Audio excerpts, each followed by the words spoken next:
To tonight's meeting of the City of Port Phillip. The City of Port Phillip respectfully acknowledges traditional owners of this land, the people of the Kulin Nations. We pay our respects to their elders, past and present. We acknowledge and uphold their continuing relationship to this land. Welcome to all of you here in the gallery. It's good to see so many people back in some respects. It's been many years since we've had this many people in the gallery, so thank you all for coming. We deeply appreciate it. This meeting tonight is being conducted in a hybrid style, so there's those of you here in person this evening and there's those of us joining us online. And tonight we have a councillor joining us online. Councillor Louise Crawford is dialing in to this evening's meeting. The meeting will be live streamed on our Facebook page and also on the councillor's streaming site through our website. Streams and recordings remain the property of council and should not be altered, reproduced without the written permission of council. If we experience any technical difficulties tonight, I might take a quick break to resolve any of those, and I'll let you know if they occur. I just want to remind everybody here tonight, we're obviously here to talk about issues that are very important to you, and that is best done when we extend due courtesy to each other and respect for council's processes that we operate here. And that is taking direction from me as your chairperson this evening. So please remain respectful, and any statements or comments you make, please make sure they're not defamatory, offensive or ejectable in nature, or most importantly, also not aimed at embarrassing a councillor or a council officer. Members of the public are also just reminded, if you could not approach the councillors' desks, if that's okay, you're welcome to signal us over if you want us to come and have a conversation with you at the end of the meeting or during breaks. We're more than happy to do that, and I've already taken you through the evacuation procedures. This evening's presiding officer is the CEO, Mr Peter Smith, who's sitting to my left. I'd now like to welcome the councillors from Lake Ward here this evening. We have Councillor Bond, Councillor Sirikoff and Councillor Copsey. From Gateway Ward, welcome to Councillor Consolo, Councillor Martin and myself. And from Canal Ward, we have Deputy Mayor Baxter, Councillor Clark, and welcome to Councillor Louise Crawford, who's dialing in online. Louise, could you just test your mic for me, please? Okay. Welcome. Yep. Welcome, Councillor Crawford. Councillors, let's now move to item number 1, which is apologies. Now, Councillor Clark, you have advised us that you wish to take an absence from the 28th of July 2020 to the 30th of August 2020. Councillors, I'll now put a motion to you that Council grant leave of absence from all official duties to Councillor Clark for the period 28 July 2022 to 30 August 2022. I'd like to move that motion. I'm just looking for a seconder if possible. The seconder is Councillor Bond. Does anyone wish to speak to the motion? No, you don't wish to speak. I now put the motion. Those in favour? Motion carried unanimously, and we wish you a well-earned holiday, Councillor Clark. I now move to item number 2, which is the minutes of the previous meeting. Councillors, the minutes of our meeting from the 6th of July have been circulated to you. I'll now give you the opportunity to ask officers or myself any question of those minutes. There being no questions, can I have a mover of those minutes? Councillor Bond to move, Councillor Martin to second. Put that motion. Those in favour? Carried unanimously. Let's now move to item number 3, which is declaration of conflict of interest. Does anyone have a conflict of interest in a matter we're considering this evening you'd like to disclose? There being none, I'll now move to a special item, if possible, which is presentations of awards. The presentation of awards has been added to tonight's agenda. The City of Port Phillip's sustainability team received a highly commended award from Stormwater Victoria. I'll ask Brian T. Brian, welcome to the meeting this evening. Brian's our Executive Manager of City Planning and Sustainability, to say a few words if you could.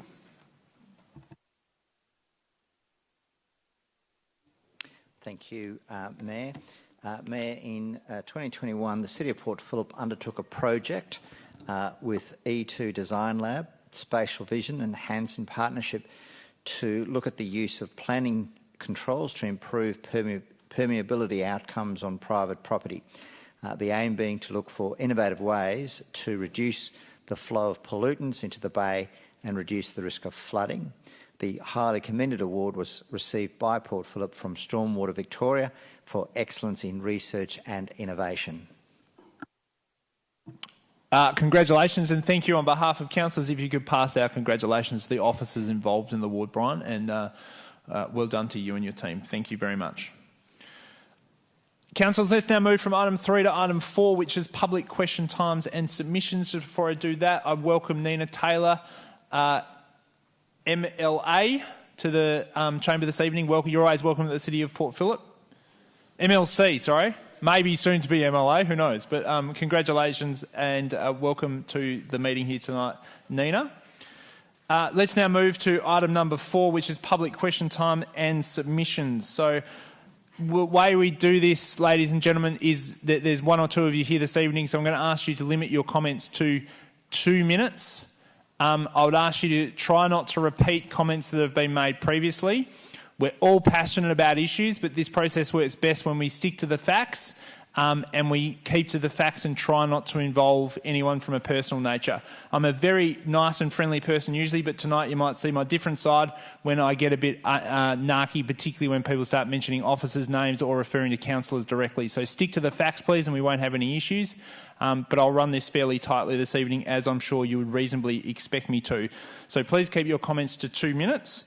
I'll call upon your name and then ask you to come to the microphone here at the stand. If you could state your name and your suburb only, and just make sure there's 2 lights on the microphone when you come up here. So, Nina, I don't have you on the speaking schedule, but you wish to speak? Yep. So, Nina Taylor, please welcome here this evening, and your 2 minutes starts when you do.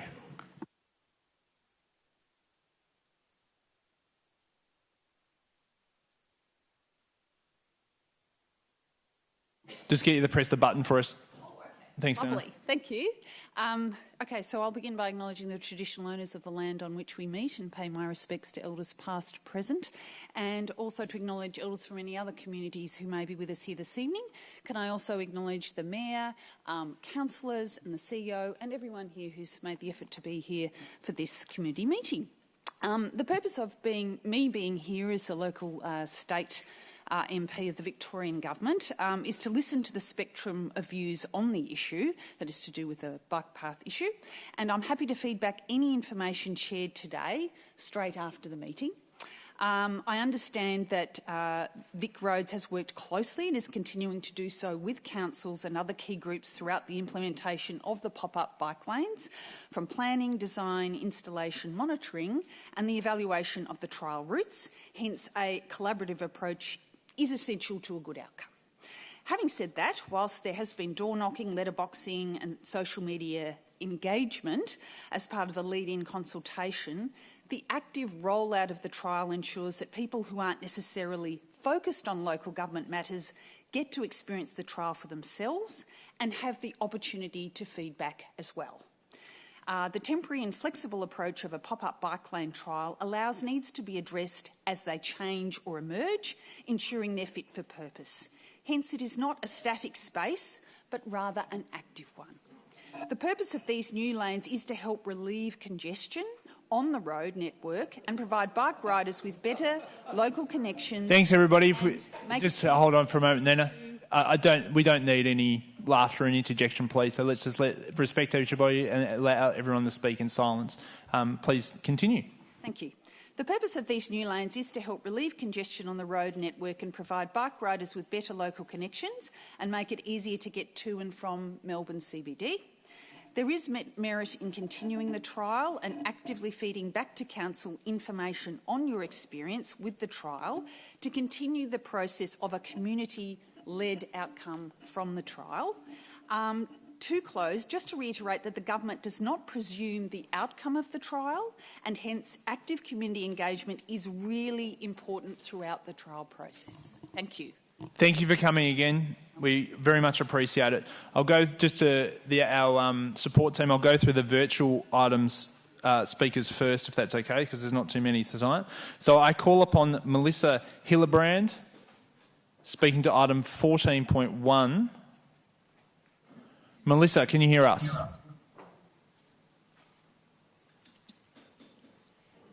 Sorry, Mr. President. Point is yes.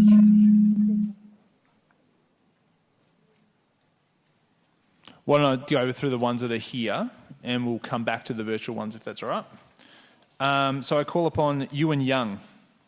Ewan, welcome. Thank you. My pleasure. Just get you to state your name and your suburb, and your 2 minutes starts thereafter. Okay.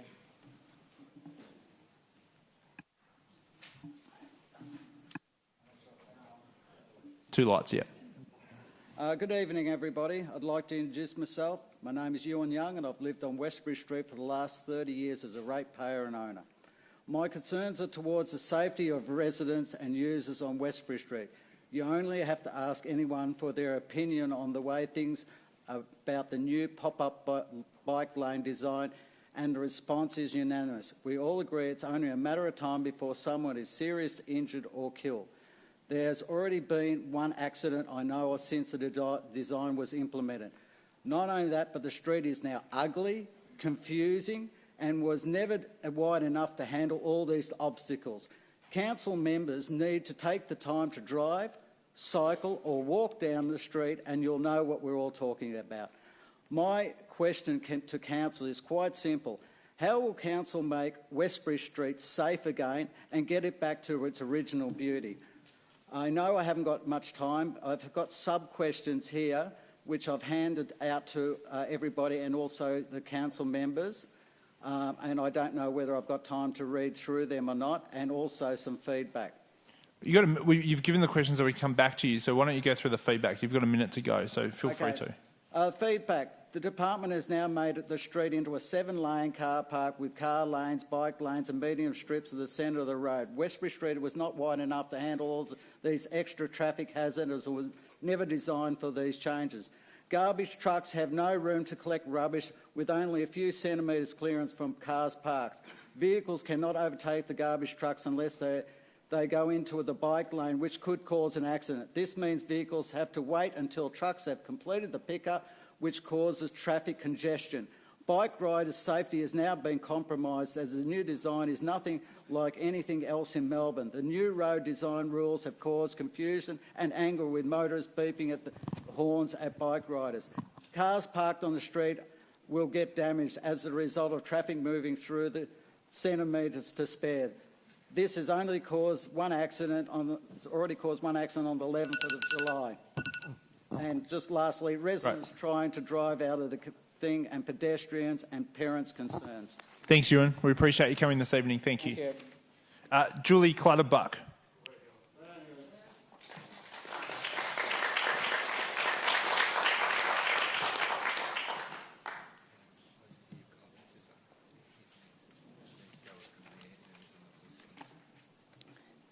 Welcome. Thank you. Thanks for having us. So, Julie Clutterbuck from Elwood on behalf of Port Phillip Bicycle Users Group. Tonight, I'm asking you to let the trial of pop-up bike infrastructure run its course. Let's keep our eye on the big picture here. We're in a climate emergency. This week, people in the Northern Hemisphere have lethal heat waves. In 6 months, it's our turn again. We need to decarbonise our houses, our industry, and above all, our transport. And for transport, the low-hanging fruit within the grasp of local government is to let those who want to cycle do so in safety.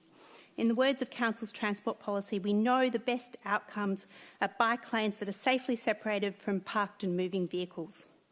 Now, Council's transport plan also has 11 bike routes that are being planned to be built in 10 years.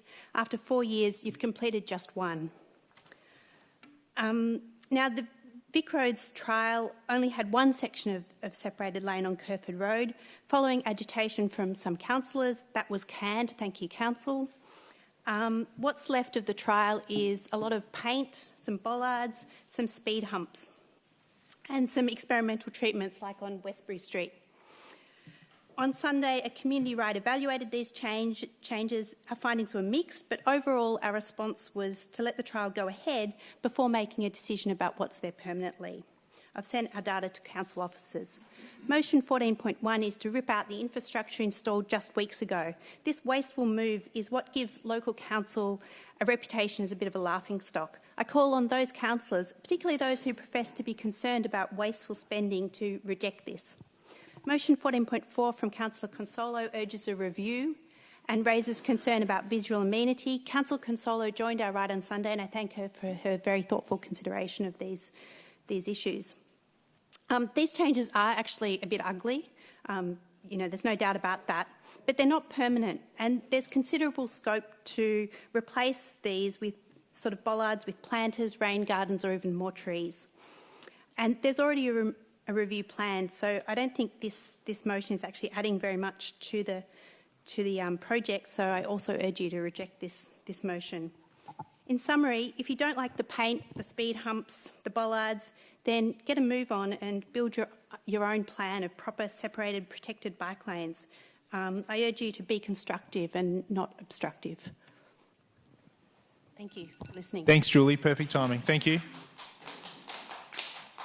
Well, I call upon Adam Jackson submitting a question to Council. I should have also mentioned to Ewan, a councillor may take those questions up when we get time to review those reports. So I'm taking note of the questions, and the councillor may take those up. So Adam Jackson has submitted a question. Is that to be read out, or is Adam with us? Okay. Through you, Mayor, it was to be in person, but I can read it out if needed. Let's just wait. I'll come back to Adam Jackson at the end then, just in the event he might turn up. I call upon Cameron Smith. Welcome, Cameron.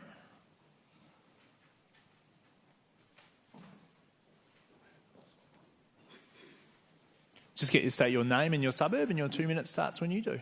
Thank you, Mayor. Cameron Smith, South Melbourne. So I'm here to speak about Councillor Bond's motion.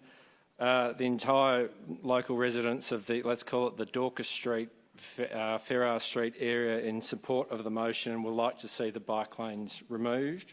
At the end of the day, it's 4 points. I've submitted my points to the Secretary, but it's misleading that it's pop-up.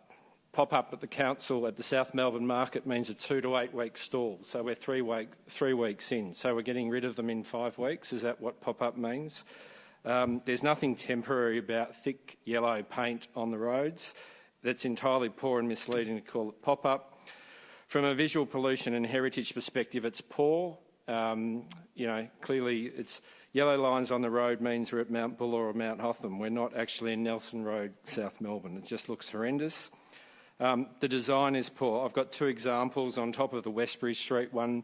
Bridge Street, Port Melbourne. Everybody who goes to Bunnings probably uses Bridge Street. You've got bike lanes down the middle of the road. You therefore need to merge as a bike rider from the right into the left. Who gives way? It's a complete debacle, and bike riders are actually using the road. They're not using the lane. And the other one's Nelson Road, South Melbourne, just off Dorcas Street. There's one lane going one way, there's not a lane going the other, and from a safety perspective, it's ridiculous. Cars that are parking at 90 degrees to the curb are now reversing out into the bike lane. So the bike riders aren't using it, despite the fact that there are potentially claims that there are. And additionally, as a motorbike rider, these changes are incredibly dangerous. The thick yellow lines all over the road are all just slippery. So, are we sacrificing one element of safety for another or for another user? And the concrete bollards and the giveaway signs literally in the middle of the street, that's just a disaster waiting to happen. So thank you for accepting the submission, and thank you, Councillor Bond, for moving the motion. And thank you for coming, Cameron. We appreciate it. Marcel, I call upon Marcel Randalls. Marcel, thanks for coming this evening.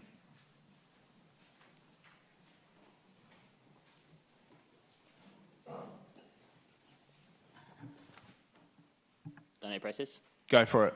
Just get you to state your name and your suburb. Cool. My name's Marcel. I live in Middle Park. I've lived there my whole life. Obviously, I'm not old enough to be a ratepayer just yet.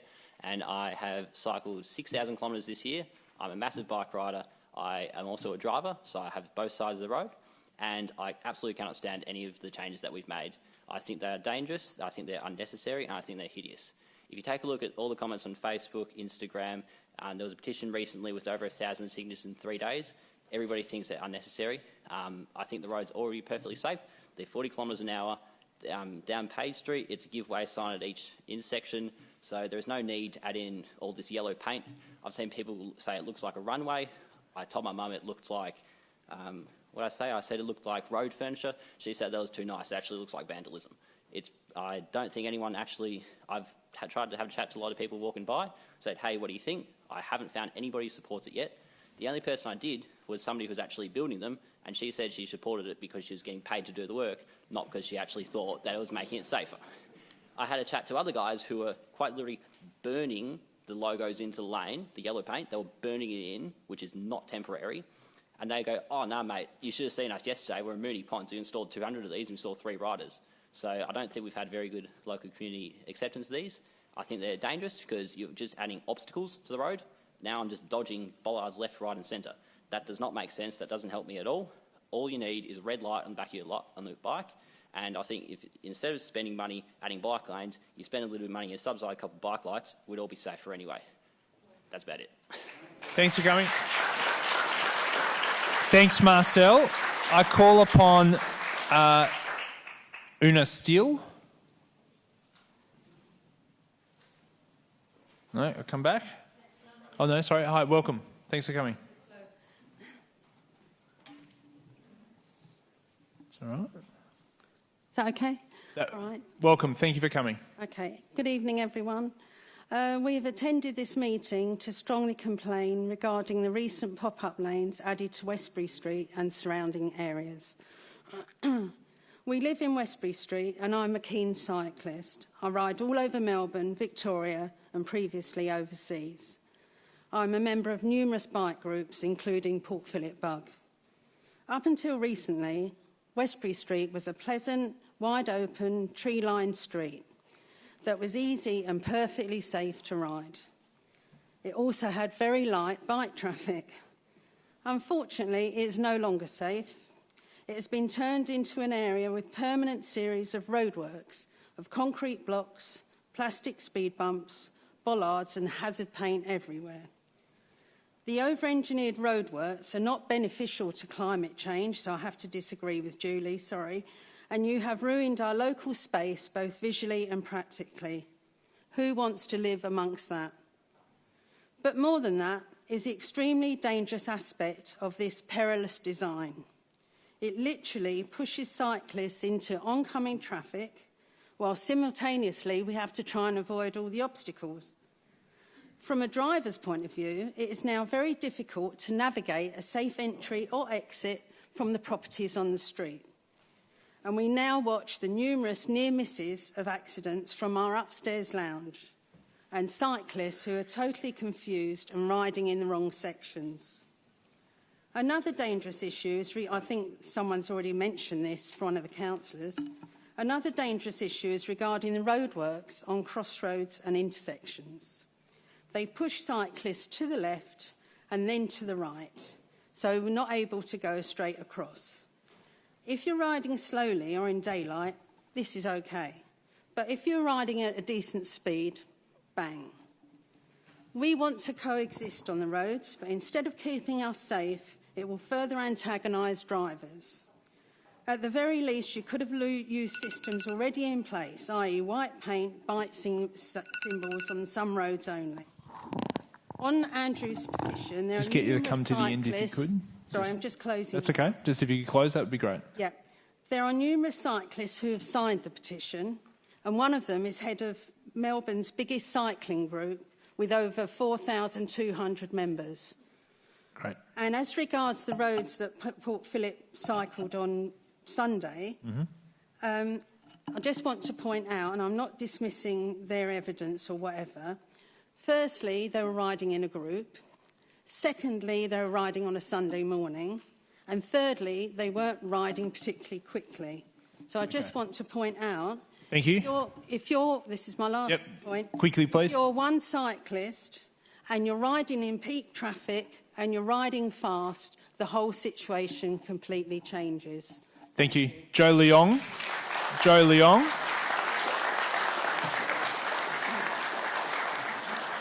Joe, welcome. Just get you to state your name and your suburb. Leung, South Melbourne. Welcome. We, the Park Street Neighbourhood Group, support Councillor Bond's motion to remove all Department of Transport bike lane and Councillor motion to review bike lane in Port Phillip Council for reasons stated clearly in their motion.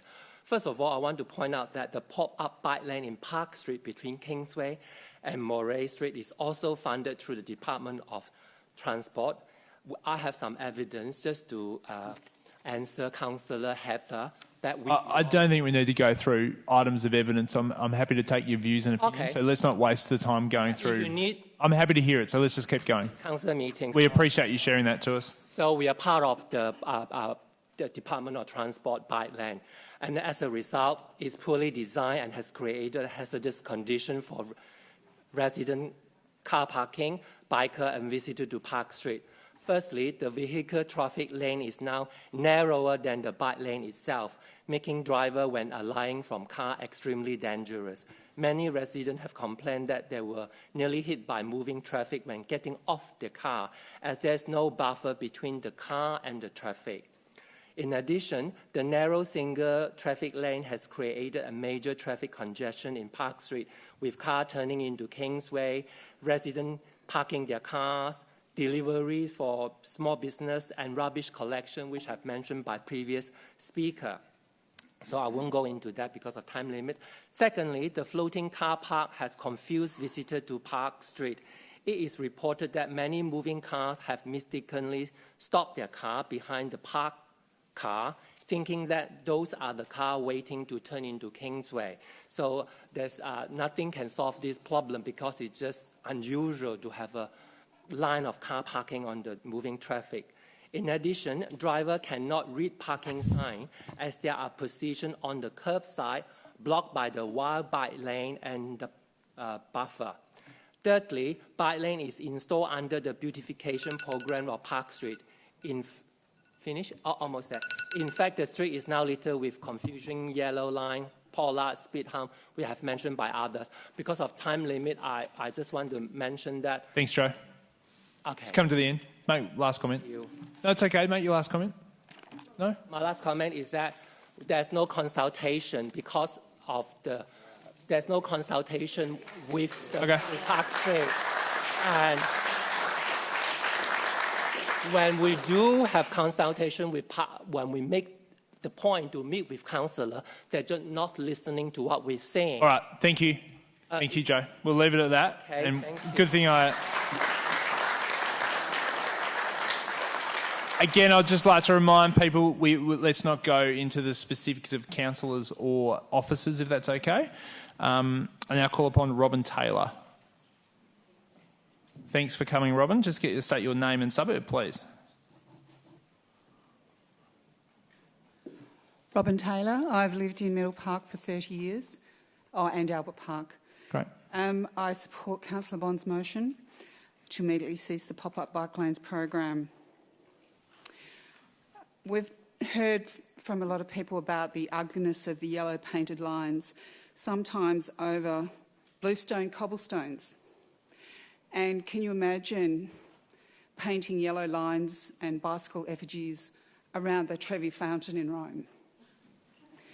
It's in a city where heritage is highly valued, that just wouldn't happen. So I'm today talking about how Middle Park and Albert Park were the very first suburbs to come under the Gough Whitlam's Heritage Act and the bylaws to preserve that unique heritage and amenity. The heritage overlay doesn't just apply to homes and buildings, but it also applies to roads, footpaths and bridges.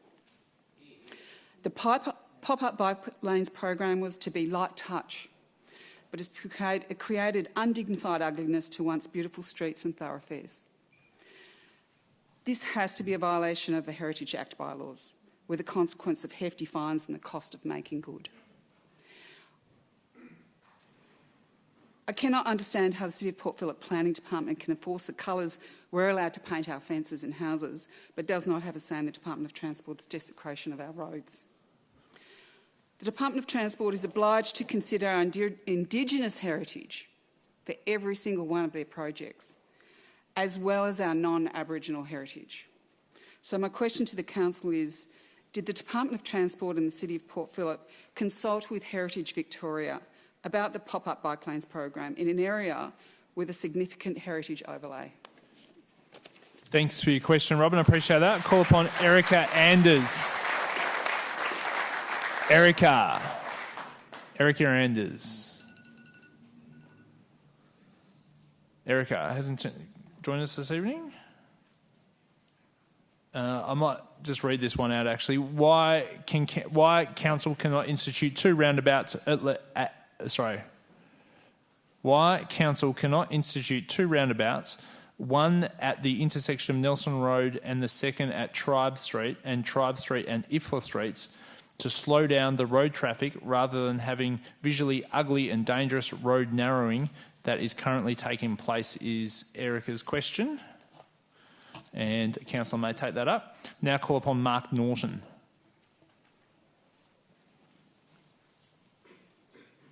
G'day, Mark. Welcome.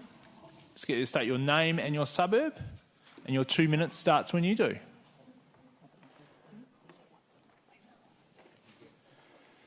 Thank you, Mayor, and good evening, councillors. Mark Norton, long-term Middle Park resident, planning lawyer who spends a bit of time in this chamber and dealing with your administration. I'm an avid bike rider. All 5 members of my family are members of Bicycle Victoria, so bicycle safety is very dear to my heart. What you're seeing in these images, and they're all images taken from iPhones, which are blown up in the office today, this is litter. It's cheap, it's ugly, and fancy putting in slalom poles in the manner that they've been put in. To our local member, I say, no consultation has been undertaken. You said it was. It wasn't. VicRoads does not even exist as a body in the state of Victoria anymore. It's Department of Transport. If you want a community-led outcome, then you listen to this community tonight who says, tonight, this is it. You stop this. You do not roll out one more piece of this cheap and ugly infrastructure. You would not see this in East Melbourne. You wouldn't see it in the Domain precinct. You wouldn't see it in South Yarra. You wouldn't see it in Armidale. You wouldn't see it in North Fitzroy. You and I, every day of our working lives or your time on council, have to deal with a thing called a heritage overlay. A heritage overlay says conserve and enhance. I repeat those words, conserve and enhance. This is not enhancing our streets. These are our streets. They're not your streets. And I please urge you to have regard to that fact. Intact streetscapes. Intact streetscapes is a concept, again, which you hear time and time again with any application which comes before you. This does not continue to leave our streets intact. In fact, it does the reverse. So I say to you, please own this mistake.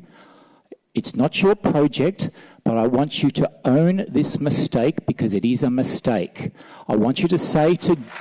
Okay.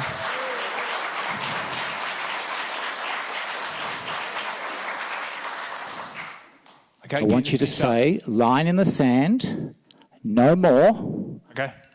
I've got a little bit more to finish with, Mayor. I'll give you 20 more seconds, so let's go. There's a fundamental problem with this, and that you need, and DOT needs to first establish what the problem is. What is the problem on the corner of Page and Armstrong Street? And it's only when you identify that there is a problem on that corner that you go and put in this level of infrastructure. So please, I know that items... Right, let's finish it up. Well, no, I need to say this because... We deal equality here, so I understand. Time. All right, we're done. Please return to your seat. You need to use effective use of the time that we provide you, okay?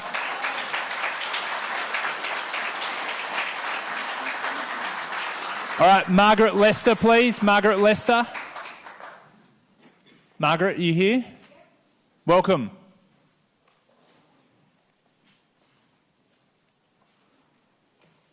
Thank you, Margaret. State your name and your suburb.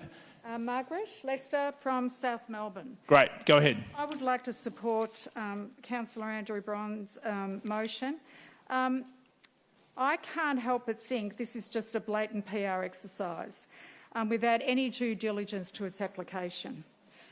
It's obvious that a blanket approach rather than a more customised and realistic approach to our beautiful streets, boulevard and community has been applied. The substantial and obtrusive works undertaken in Nelson Road suggest Nelson Road is a major thoroughfare for motorists and cyclists. Where is the supporting evidence behind this project? Can someone provide numbers to support these obtrusive bicycle lanes in Nelson Road? Nelson Road is very different to heavily used Pickle Street, and yet the works done on our street suggest we are a major thoroughfare similar to Pickle Street. It is in fact the exact opposite. Nelson Road is a beautiful, wide street that has for decades allowed safe travel for motorists, cyclists and pedestrians. Now our street has been polluted with ridiculously wide bicycle paths, narrow T-sections, Tribe Street and Nelson Road with magnificent bollards and yellow paint all around it, and symbols dominating our street landscape. The cost of these pop-up cycle paths is ridiculous. It's a blatant waste of money. And I don't even know what the cost is, but it's a blatant waste of money. Why not consider a soft rollout for these bicycle lanes? Why wasn't that considered? Test the water before committing and wasting our money. Shame on someone. I have lived in this area for over 40 years, Middle Park and South Melbourne, Albert Park. I can't think of any other issue where there has been so much unified negative response. So I ask, who is going to represent us? Who is listening to us? And who is going to take some action and overturn this?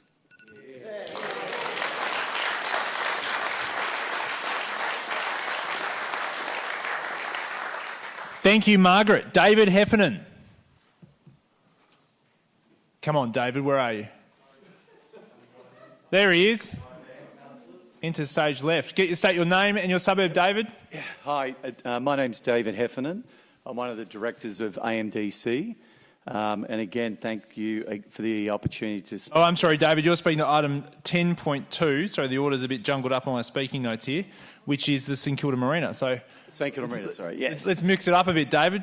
No, I will. Get your start again. Go ahead. Okay, thank you. No, just my name's David Heffernan. I'm one of the directors of AMDC, and again today we've got one of our colleagues here. I don't know when he's speaking, Karim, our development director, but it was really just to emphasise to everyone, because I know there's been some concerns. I spoke the other day to some of the councillors.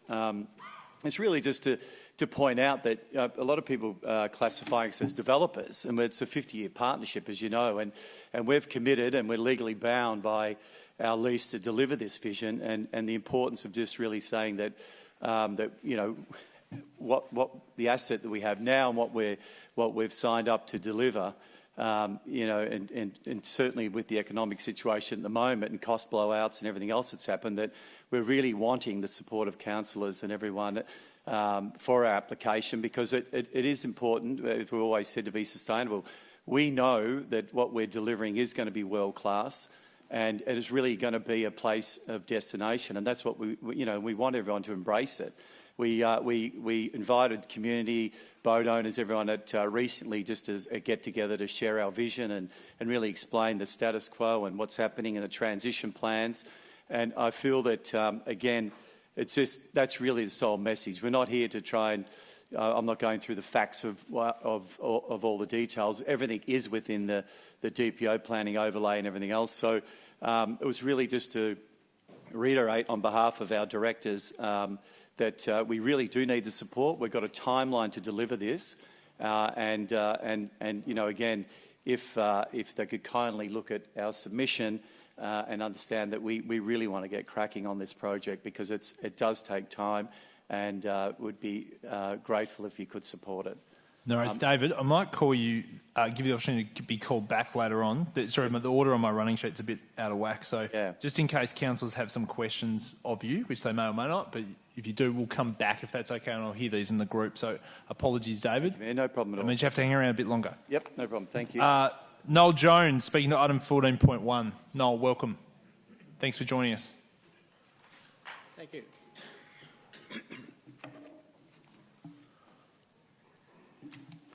My name is Noel Jones. I'm going to talk about Nelson Road because that's where we live. It's a beautiful wide street, one of the quietest in the city of Port Phillip. But these comments are equally applied to South Melbourne, Albert Park and Middle Park, which all have basically local traffic, perhaps apart from Richardson Street during a period in the morning and the evening. The bike lanes are unnecessary.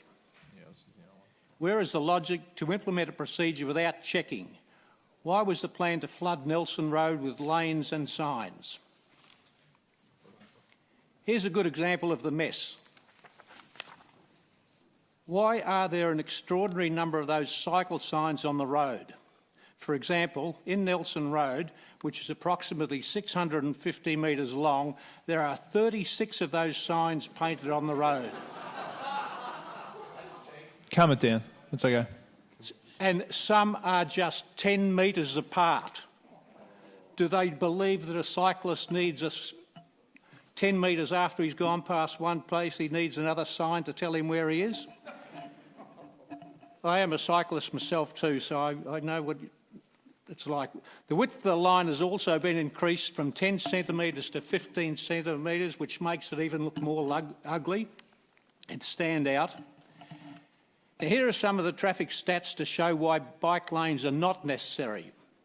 In 2 hours, over 5 different time periods of 25 minutes or thereabouts, each on Sunday, Monday and Tuesday, there were 37 walkers went past our place, 79 cars, and in those 2 hours there were 13 cyclists. All right. Today, this morning, I did it again, 8:30 to 9 before school. There were 7 cyclists heading north towards the city and the 3 headed towards Albert Park School. These are not big numbers and they don't justify bike lanes. The property has been devalued and the village atmosphere has been destroyed. Thank you. Great. No, thank you for coming.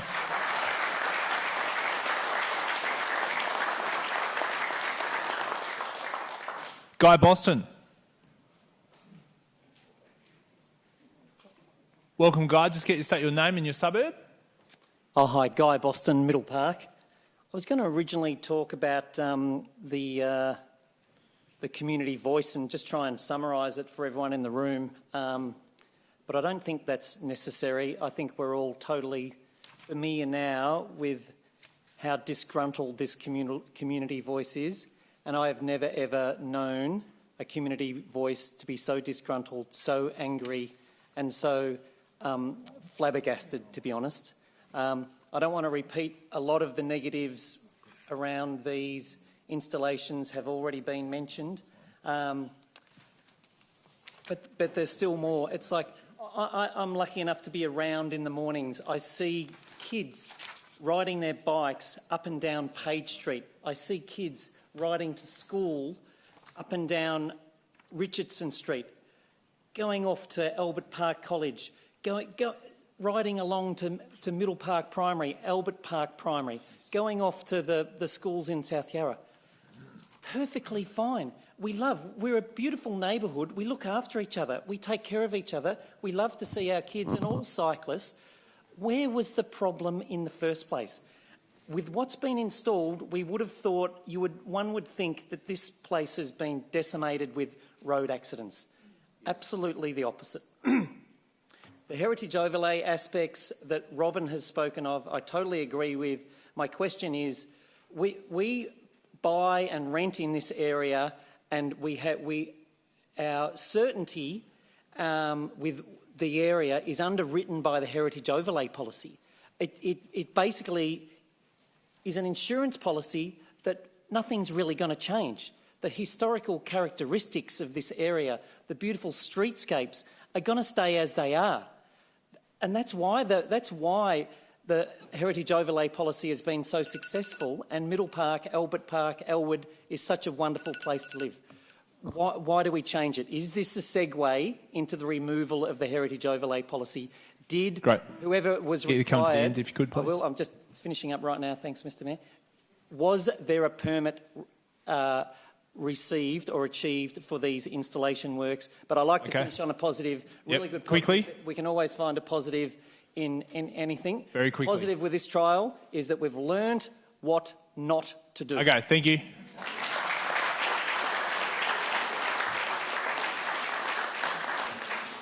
Thank you, Guy. I should have acknowledged you as the founder of Beach Patrol as well. Very remiss of me for doing that. Oh, there we go. Yeah, right. Val Houston.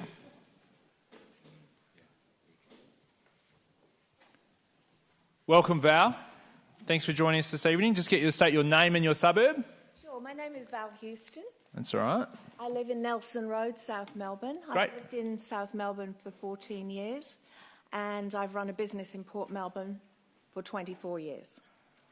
I can honestly tell you I have never seen such an ugly mess, and I just would love to know, me personally, and I'm sure many of my beautiful friends here who have come along would like to know whose stupid idea this was. We love our place. We love the village. That's what it's called, the village. So who has the right? We are paying your wages with those rates that never stop increasing. Who has the Now, right I know to you're pay- getting on a bit of a roll, but it does ask you to be a bit careful about the use of your language, okay? In terms of stupid ideas, that we don't need to go Well, that I think level. everybody... Yeah, that's fine for you. You can acknowledge that, but just If you want to talk semantics... keep it civil, and you can keep talking. So let's go. I believe I am being civil, but I am... I would ask you to continue. Thank you. So I'd just like to show everybody the view from our nature strip before. Okay, we live on the corner of Tribe and Nelson. The view from our nature strip now is this fairground. It's an absolute fairground, I'm sorry. You're devaluing the, well, we feel you are devaluing our houses. We love living in the area. There is never any issue. We're such a friendly street. We're a particularly friendly street. And I know that many of my neighbours are extremely upset about this. And I just don't understand how you can send this card in our post, whenever it was, a few months ago, that said temporary pop-up bike lanes. You didn't explain anything about... Yeah, I'll just correct you. We need to be factual. So when you say you, that was a state government issued item, so just be factual about it. No, it's important. It's important to be factual. So continue. I'm involved in private business. Great. Not council. So I'm sorry if I'm... Yeah, I'm just correcting you. I'm doing my job, so continue. This was put in our letterbox and everybody else's letterbox. And it is totally different to the mess that we've got outside our nature strip now. So who is responsible? What are you going to do to it? Are you going to listen to us all, or are we all wasting our time here tonight? That's what I would ask. Great, and a quick councillor may answer that question or take that question up for you. And now, thank you, Val. Where am I? Rebecca Lane. Thank you very much. If you just keep quiet in the gallery, that'd be great. Rebecca, welcome. Just get to state your name and your suburb, and your 2 minutes starts when you do. My name's Rebecca Lane and I am speaking tonight as the acting CEO of Bicycle Network. We represent more than 48,000 bike riders, many of whom live in here in Melbourne and of course the city of Port Phillip. In relation to Councillor Bond's motion, we agree that the community deserves to know about the changes within their neighbourhood. We also agree that the Department of Transport and City of Port Phillip should work together to review the pop-up bike lane program and ensure its continued effective delivery. Becoming more bike-friendly is both a great opportunity and a responsibility for the City of Port Phillip, so you need to get it right. However, we don't agree with Councillor Bond's motion that the Council should put a stop to the bike lane program. The reason the program must continue is simple. The number of bike riders dying on our roads has not changed for the past 20 years. We still have a lot of work to do to improve safety for people riding on our roads, and unfortunately, people riding on roads are not protected by things like seatbelts and airbags. The pop-up bike lane program, through its protected bike lanes and other innovative designs, provides these safer conditions for riders on the road. And it's important to remember, despite what the media might have you believe, bike lanes are not just for lycra-clad riders.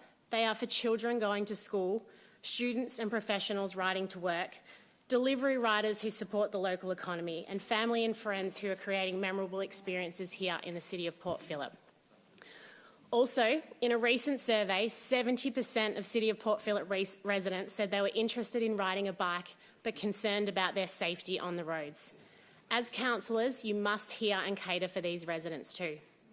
With this in mind, Bicycle Network believes the City of Port Phillip and Department of Transport should continue to work together to deliver, evaluate and adjust the pop-up bike lane program to make it easier and safer for people to ride a bike.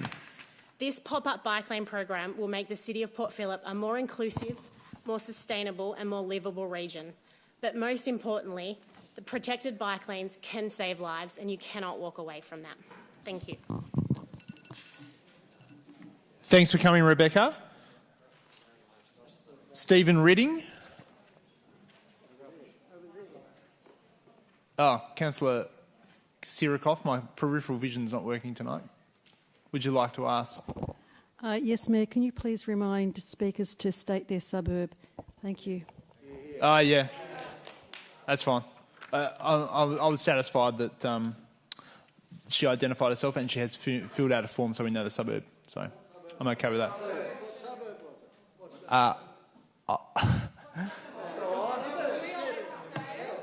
Mr Mayor. No. Let me deal with it, Kent Deputy Mayor.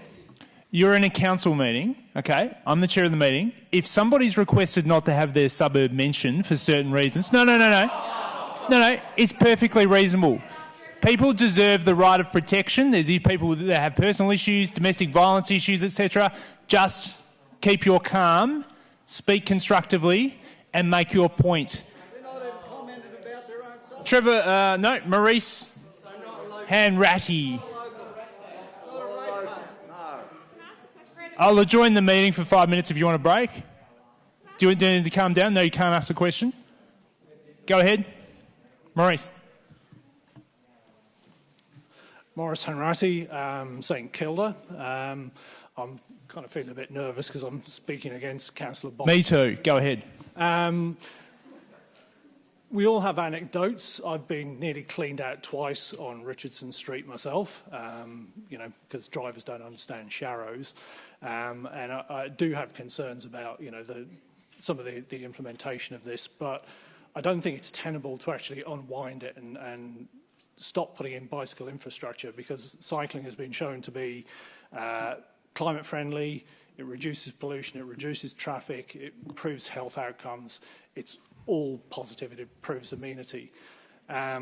So actually undoing this is a very negative thing, and as a cyclist and a driver and a resident, I get very, very nervous getting on my bike. I cycle in and out of the city every day. I work for the state government, not in transport, I've got to say.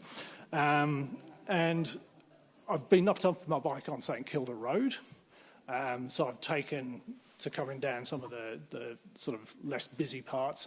And it's still, as I say, I've had a couple of close shaves. So cycling infrastructure is good for the environment, it's good for the community, and safety is paramount because we want to encourage more people to get on bikes, and doing nothing is just not acceptable.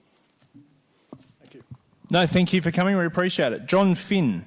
Quick exit now. John? Oh, there you go. Sorry.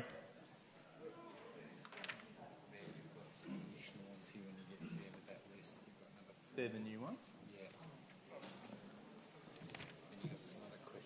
G'day, John. Just state your name and your suburb, and your 2 minutes starts when you do. Okay, just about there. Okay, Johnny Finn. I'll tell you up front, I don't live in the area. I live in East Brighton. However, I lived in St Kilda and Elwood for many, many years, 30 plus years, and I currently have a daughter in South Melbourne. So if I'm not qualified... Okay, that's okay. Okay? Right.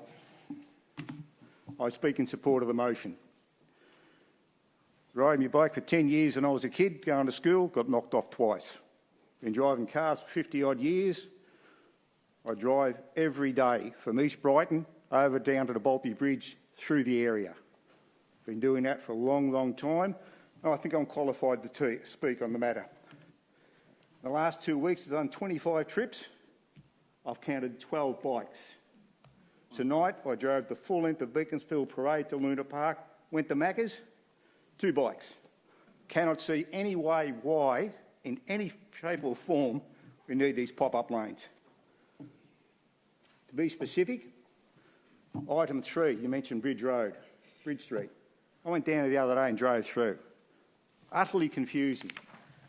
Distracting, dangerous. I actually stopped my car and went and got a coffee to have a good look around. Bloody terrible. I challenge anybody here to go down there and anyway told me that's safe. Okay. Cost.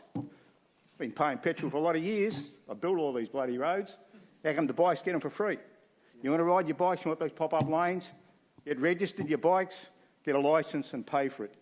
Why should I pay for this? You're taking these bloody roads off me, you're paid for.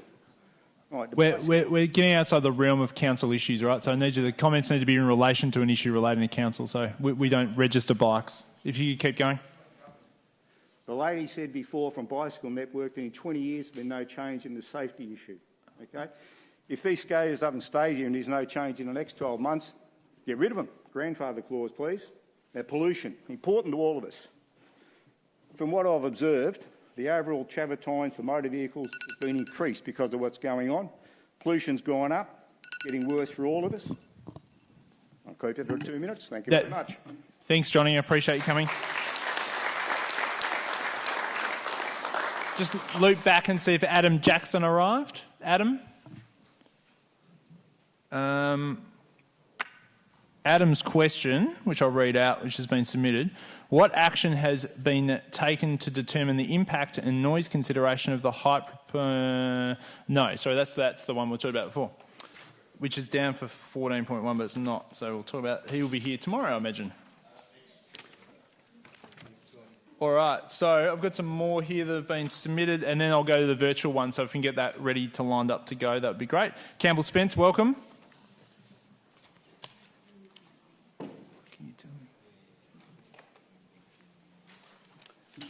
Get you state your name and suburb, Campbell. You know the drill. Campbell Spence, resident of Middle Park for 40 years. I'd like to thank Councillor Consolo and Councillor Bond tonight for acknowledging the residents' concerns about the bike lanes. I'm a cyclist and I support the construction of safe bike lanes, but the new bike lanes are a disaster for the following reasons. Residents were blindsided by the new infrastructure because the DOT did not adequately consult. Only a few residents received those postcards in their letterboxes, and only a few saw public notices fixed to poles. And when people scanned the QR code, there was a paucity of information on the DOT website. The program doesn't enhance on-road safety for cyclists. The program's created massive confusion for pedestrians, motorists, cyclists, and all have had their safety compromised by the treatment of the roads, random placement of concrete blocks, bollards, speed humps, and the distraction of excessive and confusing road markings. The pop-up bike lanes fall a long way short of residents' expectations, and the new infrastructure is nothing like what we see in Amsterdam with cars and bikes separated. There was no justification presented to support the bike lanes. Where is the research that demonstrates the need? Where is the bike usage data? Where is the safety information? There's been a massive community backlash, as you can see tonight. Residents deserve better, and they are rightly concerned for their safety and the act of vandalism in our beautiful heritage streets. Those councillors who endorsed and provided approvals to install these bike lanes in September 2021 can fix their mistake. Thanks, Campbell. Tonight. Get you to come to the end. Can fix their mistake tonight. I strongly endorse Councillor Bond's motion. And it shouldn't be difficult. Thank you. Get you to come to the end. Cheers. It shouldn't be difficult to vote for Councillor Bond's motion because Council is liable for any injuries caused by this infrastructure. Great. Stephen Ridding. Oh, we haven't done these yet, have we? No. Stephen Ridding, no. Okay. William Churchill. There he is. Sorry, just give me 2 seconds. That one and that one. William Churchill, get to state your name and your suburb, please. My name is William Churchill. I'm a resident of Westbury Street in St Kilda East. I've been a resident there for 8 years now, and this is the first time I've ever been so cross about something that I've actually come to a council meeting to complain about it. As a resident of Westbury Street, the works that have been put in recently are just gaudy, ugly and atrocious. Not only has it made the street filthy with its construction-like works that have gone on there, it's also made the street dangerously unsafe. My wife, driving on the street, the roads are now much narrower than they used to be compared to when we had just the median strip in the middle of the street. You now need to drive much closer towards parked cars. Cars opening their doors can be clipped by cars passing, as evidenced by some of the photos shared by people in the chamber tonight, but also cars coming out of driveways where we've nearly had an accident with someone coming out of their driveway too quickly. We were in that position with a blind spot now caused by parked cars because the streets have now been significantly narrowed as a result. On top of that, delivery cars going along Westbury Street now swerve around the road bumps just to escape them. So we've got plastic bollards and concrete blocks drilled into the road and people can still swerve around them. The whole thing is an absolute mess, and I agree with everyone tonight about the colour and the way it's been designed. You walk down Westbury Street, what used to be a beautiful street, now looks like someone has gone out with crayon and coloured it in. Certainly the thing was designed by someone who draws with crayon. I absolutely applaud Andrew Bond's motion. Okay. I believe it should be, the roadblocks should be removed. Thank you. All right, thank you.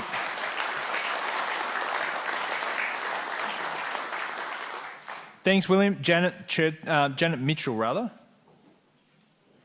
Janet? Oh, sorry, I didn't see you there. Take your time.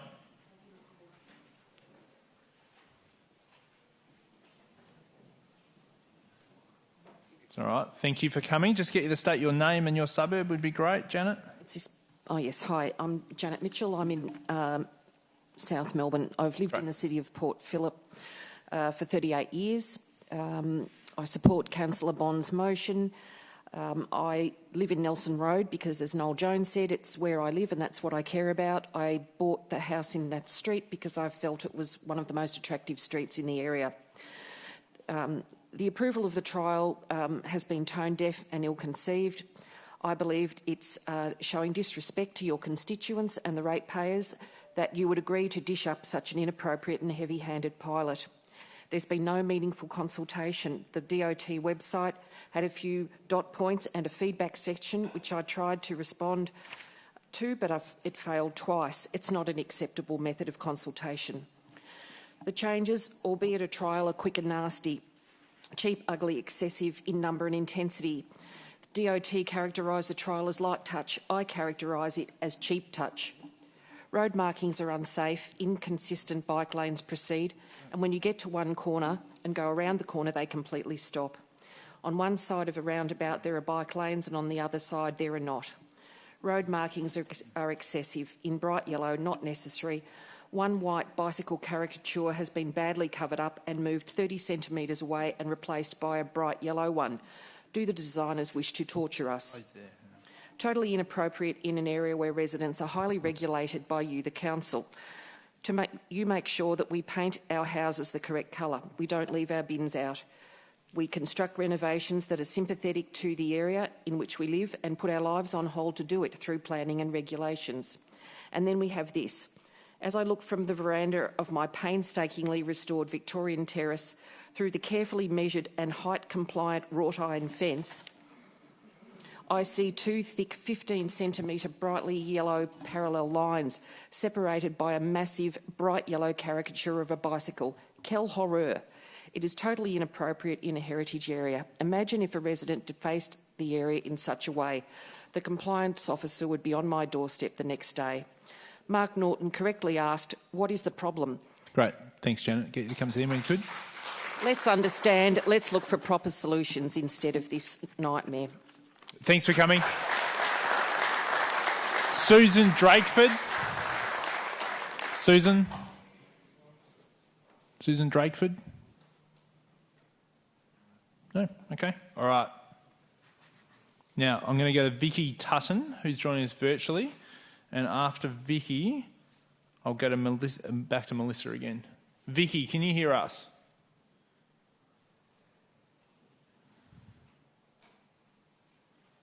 Hi, Vicky.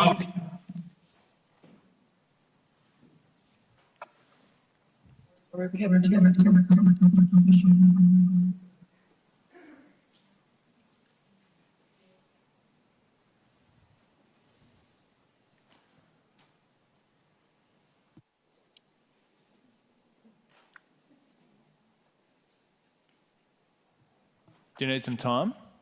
Or can you give me a suggestion? 1 minute. Is your mic on mute?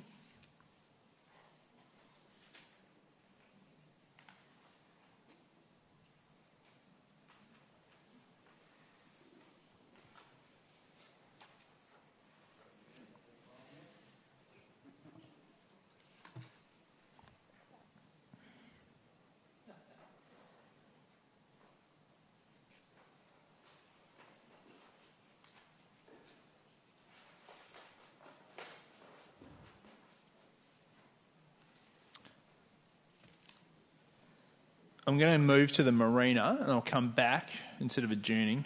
So I'll come back if you can do your best. So let's move now to the questions and points to, what was it, 10.2, wasn't it? 10.2. Philip Bird. Welcome, Philip. Thanks for joining us. If you could just state your name and your suburb, that would be great. Press the button, do I? I think you're loud and clear. If you've got 2 lights there, you're good to go. Okay. My name's Philip Bird. I've lived in St Kilda for 39 years. I request that the council reject the changes to the concept design as proposed because it flies totally in the face of the original concept that was negotiated with people. I think a very strong look should be made at what's happened with this process. It makes one very annoyed to see what's happened. For instance, the process of being informed of this, on Friday I got an email at 5:45 referring to what's happening tonight. It said in the note, in the email, the concept for the development of the site agreed as part of the new lease stayed true to the outcomes of the comprehensive and multi-stage community consultation. From reading that, one could be led to believe that nothing much was going to happen. Then when you dive down into the document, you find that most 3 of the important factors to be considered in this have been bypassed. It's really quite upsetting. Some of the things proposed in there are so ridiculous, I think that they must have planned to be an ambit case so that people will think, oh, we stopped getting the heliport, we stopped getting the floating restaurant. We're lucky and we should accept giving up all of this extra area to the retail as proposed. We should lose the car parking and we should lose the walkway along the seawall that was proposed. No, that will be given so that the expanded restaurant can have more or less exclusive right to the coast, and that flies in the face of general Australian law about people having access to the high water mark. Usually that's only taken away. Just get you to come to the end. I'm over here. Get you to come to the end if you could. You know, that's only taken away from people when it's ensured it's for the public good, like a boat ramp. This is a guise to allow commercial enterprises to hide behind a marina, and it should be opposed, and the original thing, design brief, should be enforced. Right. It's very bad that this has happened, and as I said when I spoke about this a couple of years ago, I had a bad feeling because twice before... Hey, Philip, thanks very much. I appreciate you coming. Can I finish that sentence? Very, very quickly. We had trouble with the triangle, we had trouble with the C-bars, and I was worried about this, and the proposed changes vindicate that view. Thanks for coming, Philip. I appreciate it.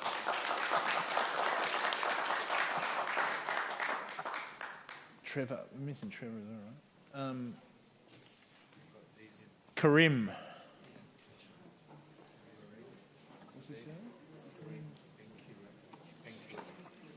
Corinne Beckerane. Corinne, welcome. Thank you. Speaking of item 10.2. Corinne Beckerane, AMDC, Senior Development Manager. I just wanted to address some of the concerns that have been recently raised by both councillors and community members, particularly in terms of the changes to the original concept, and taking point with the last speaker.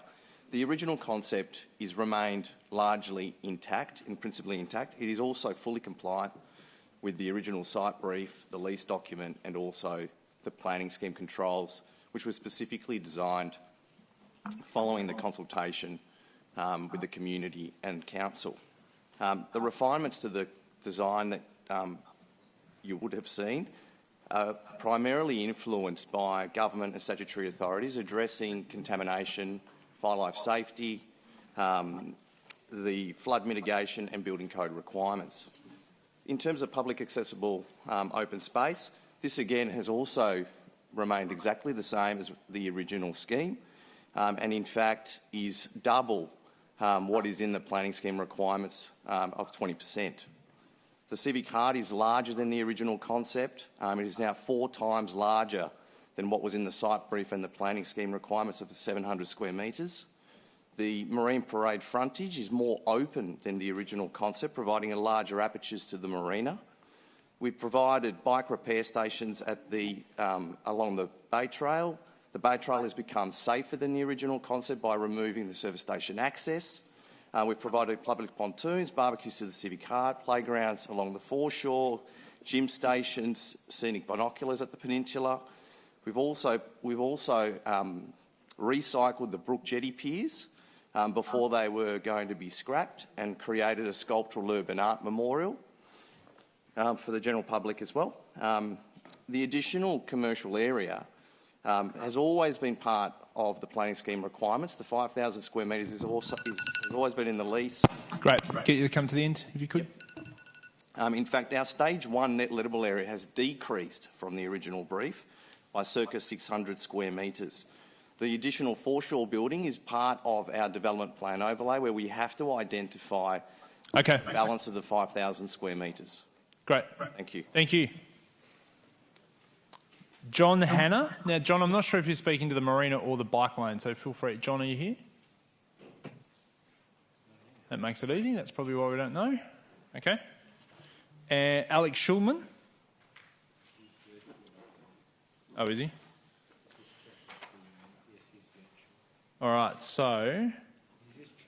Trevor, were you down to speak? Trevor White. Come on down.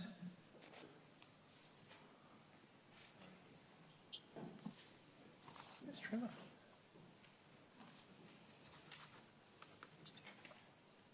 Thanks for coming. Get to state your name and your suburb. That'd be great.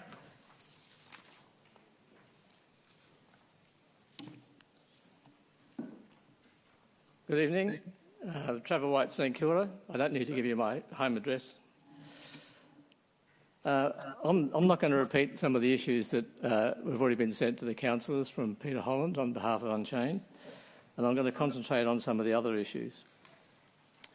There's been a lot in the press, and a lot of it has been items which have been what I call diversionary tactics.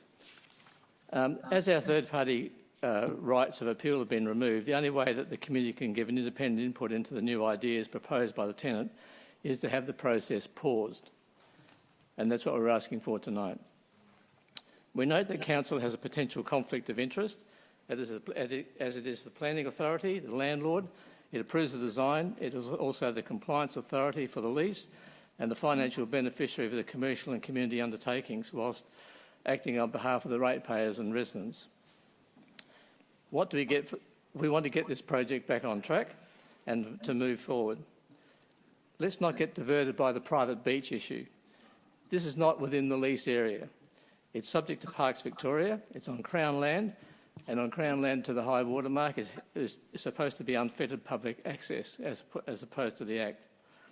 From Council's own report, we note that there's been an unexpected amount of contamination, about $8 million. The council has agreed to pay 75% of that, or $6 million. If this contamination was due to the past tenant's activity, this would normally be passed on to the past tenant. When you add that to the purchase cost of the non-compliant pontoons, the old infrastructure, the cost of consultants, the legal advice, the community consultation, the staff time, and the past and present and future ongoing capital and maintenance payments, will the council prepare a cash flow from 2018 to 2036, being the life cycle of this project, to see what the financial benefit is to council and to the community? I rewatched the June 2021 Council Vision video. There were two of them. Just get you to come to the end when you're ready, Trevor. I certainly will. I won't be bullied either. So that proposed marina consultation, and you look at what's being proposed now, is quite different. Thanks, Trevor. Get you to come to the end. Some of the elements are the same and some of the elements are changed. What we're asking for is for the process to be paused and to allow consultation with the community. Your time's elapsed. I need you to come to the end. If you can conclude, that would be great. I will conclude. Thank you. In summary, we want the process paused, allow the community to discuss it and to get some decent advice so that everyone can move on with this process. Great. Thank you. Now, we've gone through the speakers here. So we're going. Yeah, has anyone filled out a blue form who hasn't spoken in person? My form, for example, is online. Yeah, that's okay. The track number. Form that's spoken? Yep, come and join us.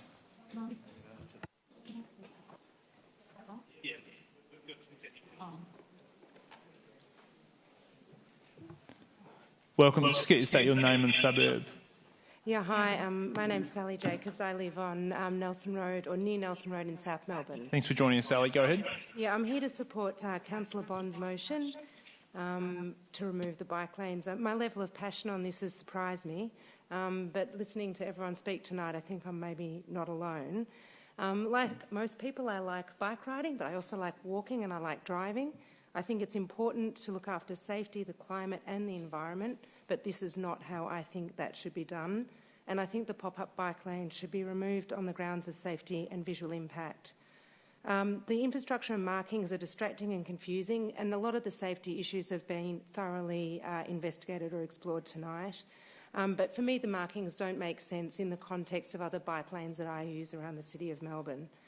The streets near me are wide and quiet, with lots of room for bikes and cars, so I'm not sure what the issue was that we were trying to solve when the bike lanes were put in place. On the matter of visual impact, DOT's material on the pop-up bike lanes describes a light touch approach, and it has very little visual imagery. At the council meeting in September, the importance of community consultation prior to implementation was stressed. However this consultation worked, it must be judged as inadequate based on the feedback to the actual bike lanes. And speakers before me have spoken clearly as to why these changes are so upsetting to people in the community. I'm not sure what the objectives of this trial were, but it's time now to work out what's next. Luckily, it is a trial. DOT state that they want to strike the right balance for everyone in the community, and their design does allow for adjustments. Council now must decide on behalf of us, and it seems that Councillor Bond's motion is the only meaningful way forward. Thank you. Thank you for coming. We appreciate it. Has anyone else completed a form this evening or online that hasn't spoken? I don't want to miss anyone out. Okay, now we're going to go through the submissions that will be read out that have been submitted to Council prior to the meeting. The first one is from Mr Peter Holland relating to item 10.2, right? Through you, Mayor. The submission reads, there are many issues and problems with this application for landlord approval of a new concept design. It is submitted that Council should defer this approval in order to allow the community to participate in the development of the St Kilda Marina, an icon for our municipality. The new lease that commenced on 1st May includes landlord approval condition that requires the tenant to obtain the landlord's written approval of the proposed design drawings for each stage intended to be submitted for planning approval. And there are a number of items for councillors to consider: fundamental departures from the design brief, inadequate opportunity for the community to comment, council being asked to give away its important powers as landlord, the application not acknowledging there's a change in architect, significant change in the structure, the application involving significant changes to the dry stack, being silent about the bridge, involving a helipad, next to the location of the bridge, meaning the bridge will never be built.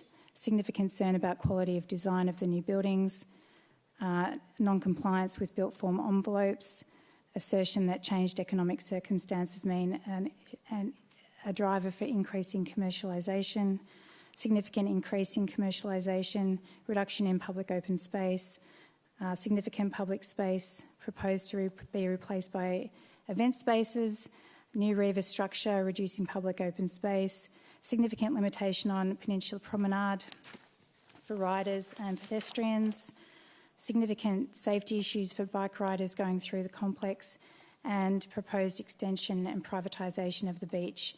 It's confusing and incomplete. It suggests that Shakespeare would have described it as deformed, unfinished, sent before my time, and into this breathing world scarce half made up. Thank you. Thank you. The next submission is from Devindra Singh Bendi. Through you, Mayor, the submission reads, the bike lane was introduced without keeping in mind the residents and the car users who ply on this route. I fail to understand why the parking spots were moved from the edge to the middle of the road. Having done so, you have further removed an entire car lane to accommodate the bike lane. Demand and supply ratio is out of the window.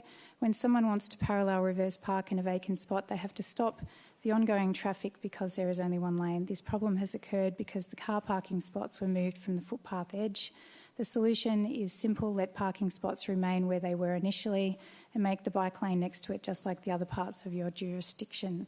Related to this, another problem: when you get out of the car, the ratio of cars and bikes is different, so you have to be extra vigilant because of continuous car traffic. When the bike lane is close to the footpath edge, it is a hassle for the rider because of the road is at a slope for drainage purposes. The riders tend to ride away from the edge of the footpath. Whereas if they were riding on the other side of the car, which would prevent a bike lane everywhere, it would be smoother for all concerned. Great. Dan Peel. Through you, Mayor, the submission reads, I have ridden bikes for 35 years, both here in Australia and internationally. The fundamentals of good traffic management is to ensure that all road users are predictable and also as visible as possible. Riding my bike last week in Port Melbourne and Albert Park, I was directed by the new pop-up lanes into a dangerous and life-threatening situation where my activity on my bike was totally unpredictable by other road users.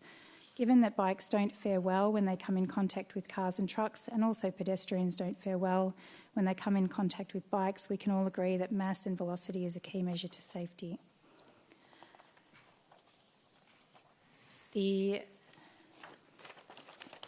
At Bridge Street, Port Melbourne, in dark and raining conditions, I was almost knocked off my bike and then verbally abused for being on the wrong side of the road. This section of pop-up is life-threatening, endangered public health.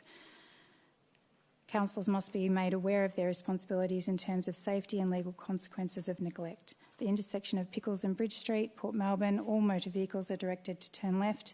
This is the only option for cars at this intersection due to the new concrete island in the middle of Pickles, designed to stop vehicles turning right. Bikes have to traverse all left-turning traffic to go straight ahead or turn, and as such block vision for cars trying to turn left. This was the first verbal abuse from motorists at this intersection. It is a dangerous situation and all road users should be following the same rule, or should be directed to turn left to be predictable and not in conflict with each other. At Foot Street, Albert Park, this pop-up directs me into a schoolyard and along the edge of the basketball court where I would be in conflict with children. This pop-up must be removed for the safety of the school children and anyone in the schoolyard. This pop-up needs to be removed and rethought. Councillors must be aware of their responsibility to the community in terms of safety and the legal consequences of negligent behaviour on their part. I seek your assistance as elected officials to put community safety first. Clearly, these three examples need to be removed for the safety of the bike riders and pedestrians in the community. I would like to see some action taken on this matter at the earliest possible opportunity. Great. Adrian Jackson. Through you, Mayor, the submission reads, despite all the council and government talk concerning bike lines, and while some are practical like the one on Beaconsfield Parade, others are dangerous like the bike lane in Fitzroy Street, St Kilda. When turning left from Fitzroy Street into Park Street to go to Middle Park, it is difficult to see some approaching bikes as a car rear vision mirror can't see these Bikes before the turn and during the turn, particularly bikes approaching from the west or left. Two-way bike lanes are unusual and confusing to motorists and pedestrians. When will Council abandon the dangerous two-way bike lane in Fitzroy Street, St Kilda? Also, are councillors aware that the proposed bike lane in Kerford Road has recently been abandoned by the government after community opposition to it? Great, thank you. Now, officers, is there somebody you'd like me to call upon virtually that would assist? Melissa. I call upon Melissa Hildebrand. Melissa, can you hear us? Can you hear me? Loud and clear. Thanks for joining us. Just get to state your name and suburb, and your 2 minutes starts when you do, Melissa. Thank you very much. It's Melissa Hildebrand and my suburb is South Melbourne. I'd like to support the motion put forward by Councillor Bond in opposition of the pop-up bike lanes. The pop-up bike lanes I'm most familiar with are the ones that are on the corner of Tribe Street and Nelson Road, and the ones on St Vincent Street and Richardson Street. The basis for my objection is really threefold. The first is that I don't believe they're fit for purpose, assuming that the purpose is to make them safer, as in the streets safer for all users, cyclists, pedestrians and car drivers. The second is because I don't believe they're in keeping with the heritage overlay that many people have talked about in the region, in our area. And the third reason is because I believe there was little, if any, community consultation around what these pop-up bike lanes actually look like. Going back to my first objection with respect to fit for purpose and that they should be safe, I just want to call out a couple of particular reasons for that. One is that on one side of Nelson Road, the cars park facing the curb, and the way the bike lane is now behind those cars, it potentially gives cyclists a false sense of security, a complacency that because there's a bike lane there now, car drivers who are trying to reverse their cars out that have no other way of getting out will know that they're there. The other situation is that without the bike lanes before, bikes would normally, because the street is very wide, would normally have plenty of room to manoeuvre around cars.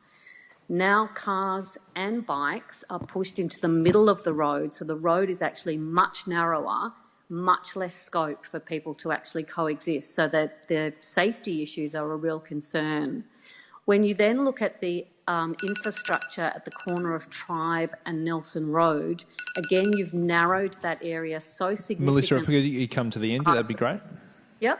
Thank you. It's very hard now for people to actually get around it because of the infrastructure that's there. So, in conclusion, it's basically that I don't think it's fit for purpose, apart from the fact there was no community consultation and it's out of heritage keeping. Thanks for joining us tonight, Melissa. Where am I going next, officers? Claudia, can you hear us? Yes, can you hear me? Loud and clear. Just get to state your name and your suburb, and your 2 minutes starts when you do. Hi, I'm Claudia Mark and I live and pay rates in Elba Park. I've been driving and cycling daily in our area for about 15 years now, and I don't support Councillor Bond's motion to halt the pop-up bike lane trial. I actually think it's really important that we improve active transport infrastructure in Port Phillip and that we invest more heavily in efforts to do so. And I think halting the trial means failing our aims in the transport strategy, and we just need to improve and continue the trial.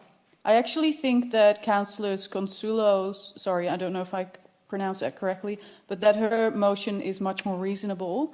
We haven't really heard much about that tonight, but I think most of the people at the meeting tonight could agree with continuing an improved trial as she is proposing. I agree that there are many improvements to be made to make this trial successful. I've tried many of the pop-up bike lanes myself in the last week. I'm myself in favour of increasing measures that we know that improve safety, for instance, physically separated bike lanes, and wherever that's not possible, slowing down traffic. Unfortunately, as Julie has mentioned before, the trial doesn't have any separated bike lanes anymore. Therefore, I think the trial doesn't actually go far enough. We know that yellow lines or sharrows actually do very little for cyclist safety. So I hope that we can make continuous improvements to the trial with a main focus on safety, and that feedback that's generally meant to improve safety for all the road users, especially vulnerable users such as cyclists, should be taken really seriously. I think we should not heed feedback that's undermining this. So, for instance, complaining about inconvenience of speed humps or narrow roads shouldn't trump the safety of cyclists. I would like to see more people making the choice to cycle to school, to work, to the shops, to cafes, etc., just like I do almost daily. And I think this should not be a privilege for confident cyclists only.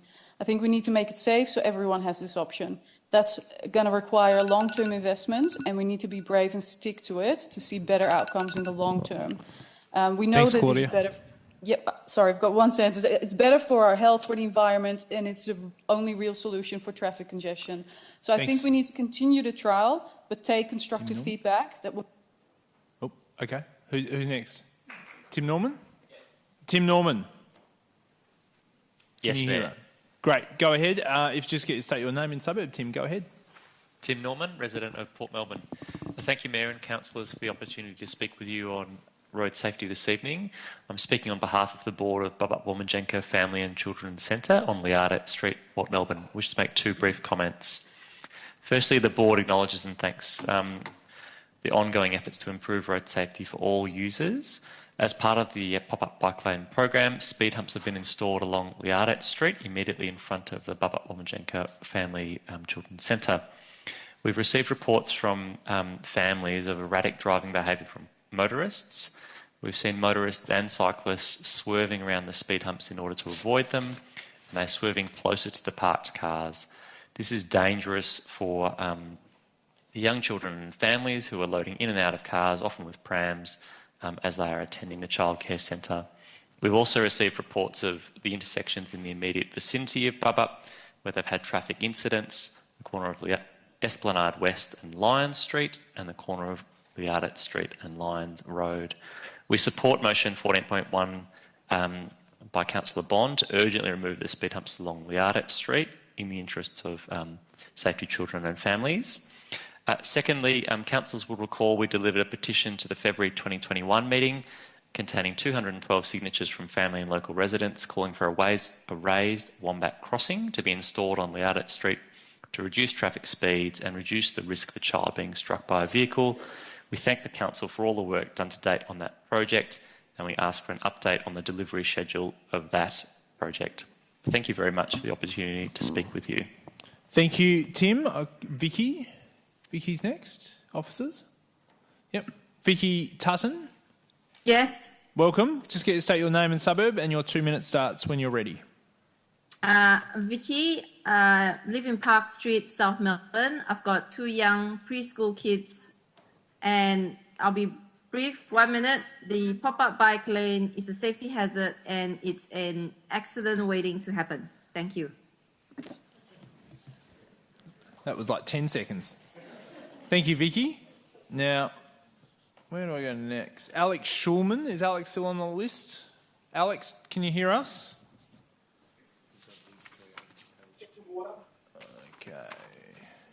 Alex not with us, or he's online? Alex, can you hear us? One more go. No? Okay, that's fine. Where should I go next? Sarah Doob, is it? Doob? Sarah, can you hear us? Sarah, one last go. Okay, who's next, officers? Christina. It's me. I've got to go. Christina Hello, Kings? I'm here. Hi, Christina. Just get to state your name and suburb, and your 2 minutes starts when you're ready. You can hear me. Yep. Yes, it's Christina Kinston. I live in St Kilda. Good evening, Mayor and Councillors, and thank you for this opportunity. My question, or questions, relate to the cost and practicalities of implementing a decision Councillors made on the 29th of June 2022 meeting. It's relating to decision 3.11 and 3.12. These decisions called for a review to find ongoing cost reductions that will enable Council to consider a rate freeze in the next financial year, 23-24. Sorry, I just take a breath. I was on talking to admin. I thought I'd been forgotten. Okay, so my questions are, how much are councillors willing to spend on this cost-cutting review? Where will the money to pay for the review come from? Where will the additional internal human resources needed to carry out such a review come from? Which programs will councillors be targeting? And finally, will the review include a cost-benefit analysis of any proposed cuts to services to ensure that no one in the Port Phillip community will be worse off?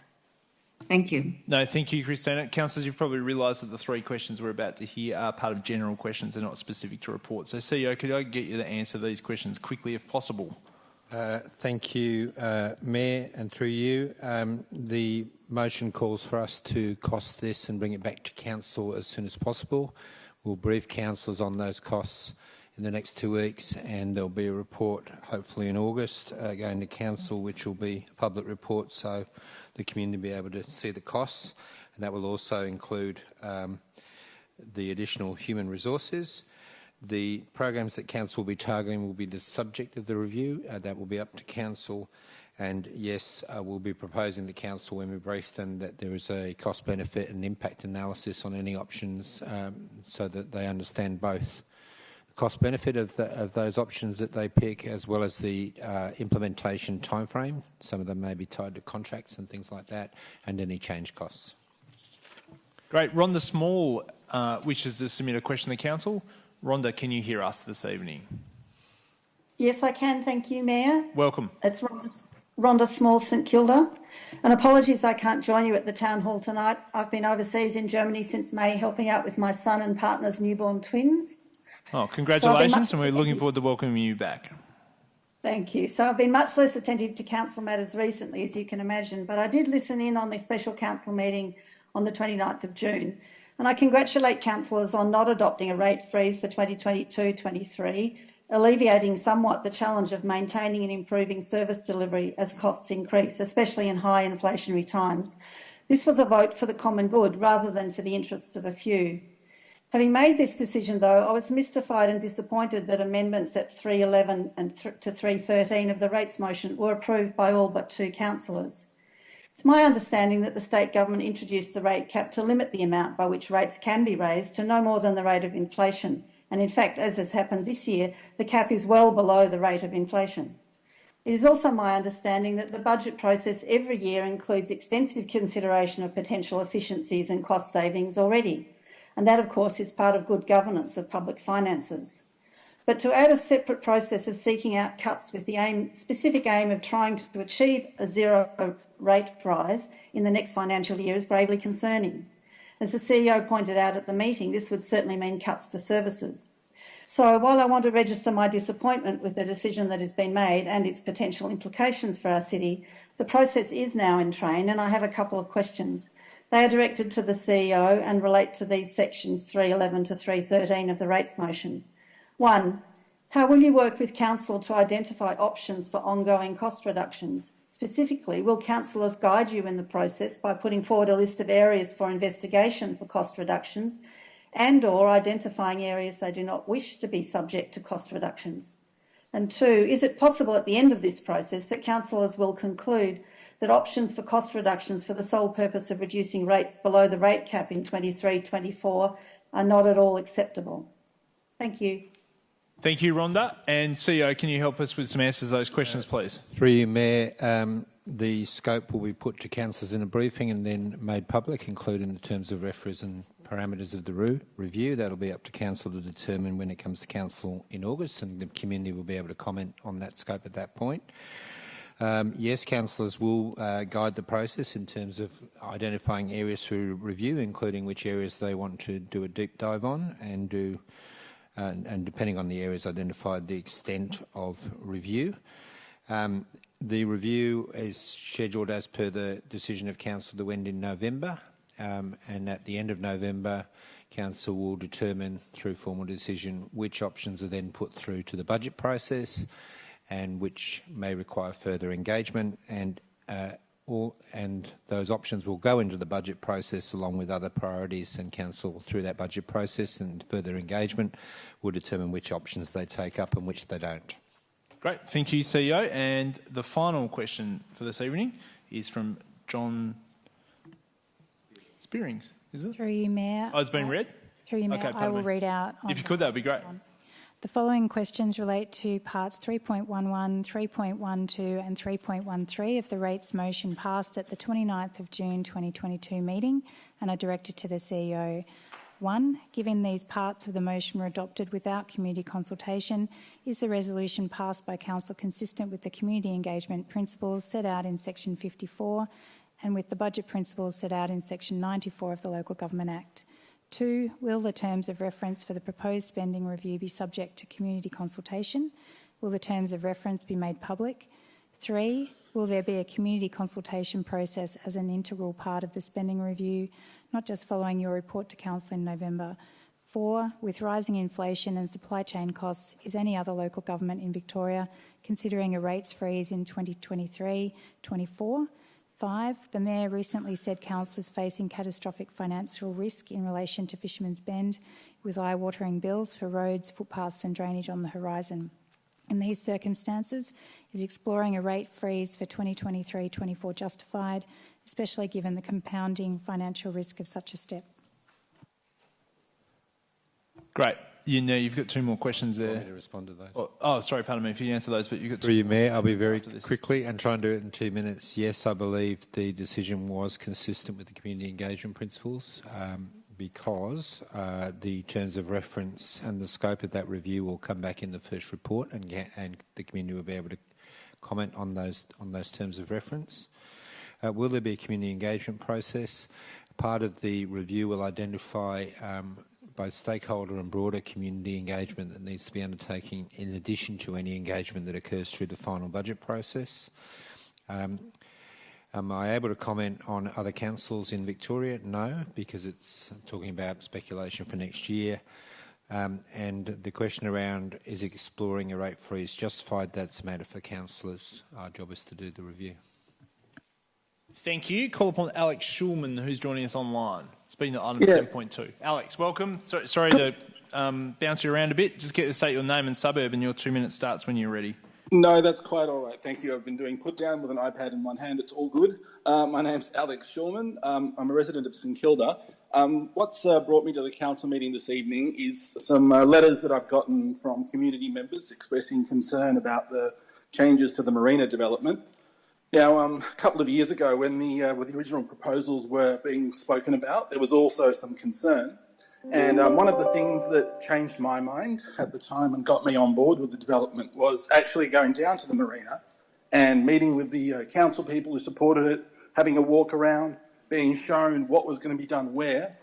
And that really turned me around and made me appreciate what was being created and made me support the project. Now, what I've read is very concerning, but I'm not going to take that on face value. I'd like to propose that before we make any decision that we can't take back, we at least try and alleviate the concerns of members of the community like myself and Trevor and a couple of the other people that have spoken tonight. Maybe meet down at the marina, have a walk around and see exactly what is being done where, what's being changed and what isn't, so we can know what's true and what isn't. Thank you, John. No, I beg your pardon? Oh, Alex, sorry. Yep, no, that's all I've got to say. Thank you. Great. Now, there's a bit of a moving piece here this evening. So Sarah is with us. Sarah Dube. Sarah, can you hear us? No. Okay. All right. Now 2 more to read out, if we could.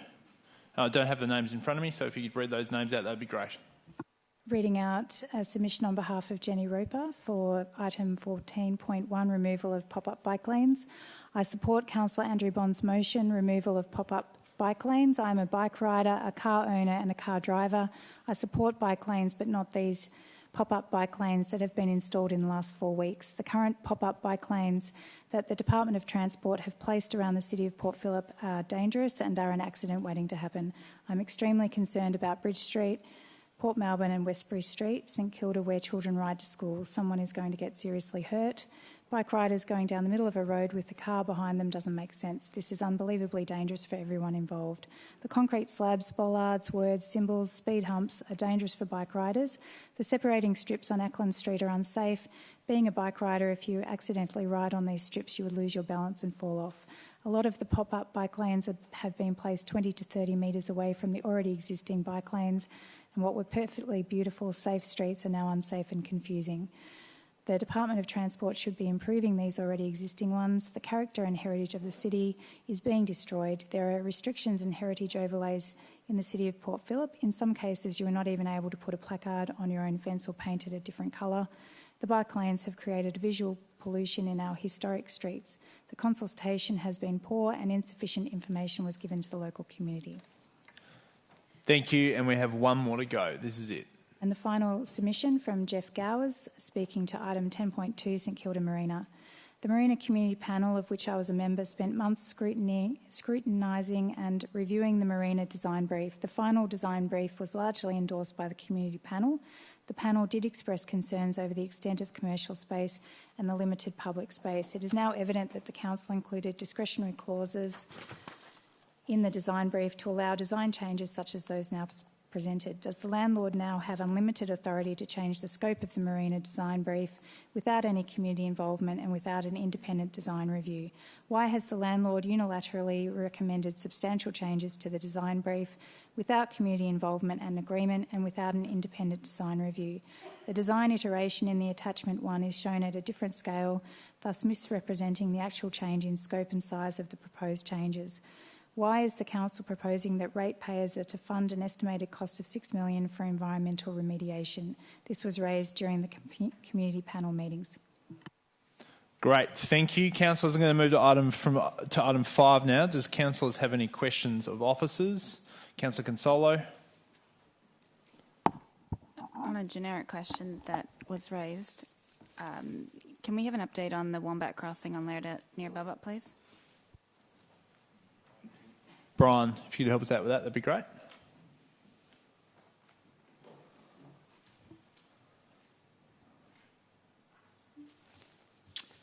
Thank you, and through you, Mayor. The Wombat crossing on the street has been approved and is progressing. The detailed designs are underway and construction will be completed this financial year, 2023. Great, thank you, Brian T. I've got a quick questions of officers, if possible. If I can find it. I can't, but I'll just read it out per my memory. Can officers provide an update on the current status of the condition at Eastern Road Reserve and what council is doing to improve the maintenance of that reserve?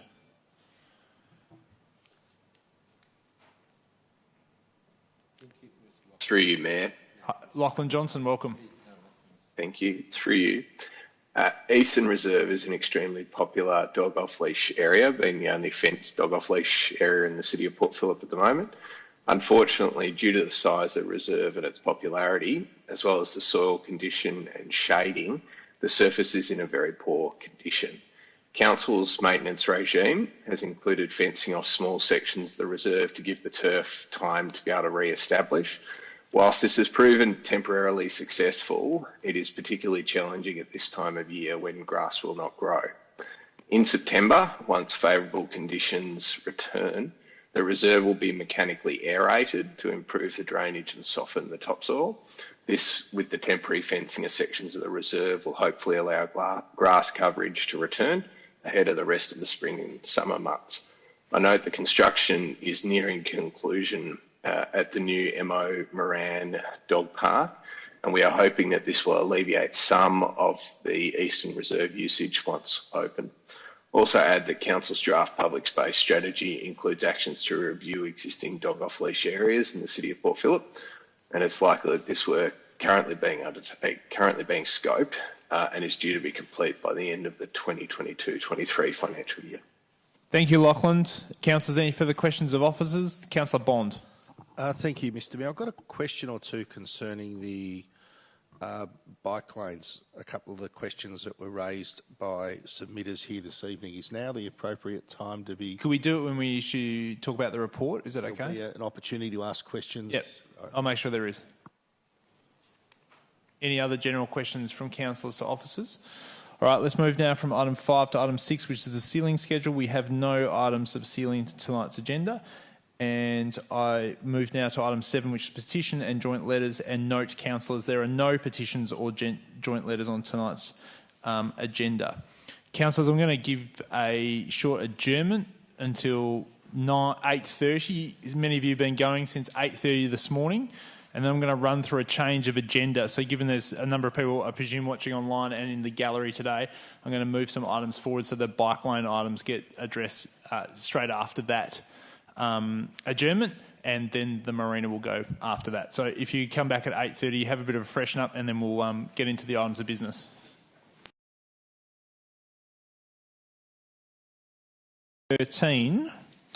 Under the rules, I'm entitled to change the agenda, and I just want to advise you that item 14.1 and item 14.4 have been withdrawn, the two notices of motion. What has been put up as an intention from councillors instead is the request for an urgent item of business pertaining to the same topic covered by item 14.1 and 14.4. So I'd now like to move, I'm now moving, rather, item number 16 to after item number 7. So we're now considering item number 16, which is items of urgent business. Councillors, do you have an item of urgent business you'd like to bring to council? Yes, Mr Mayor, I'd like to bring an item of urgent business. Go ahead, Councillor Bond. I think we've got to move into to accept the item of urgent business before... You've got to propose what it is, and then we move it in. It's a motion with regard to the bike lanes. Okay. And do we have a seconder for that? Councillor Consolo. It's a procedural motion, so we don't need to speak to it. I'll now put that motion. All those in favour? Those against? That's carried. Okay, we now move into items of urgent business, and I now ask that whether or not a councillor would like to state the motion. So, Councillor Bond, you get the opportunity to start with to state your motion of item of urgent business. Go ahead. Thank you, Mr Mayor. I'll read out the motion that I intend to put as an item of urgent business. Thank you. And the motion is that that the City of Port Phillip writes to the Department of Transport and requests that they reinstate the left-hand turn into Williamstown Road from Bridge Street in Port Melbourne. 2, writes to the Department of Transport and requests that the Bridge Street Port Melbourne Central bike lane be removed and the original conditions be reinstated. 3, writes to the Department of Transport and requests that DOT come back to Council with options for an alternative proposal to the Westbury Street St Kilda East Central bike lane. 4, writes to the Department of Transport and requests that where swerving around speed humps is observed, where speed humps are located on a 40km/h local road, where speed humps are immediately preceding or following a raised pedestrian crossing, and for all concrete blocks, bollards and yellow lines, that DOT shows Council a justification for their requirements on safety or other grounds, or facilitate their removal or proposes an alternative treatment. 5, Council officers to brief councillors on Department of Transport response to the Council letter as soon as possible and no later than August 2022. 6, writes to the Department of Transport and requests that they conduct a safety audit that reviews safety concerns raised by the community. 7, requests that Department of Transport works with the City of Port Phillip to review the pop-up bike lane program prior to any revisions and future installation of infrastructure in the City of Port Phillip as part of the DOT pop-up bike lane program following the upcoming practical completion. And 8, requests that the Department of Transport conducts thorough consultation with the residents of the City of Port Phillip prior to any revisions and future installation of infrastructure in the City of Port Phillip as part of the DOT pop-up bike lane program following the upcoming practical completion. Thanks, Councillor Bond. Before I ask for it to be formally moved and seconded, I'll just give the opportunity for councillors to ask officers any questions in relation to this motion. Councillor Bond. I did have one question that came up as a result of the submissions we heard here tonight, and it's regarding the heritage overlay across much of our city and whether or not a heritage permit or a heritage consideration was given for these works we've seen rolled out in the last couple of weeks. Given I'm aware of at least one tram stop in Mill Street, Albert Park, that was rejected by VCAT on the basis that it breached our heritage overlay. Therefore, there is a precedent for any works in the roads requiring heritage permits before they can be implemented. So the question of our officers is what heritage permits or considerations were sought or given prior to the implementation of this particular program? Brian T.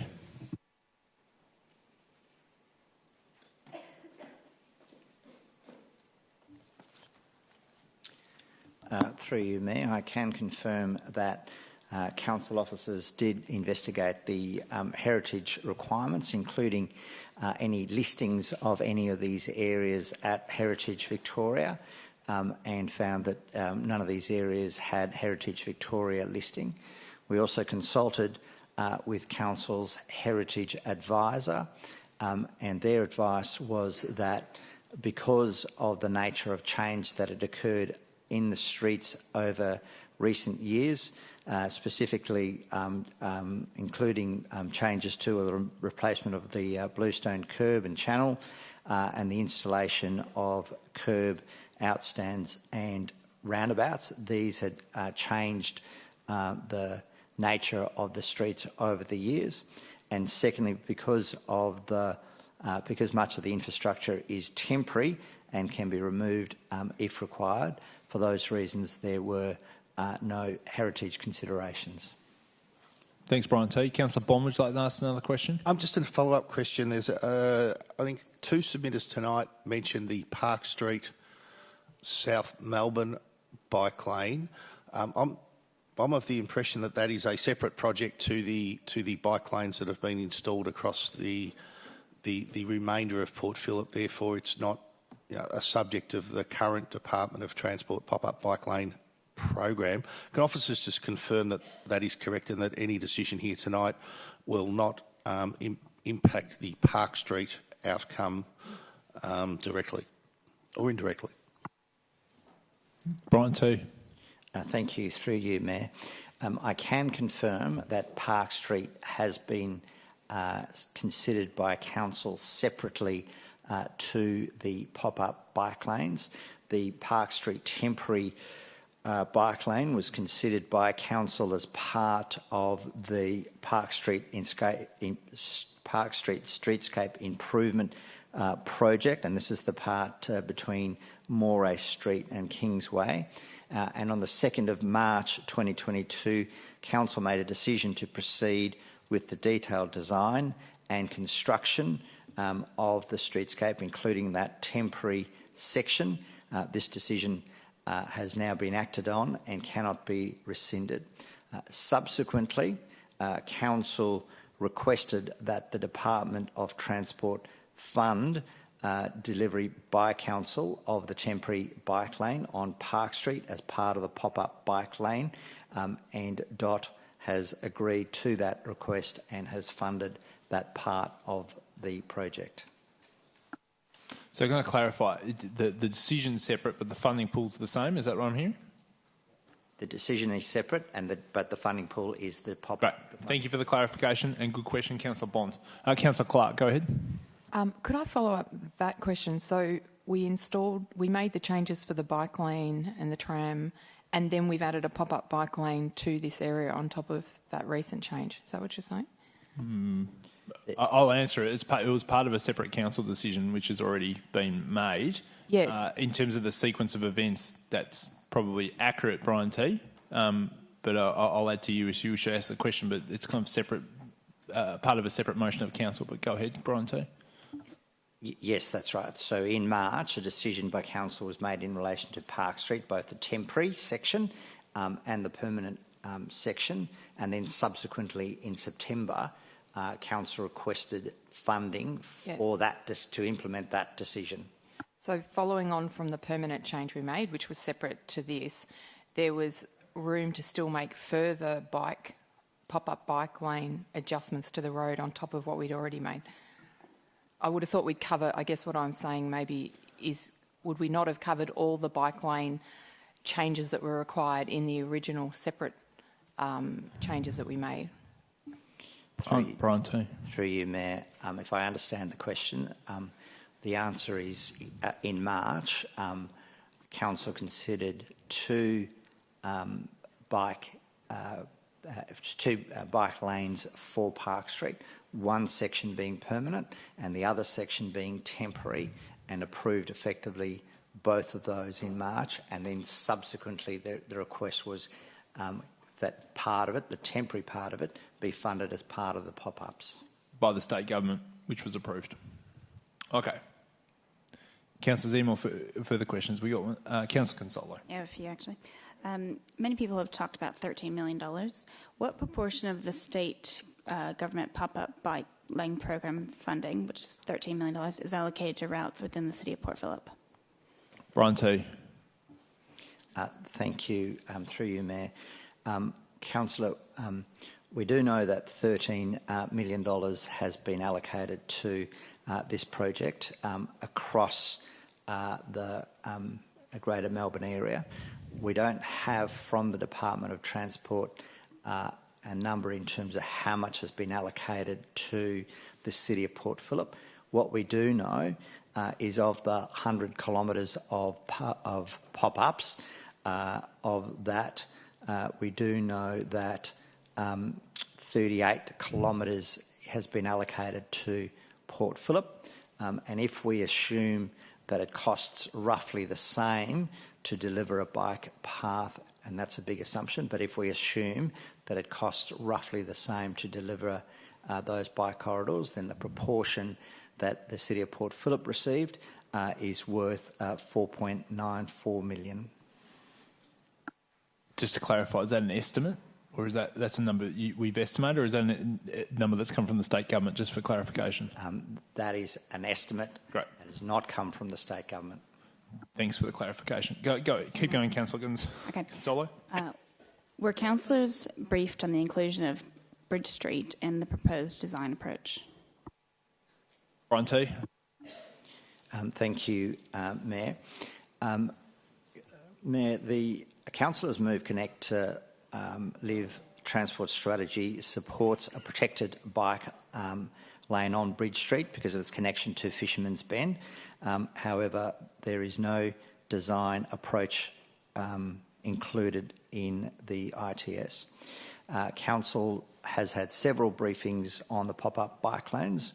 On the 1st of September 2021, Council considered a proposal to seek funding for the bike routes through the pop-up bike lane.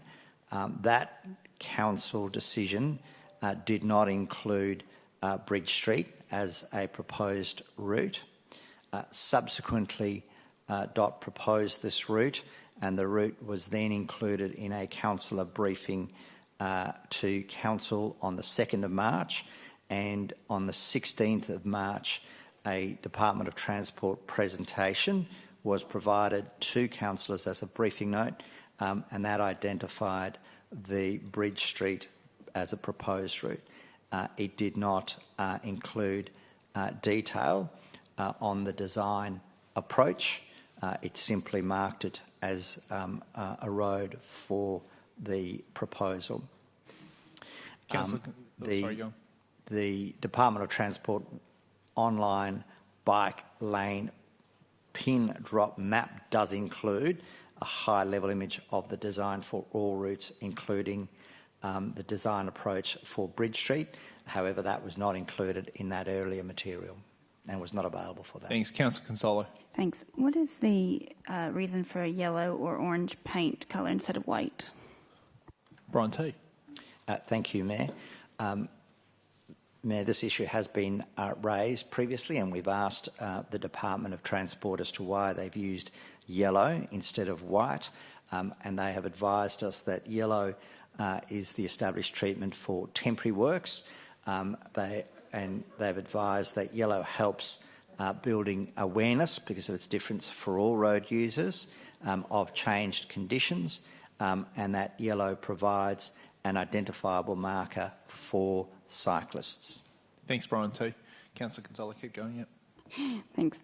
Can Council request that the Department of Transport provide information to the community on how to safely use the new pop-up bike lanes if there's things that are being used that are unfamiliar, such as sharrows is one example that people don't know? Brian T, go ahead. Thank you, Mayor. And indeed, the pop-up bike lanes do provide a number of significant changes and changes for all road users, including cyclists, pedestrians and motorists. And Council can and will follow up with the Department of Transport and request that the Department provide additional information to explain to the community how they can safely use these pop-up lanes. Keep going. That's fine. Two more questions. Just keep going, Councillor Consolo. Thanks. When is practical completion expected from the works right now as proposed? Brian T. The latest information we've had from DOT is that they were planning to complete practical completion for these in July, by the end of July, so shortly. However, I do understand as recently as this afternoon that because of the weather there might be some delays, but I think they are going to be weeks rather than months after July. Yep, go ahead. And how can Council assist the Department of Transport to understand and respond to community feedback on the proposals? Brian T. Thank you, Mayor.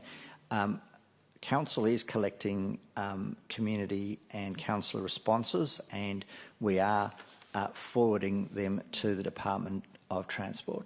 Where those concerns raise safety issues, council officers are bringing them to the department's attention and asking them to have a prioritised review and to provide council with those outcomes, those for the issues that raise safety. Council officers are also looking at community responses to inform the evaluation of the trial. So specifically, where the community raises amenity or design concerns, council officers will look at design improvements, and where council officers have any suggested changes, we will engage with the department and seek their support for those changes. Councillor Clark.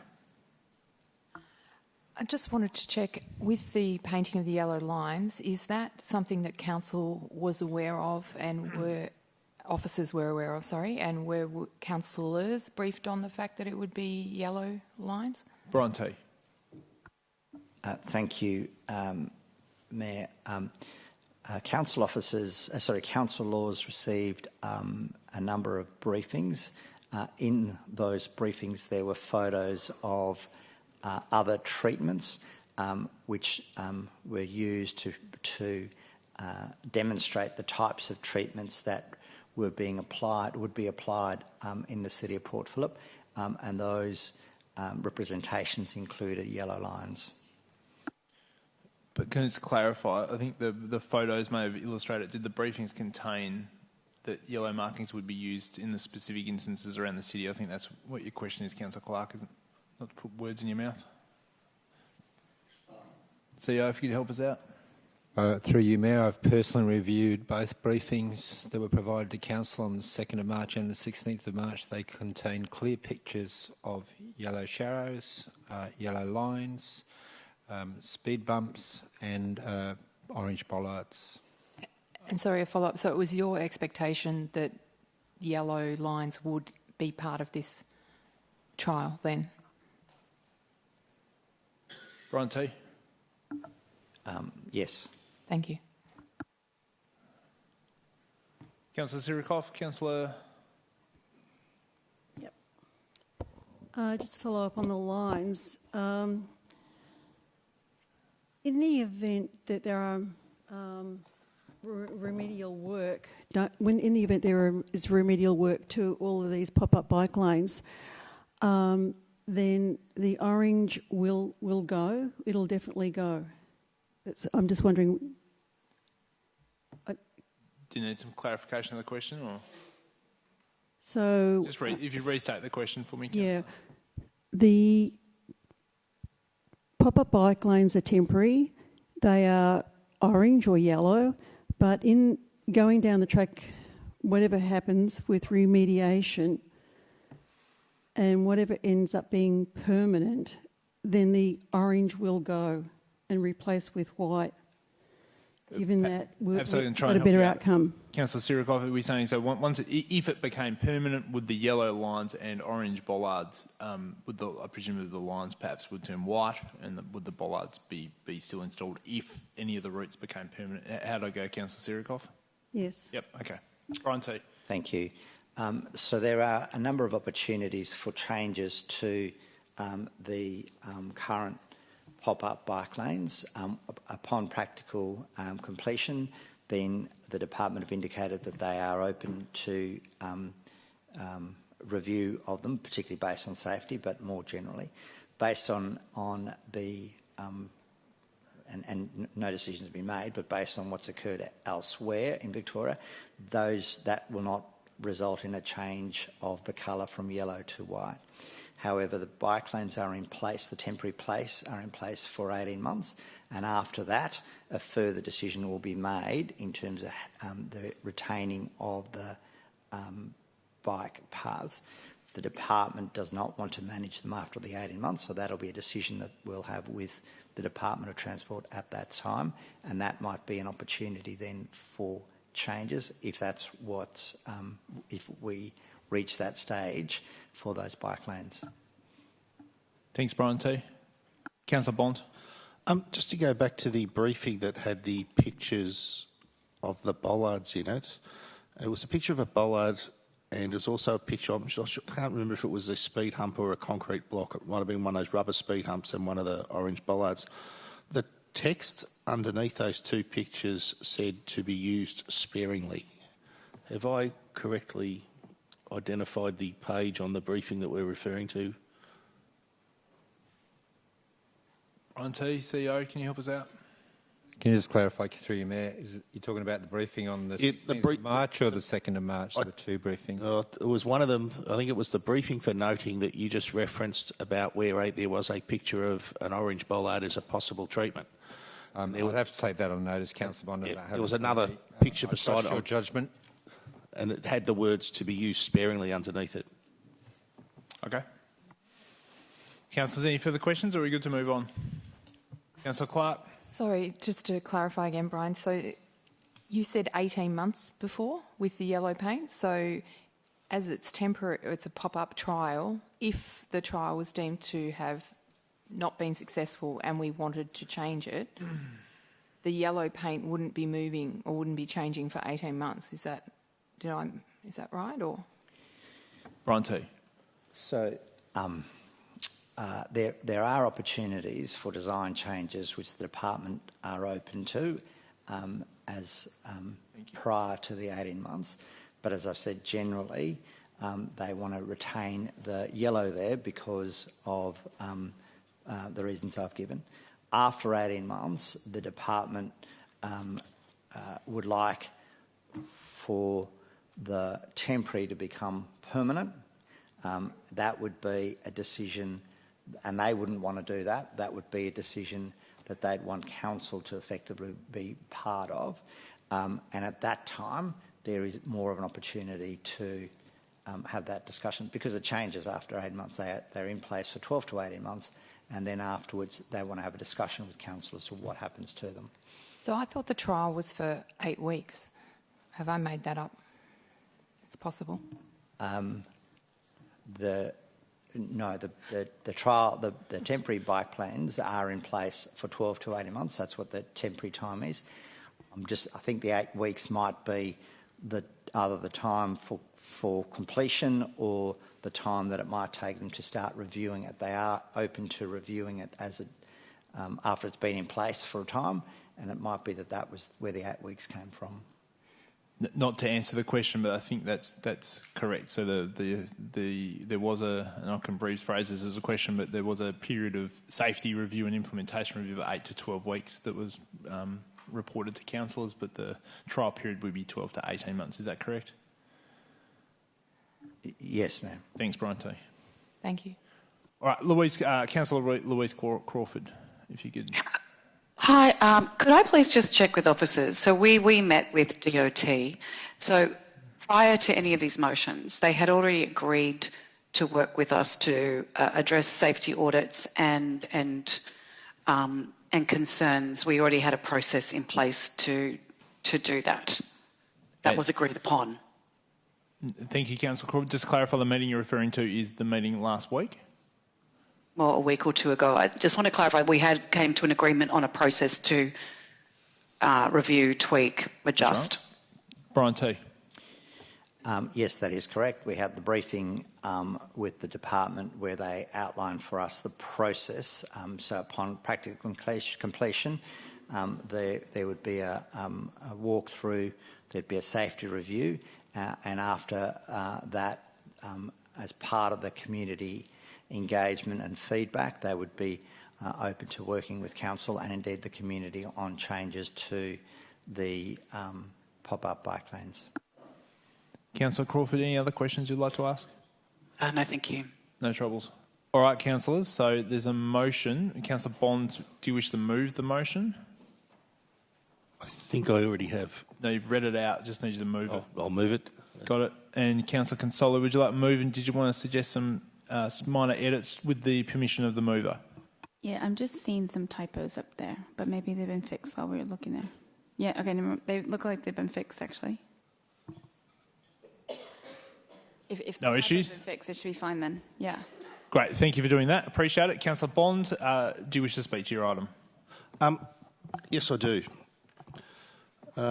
Firstly, I'll just explain the item before us to the people in the room and the people at home and where it differs from the motion I put forward earlier.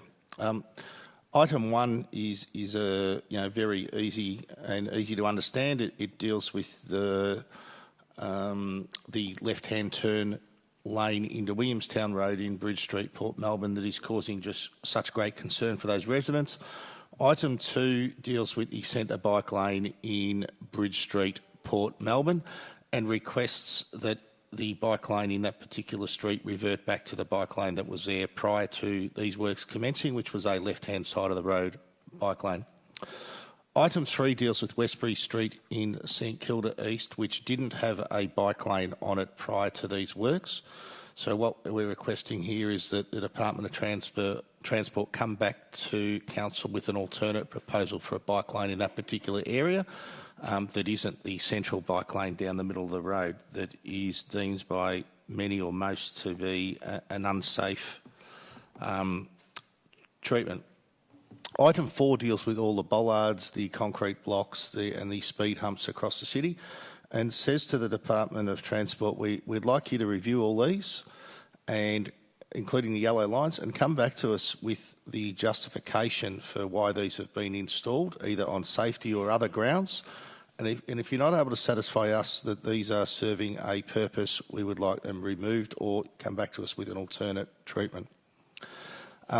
Item 5 is that councillors to come back to us on the Department of Transport response to the council letter as soon as possible and no later than the end of September. So we expect a response or an outcome to happen quite quickly. Item 6 is that they, at the end of completion, they conduct the safety audit that they plan to do. Item 7 requests that prior to any work occurs, the City of Port Phillip gets to review these changes and has input into these changes prior to them being installed, and we've included the words following the upcoming practical completion because, as we've heard tonight, this program is probably a week or two potentially away from being completed, and it's more than likely going to be completed before we get a chance to write, review and send that letter off to them. So to be requesting that they halt everything as of tomorrow is probably not realistic and probably won't happen. And then item 8 is along similar lines, except it requests that the Department of Transport conducts thorough consultation with the residents of the City of Port Phillip, you that are here tonight, who we've heard from about who have so many issues here. So that briefly just a little bit of an explanation and outline of the motion that's before you tonight, which is replacing the motion that I put up, the motion that Councillor Consolo put up earlier. Now to speak to the motion. I'd just like to stress that I'm not anti-bike. We've heard people tonight come along and say I'm a cyclist, and they have great concerns with this. And I was once a cyclist. I have ridden, rode from Tasmania to Darwin at one point in time in my life. I lived on a bicycle for 6 months. Also ridden across Canada, but I fully accept that was 20 years and probably 20 plus kilos ago, but that's another lifetime for me. So when we sit here and say I'm a cyclist, I have lived that another stage of my life. So I'm fully understanding of the cycling culture and fully across that, and I get it and have done that previously. I'm also aware of the dangers of cycling. When COVID first hit, I had the occasion to sign some stacked decks for the husband of the cyclist that was killed at St Kilda Junction. Was hit by a truck. I helped the husband get the body out from the morgue. The person that was killed at that intersection was an overseas resident of this country, and I helped the husband get the body shipped back to Japan. I used some of my contacts in the federal government to allow the husband to go back to Japan for the funeral of that particular person and come back into Australia, because this was at a time when all the international borders were closed and no one was allowed to travel. So we had to make some appeals through some certain channels to get that person permission. So I'm fully aware of the consequences of poorly designed and poorly implemented bike lanes. So it's something I'm well and truly aware of. I didn't get all I would like here tonight. I would love for this motion to go a lot harder, but if I sat here and said that I'm not going to move and not going to compromise on some of the things I would like, my motion wouldn't have got supported, and it's unlikely Councillor Consolo's motion would have got supported, wouldn't have got supported here tonight, and we'd both walk away having not achieved anything for our particular community. So I think the most important thing here tonight is that we do get these bike lanes reviewed, that we do send the Department of Transport the position of the City of Port Phillip is that our community is not happy with this outcome. In fact, they're very angry and very upset by what's happened over the last few weeks, and that we want the Department of Transport to review what they've implemented, to change many elements of it, to work with Council on what has occurred here, and what changes are going to be made and what changes are going to be implemented, and work with the community and let them know what is going to be proposed in front of their houses, because one of the things, the bit of feedback I've heard loud and clear is that people just didn't know what was happening out the front. They woke up one morning and there were some yellow lines, and the next morning there were some bollards, and the morning after that there were some concrete blocks, and then there was a give way sign in the middle of the road, then some speed humps and things like that. So it all happened without people actually knowing. So I think we as a council and the Department of Transport need to put our hands up and say, well, I don't think we did a good enough job consulting on this. I don't think we did a good enough job informing our residents of what was going to occur here, and we need to correct that when any future infrastructure is put in and when any changes occur, so that our residents are fully across what's going to occur here and can give us their feedback prior to the installation on what is going to happen out the front of their houses, rather than after. So I urge my fellow councillors to support this motion, As I said, it's not everything I would have liked from tonight, but it is going to give us some position to move forward on as a council, and to give us a way to advocate for and represent our residents, given the very, very strong feedback we've heard here tonight on these temporary pop-up bike lanes. Just quickly to address Park Street, it wasn't part of this. It was made as a separate decision. It was made as a separate decision over 2 council meetings, and the first time that came to us, I did reject the proposal and asked officers to go away and work in a few elements of that particular proposal that were unsatisfactory to me. And they came back and said, here's how we can incorporate the feedback you requested and create a street that works for everyone. I know the cycling community weren't 100% satisfied with that outcome. I know the residents of that area weren't 100% satisfied with that outcome, but I think we got a street there that works for everyone. The alternative was the original proposal was going to be approved, and that wasn't going to work for everyone in that particular area. So, I'm not anti-bike. I've shown in the past that I will work with people to achieve better cycling outcomes, to achieve better and safer and more practical and more workable outcomes for our community. And I think that's what we need to do in this instance, because what's out there now is not working. It is not safe. It needs major readjustments. It needs major changes in order to get an outcome that is safe for the cyclists in this city. And I'm willing to work with the councillors and with the Department of Transport, with our residents to achieve that. So I'll stop there and urge my fellow councillors to support this motion, and we can commence the process of addressing the many concerns we've heard here tonight. Thank you. Thank you. Councillor Consolo. Thank you for coming tonight to speak to this. Many emails and so many social media comments, and I really want to thank Councillor Bond for working together with me on this today. And we've come to a good compromise here, and there are 2 motions that are going to hopefully get supported tonight to be able to address the concerns that we're hearing. I did vote for an investment in safe cycling infrastructure in our area, but what's been installed is beyond what I expected in some places, particularly Bridge Street, Port Melbourne, the centre bike lane, and the intersection changes. It is common in a community consultation where that postcard and letterbox didn't resonate to go to the next steps, and when you see it in person, you start having more of an opinion on it. And the feedback is valid now, and we're trying to address it and bring it through, make sure that it's captured. I've taken lots of social media comments, make sure they collate them to make sure that they're heard. And if it's not gone through the proper channel or the channel that was provided on the Vic Roads website. There are some good parts of this project, and there are parts I agree are of concern. People are very confused. It's new, and that's not conducive to bike riding or drivers, or in some places pedestrians. We can't be confused on our roads. It has to be very straightforward, logical, but there's a lot going on. Perhaps some of the things that have been put in are indeed behaviour changes, and that and there should be more information from DOT to support what has been put up with an education campaign around Sharrows, for example. It doesn't seem that people quite understand the concept. It's very unfamiliar in a 2-way street to have a solid line along the gutter side on the left that's not a bike lane. We expect that to be a bike lane, and when it's not, it's confusing, especially because behind the parked cars, the distance behind it changes. So sometimes it looks like a bike lane, sometimes it doesn't. There also appears to be a lack of trust out of this process because people feel like they didn't know about it.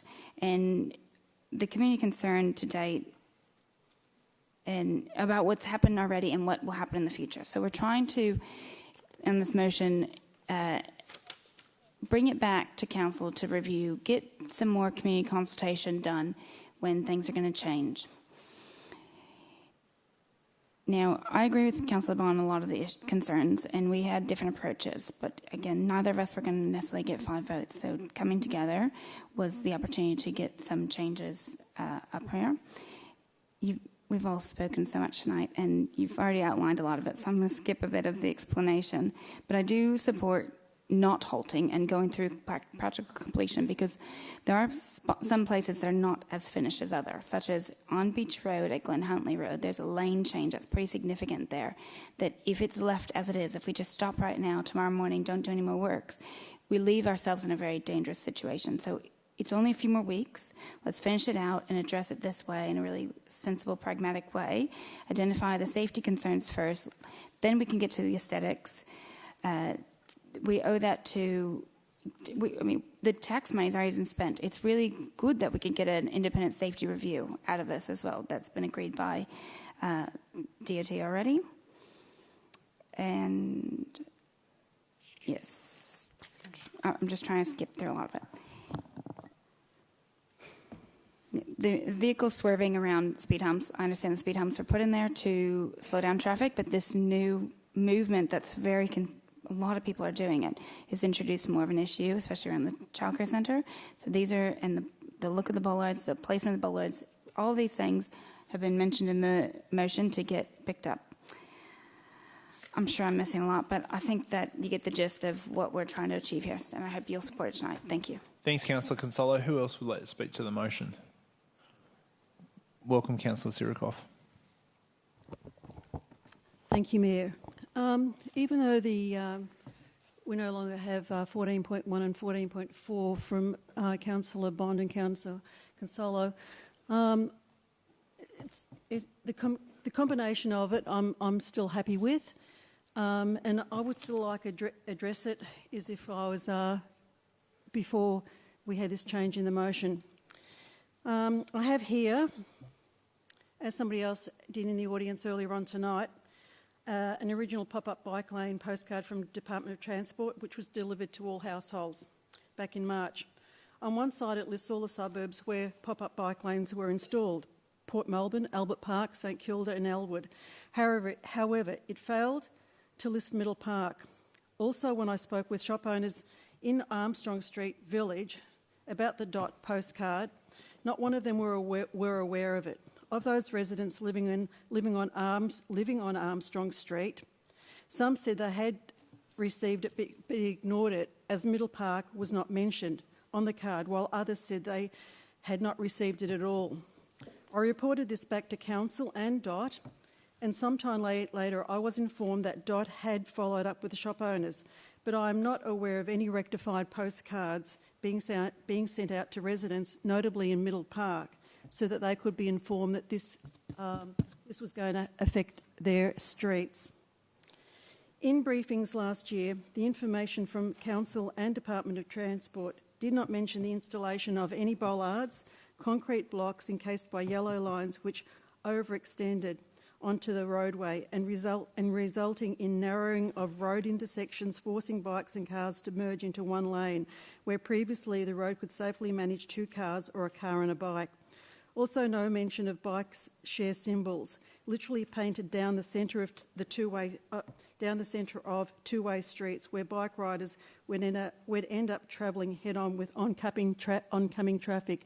And this very event happened to me on Saturday night. Plus the countless speed humps which have also been reported to disturb the amenity of people trying to sleep at night. The DOT postcard also states, "Your feedback will help to inform our designs." In an April 2022 update from DOT, it reported in an four-page pamphlet, which I have here, that following community feedback, that basically the treatments will be a light touch, speed cushions to reduce vehicle speed, and new wayfinding signage. But no details as to how the light touch will be delivered. Only that they will be minor works with access to all properties maintained at all times, as reported on the DOT app. Instead of a light touch, it has been quite a heavy-handed approach and shocked and angered residents with the oversupply of speed humps, the dangerous locations of protruding concrete barriers and bollards and bright yellow lines and bike symbols dominating our streetscapes. The real and experienced feedback is here tonight. I have received more than 70 emails opposing the pop-up bike lane designs. Many speakers have presented to here tonight, about 24, opposing the pop-up bike lane installations, and an overwhelming gallery of people also opposing the pop-up bike lanes. And a petition soon coming to council, which I am informed has reached more than 1,100 signatures. There is an overwhelming common message from the residents on the pop-up bike lanes, and that is a lack of community consultation, a blight on our heritage overlay, and no respect for the aesthetics of our beautiful streets. And most important, the residents' concerns about the safety and risk to cyclists, pedestrians and drivers due to the unnecessary and dangerous and confusing and inconsistent designed pop-up bike lanes as a result of the bollards, concrete blocks, narrow roads, unnecessary merged roads, and who has priority and who can enter a roadway. Is the cyclist meant to ride inside or outside the yellow lines or riding down the centre of the road? I see the rollout as a disaster, and I don't want to see anybody injured or killed because of this rollout. We need to remove these over-engineered designs which are not safe before there is an injury or death, as council bears the public liability no matter what. Where there was no problem, many problems have now been created. We councillors are here to listen to our residents and to represent them. And feedback has to go back to DOT that the rollout of the pop-up bike lanes has been a failure and must be removed.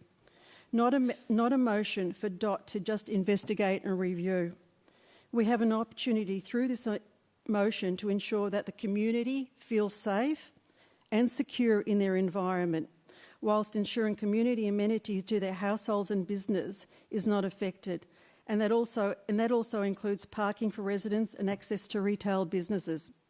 I hope that councillors will support this revised motion for the safety of all bike riders and car drivers, whether they be locals or visitors from overseas to our city. Thank you.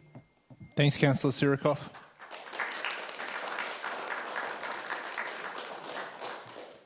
Councillors, who else would like to speak? Or would you go back to Councillor Bond? Councillor Martin. I was very excited to go to the two council briefings on the pop-up bike lanes. As an avid cyclist, I was delighted to hear that we were going to have some relatively low-touch pop-up bike lanes throughout our municipality, and I was looking forward to riding through all of them. And I have to say, up in Canal Ward, they seem to have been very, very effective. Being in Gateway Ward, I can't even umpire a football match at the moment without people bowling up at quarter time. Instead of complaining about the free kicks I'm giving, they're talking to me about Bridge Street. Or they're talking to me about bollards. So there's certainly an enormous amount of community concern, and certainly in my ward. And having taken my bicycle out and ridden up and down Bridge Street, I can fully agree that something has to be done there. I'm on the board at the Bub Up Womanjeka Kindergarten. You would have heard one of our board members earlier today say that at their board meeting the other night, and I sat very quietly, being the councillor, and they were staring at me, they were talking about their own experiences of trying to walk children to their cars, little 3- and 4-year-olds, to pop them into the car parked out the front of the kindergarten, while cars coming up Liarded Street were doing swerves around the pop-up, what's the word we call? Speed humps, I'm not quite sure, judder bars, cushions or whatever. So there are a number of issues. I take issue with Councillor Sirikoff. I don't think it's a disaster. I think that there are a number of areas that need major improvement. Some need to be fixed yesterday, particularly Bridge Street. I rode my bike down Westbury Street last week, and again, there's no way I'd want my kids riding up and down Westbury Street on those pop-up bike lanes at the moment. But I think the motion that Councillor Bond and Councillor Consola put together is a nice compromise, because it recognises that, yes, things need to be fixed, but it's not talking about ripping up all the stuff there that's good, but it's giving us a chance to address those areas that we don't think are good, or even if we as councillors think something's okay, we're saying to the Department of Transport, if you have issues, if you know the residents of Street X go and speak to you, you need to go and have a look and make any changes that are necessary. So I think Councillors Bond and Consola have come up with quite a good compromise that really franks pretty much what we talked about when we met with the Department of Transport 2 weeks ago, when we were very clear with them that we weren't happy with a number of their what's the word I'm looking at? A number of their project implementations, and that they needed to go back and have a look. although they've agreed to do this motion is actually franking. We're putting here in writing that we're confirming what they agreed with us the other day. And yes, they do need to go and fix things up. And although I've heard lots of concerns about yellow paint, this is a trial. I hear it's 12 to 18 months. A review after 12 would be much better than a review after 18 months, and perhaps we councillors can expedite that. And I've also heard that it's likely that yellow wouldn't be the colour of anything that was made permanent.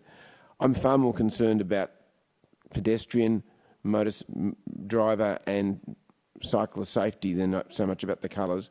And I do think a number of these pop-up bike lane implementations are quite dangerous. That's my personal opinion.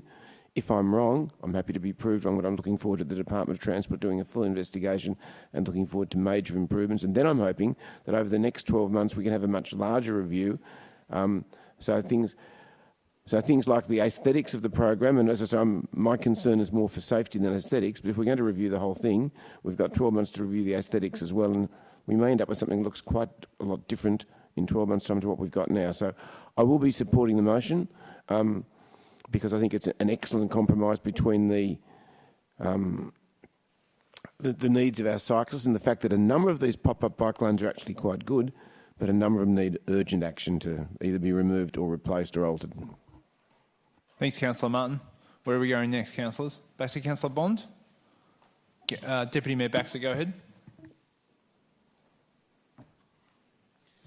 Thank you, Mayor. A couple of weeks ago, we had a briefing with officers from the Department of Transport, and during that briefing, we discussed ways that residents could give feedback to DOT, and also the process by which council officers could participate in working with DOT on giving feedback about the rollout of this project and whether there might be issues with potentially safety or potentially other issues. And what struck me certainly was how keen and eager DOT was to work with us and happy to take on feedback and happy to look at solutions, how seriously they took questions of safety, just how this is not normally how eager state government departments are to work with hand in glove with local governments. And so I was really looking forward to that process. Now, things that process didn't include were aggressive notices of motion, radio interviews, multiple radio interviews, constant Facebook posts attacking DOT, attacking council officers, attacking. And none of that was actually laid out. Point of order, process. Mr. Mayor. I presume under... No, don't give him the hint. What's the actual... I was about to call you on one, but... 49.3 Part E, an error of fact. I don't believe I've attacked any council officers on Facebook. I think you should be more broadly say... are you inferring a councillor has attacked DOT and attacked others Councillor Bond, on Facebook? did I name you? I'm interested. No, but I'm just asking you, could you clarify for me? I'll name a number of different behaviours, some of which have been exhibited by a councillor, some of which have been exhibited by the people whipped up by the councillor. So. Right, you didn't expressly say that a councillor has attacked. I can go back and review it, but I'd caution you if you could. You know the rules under Section 49.3 around facts and making sure we're on the same page. So if we're making allegations against specific councillors, I mean, I can certainly be careful. I could say that Councillor Bond attacked the program. I can say he did. He's described it as being terribly wants it to be ripped up. I don't see how that is unfactual, but sure. So anyway, so we worked out this process, and now what we've done here is a councillor has decided that they want to grandstand instead of actually get good outcomes, and we've now ended up where we are. These pop-up bike lanes, there's a number of them in various areas, and some of them, as Councillor Martin said, work quite well, and nobody's really got any issue with them. And in other areas, there may be some issues that we should look at, and DOT has said that they are very happy to look at with us. I'm not sure how happy they would be now that they have been so publicly slammed. We should be looking at safety, obviously, as paramount. I agree with Councillor Martin. Issues about aesthetics and stuff like that seem very much like a second-order issue to me. I'm sure they can be resolved. That's not what I worry about. What I worry about is safety. And I have heard people come here and say that there are safety concerns about some of these designs and treatments, and I think we should look at that if there is safety concerns about those. In particular, I have noticed, I went to Bridge Street with Councillor Consolo and some other councillors. I also have spent quite a bit of time at Westbury Street, both riding it, driving it and walking it. I say both, that's three, but anyway.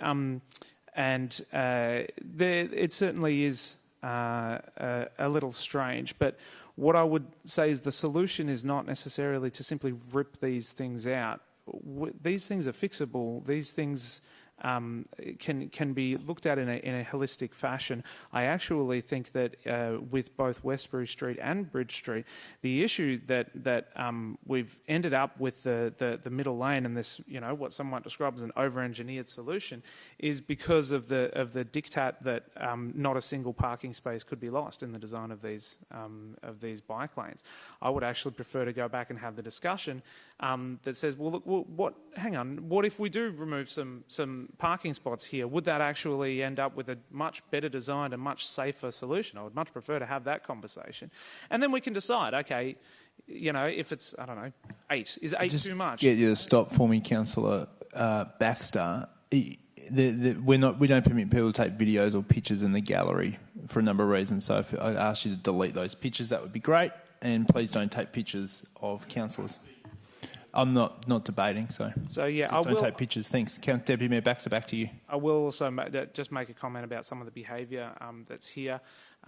Taking videos of people interjecting, laughing and so on while they're talking, even demanding to know where someone lives. These are actually quite intimidatory sort of things to do to people, and it's not acceptable here. I'm just going to say that straight out.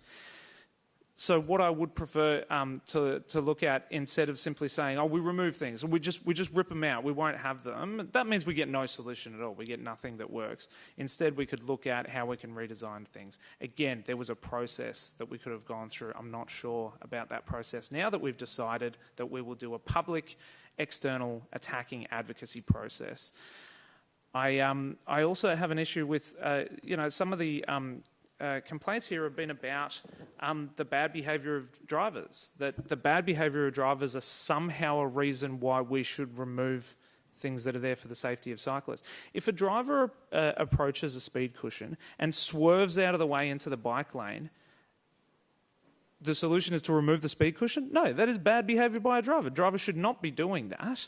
That is dangerous driving by a driver. They shouldn't be engaging in that. If a driver is unable to understand a narrower road and drive more slowly in a narrower road, I would say that's a driver behaviour problem. And there may actually be some things we need to do to educate drivers on how they can drive more safely, instead of simply saying, you know what, cyclists, you can't have this thing that might save your life because drivers don't want it and they'll just swerve around it and kill you in a different way. What a terrible outcome for people. I'm thoroughly disappointed with how this whole thing has gone. We have had up until now, a really good relationship with DOT where they have been really willing to work with us on cyclist safety, where we can actually change our streets to make them safer for everybody. And I understand there have been some cyclists here who say, ride on the roads, and I've never had a problem before. We have to think of the people who aren't currently riding on the roads because they're afraid to do so. What about those people? We can actually get them out of cars and onto bikes if we redesign our streets to make it safe for cyclists and cars, and the footpaths obviously for pedestrians. If we decide that it's all too hard, that a slightly, something that isn't slightly as good as we would like it to be, should simply be ripped up instead of renegotiated and worked through, then I can't see us making any progress on safety, and the amount of riders who die on the roads will continue to die.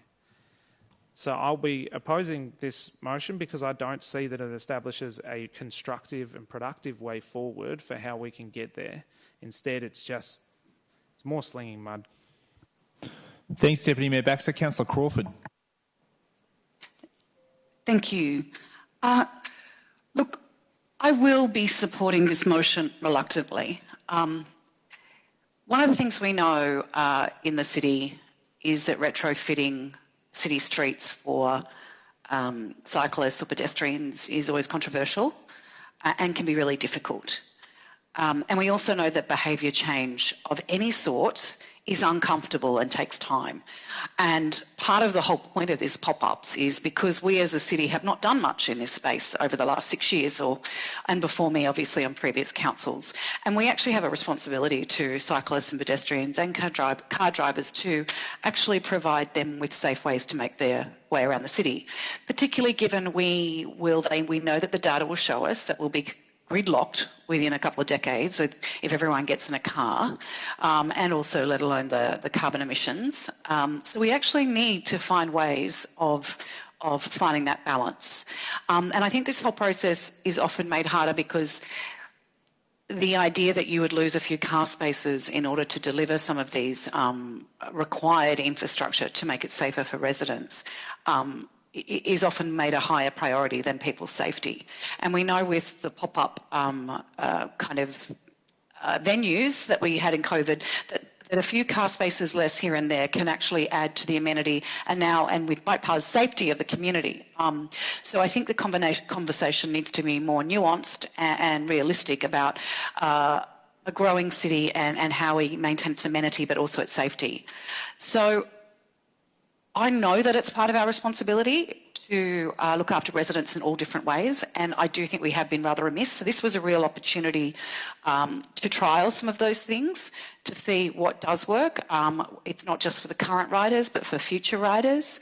And I, recently, unfortunately, got kiboshed is one of the separated bike lanes on Kerford Road, which could have been a great trial to see if we could encourage more cyclists on the road. Now, as I said, I will be supporting this with a number of concerns. I am concerned about the reputational damage with DOT. We went into this in good faith as a partnership, and I do not think that this kind of way of looking to tweak and adjust the program is particularly helpful for future relationships, and knowing that there are many big projects that we need to work with them in the future. So I am not particularly happy about that as a councillor. I also have concerns because I'm not a safety expert, and I know lots of people have expressed safety concerns tonight, but I don't actually know. And I would hate to presume to know better. Does that mean we can't tweak and adjust and work with DOT and the traffic engineer experts? No, not at all. But I just think we need to be very careful in the presumptions we make.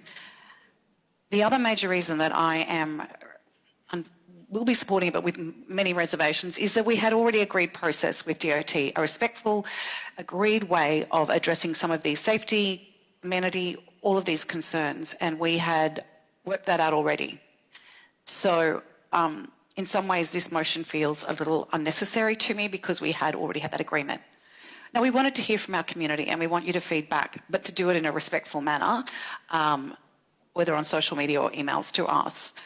It's a hard balance to get that right for our cyclists, for our residents, for our pedestrians, but we are trying our best. And so yes, we want the feedback. Do we want it to be respectful and understanding and take into consideration all of the concerns of the community? Yes. And we had worked out a way to do that with DOT.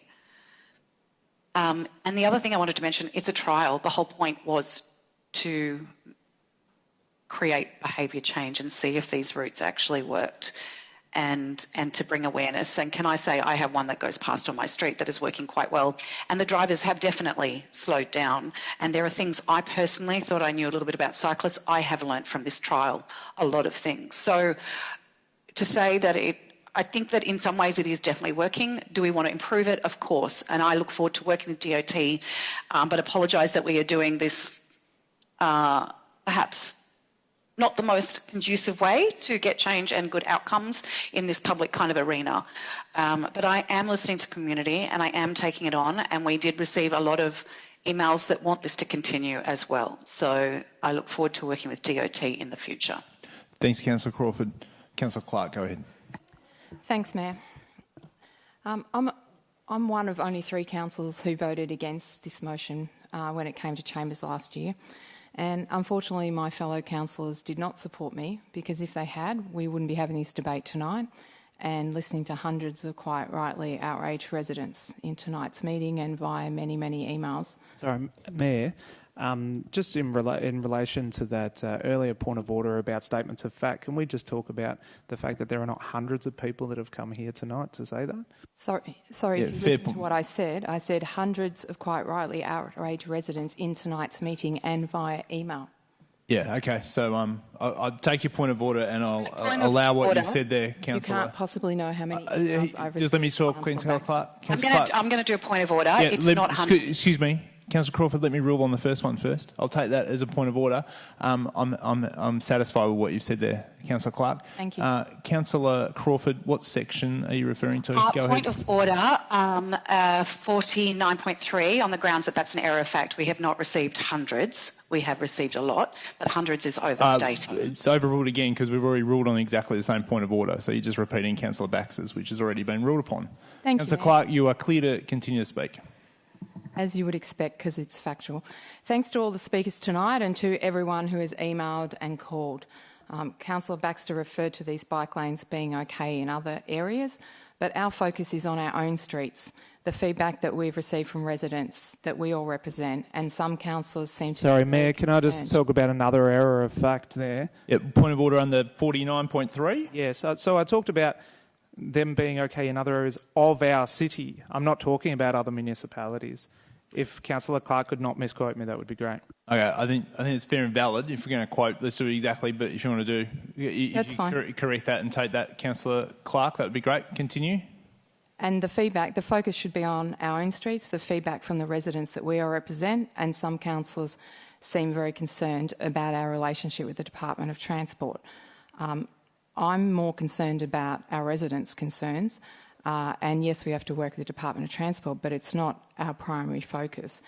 I also don't believe this is about a change in behaviour. It's not our role to tell our community how they should live and changing the nature of the streets that they live in. We represent our community. It's about councillors listening to the residents who have the rights to live in their streets according to the character of our municipality that we usually mostly support. Gridlock and unsafe outcomes will be a result of these type of changes, and I think it's okay for us to admit that we might need to make changes. I won't call them bike lanes because it's hard to work out exactly what they are, with miles of yellow paint, unnecessary speed humps which in and of themselves are causing drivers to swerve into the bike lane, concrete blocks that don't allow a car to turn safely into the left lane, and you now have to go out and around and sometimes swerve into the 2 lanes. Westbury Street is unworkable, and we've moved bike lanes into the middle of the road, which has caused, quite rightly and very legitimately, safety concerns. It's quite an achievement, especially when you get avid bike riders complaining about how unsafe they are and how unnecessary, as we've heard tonight. From my perspective, this motion doesn't go far enough in removing them immediately, and a 12 to 18-month trial is going to be very difficult for our community. However, there are some processes we need to go through that will hopefully force the Department of Transport to rectify these mistakes, address community concerns, conduct real consultation that would have avoided maybe some of these problems, and bring our lovely streets back to normal colours and not the current graffiti that we have. So I will support this motion, but I'll be looking to see what they come back with and whether that's going to address the concerns of all the residents we've heard for. Thanks, Councillor Clark.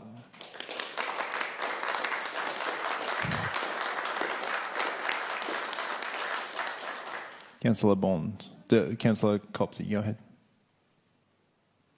Thank you, Mayor.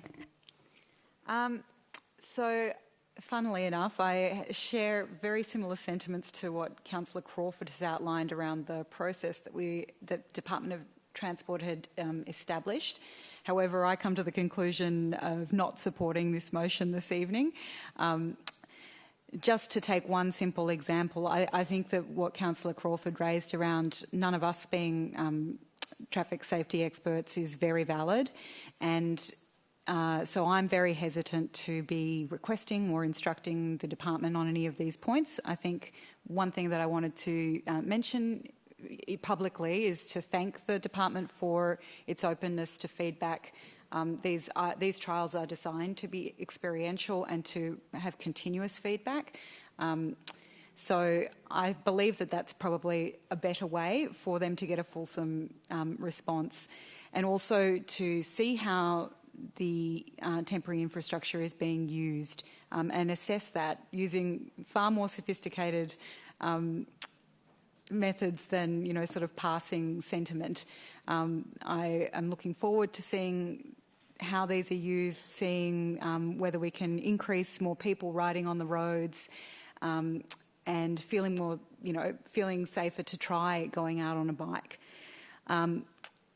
So I don't want to be instructing the department around particular spaces and treatments, although, of course, we will be conveying sentiment back and raising those issues through the process that was already outlined. For my part, I've been encouraging people to participate in the pop-up bike lanes feedback, which is ongoing, and I'll continue to do that. And just on the second point around, for example, Bridge Street, we've heard some people very upset about it speaking this evening, but I've also been contacted by people who have said that they like that treatment, that it's made them feel safer and it's made them more likely to use that street. So I think that it's probably best to continue referring feedback and so on through the actual process that's been established by the department, and that's one of the reasons that I won't be supporting this motion tonight, which is quite particular in its instructions. So all that being said, I also want to take this opportunity to thank the department for the significant investment in our city, which we advocated for as a council.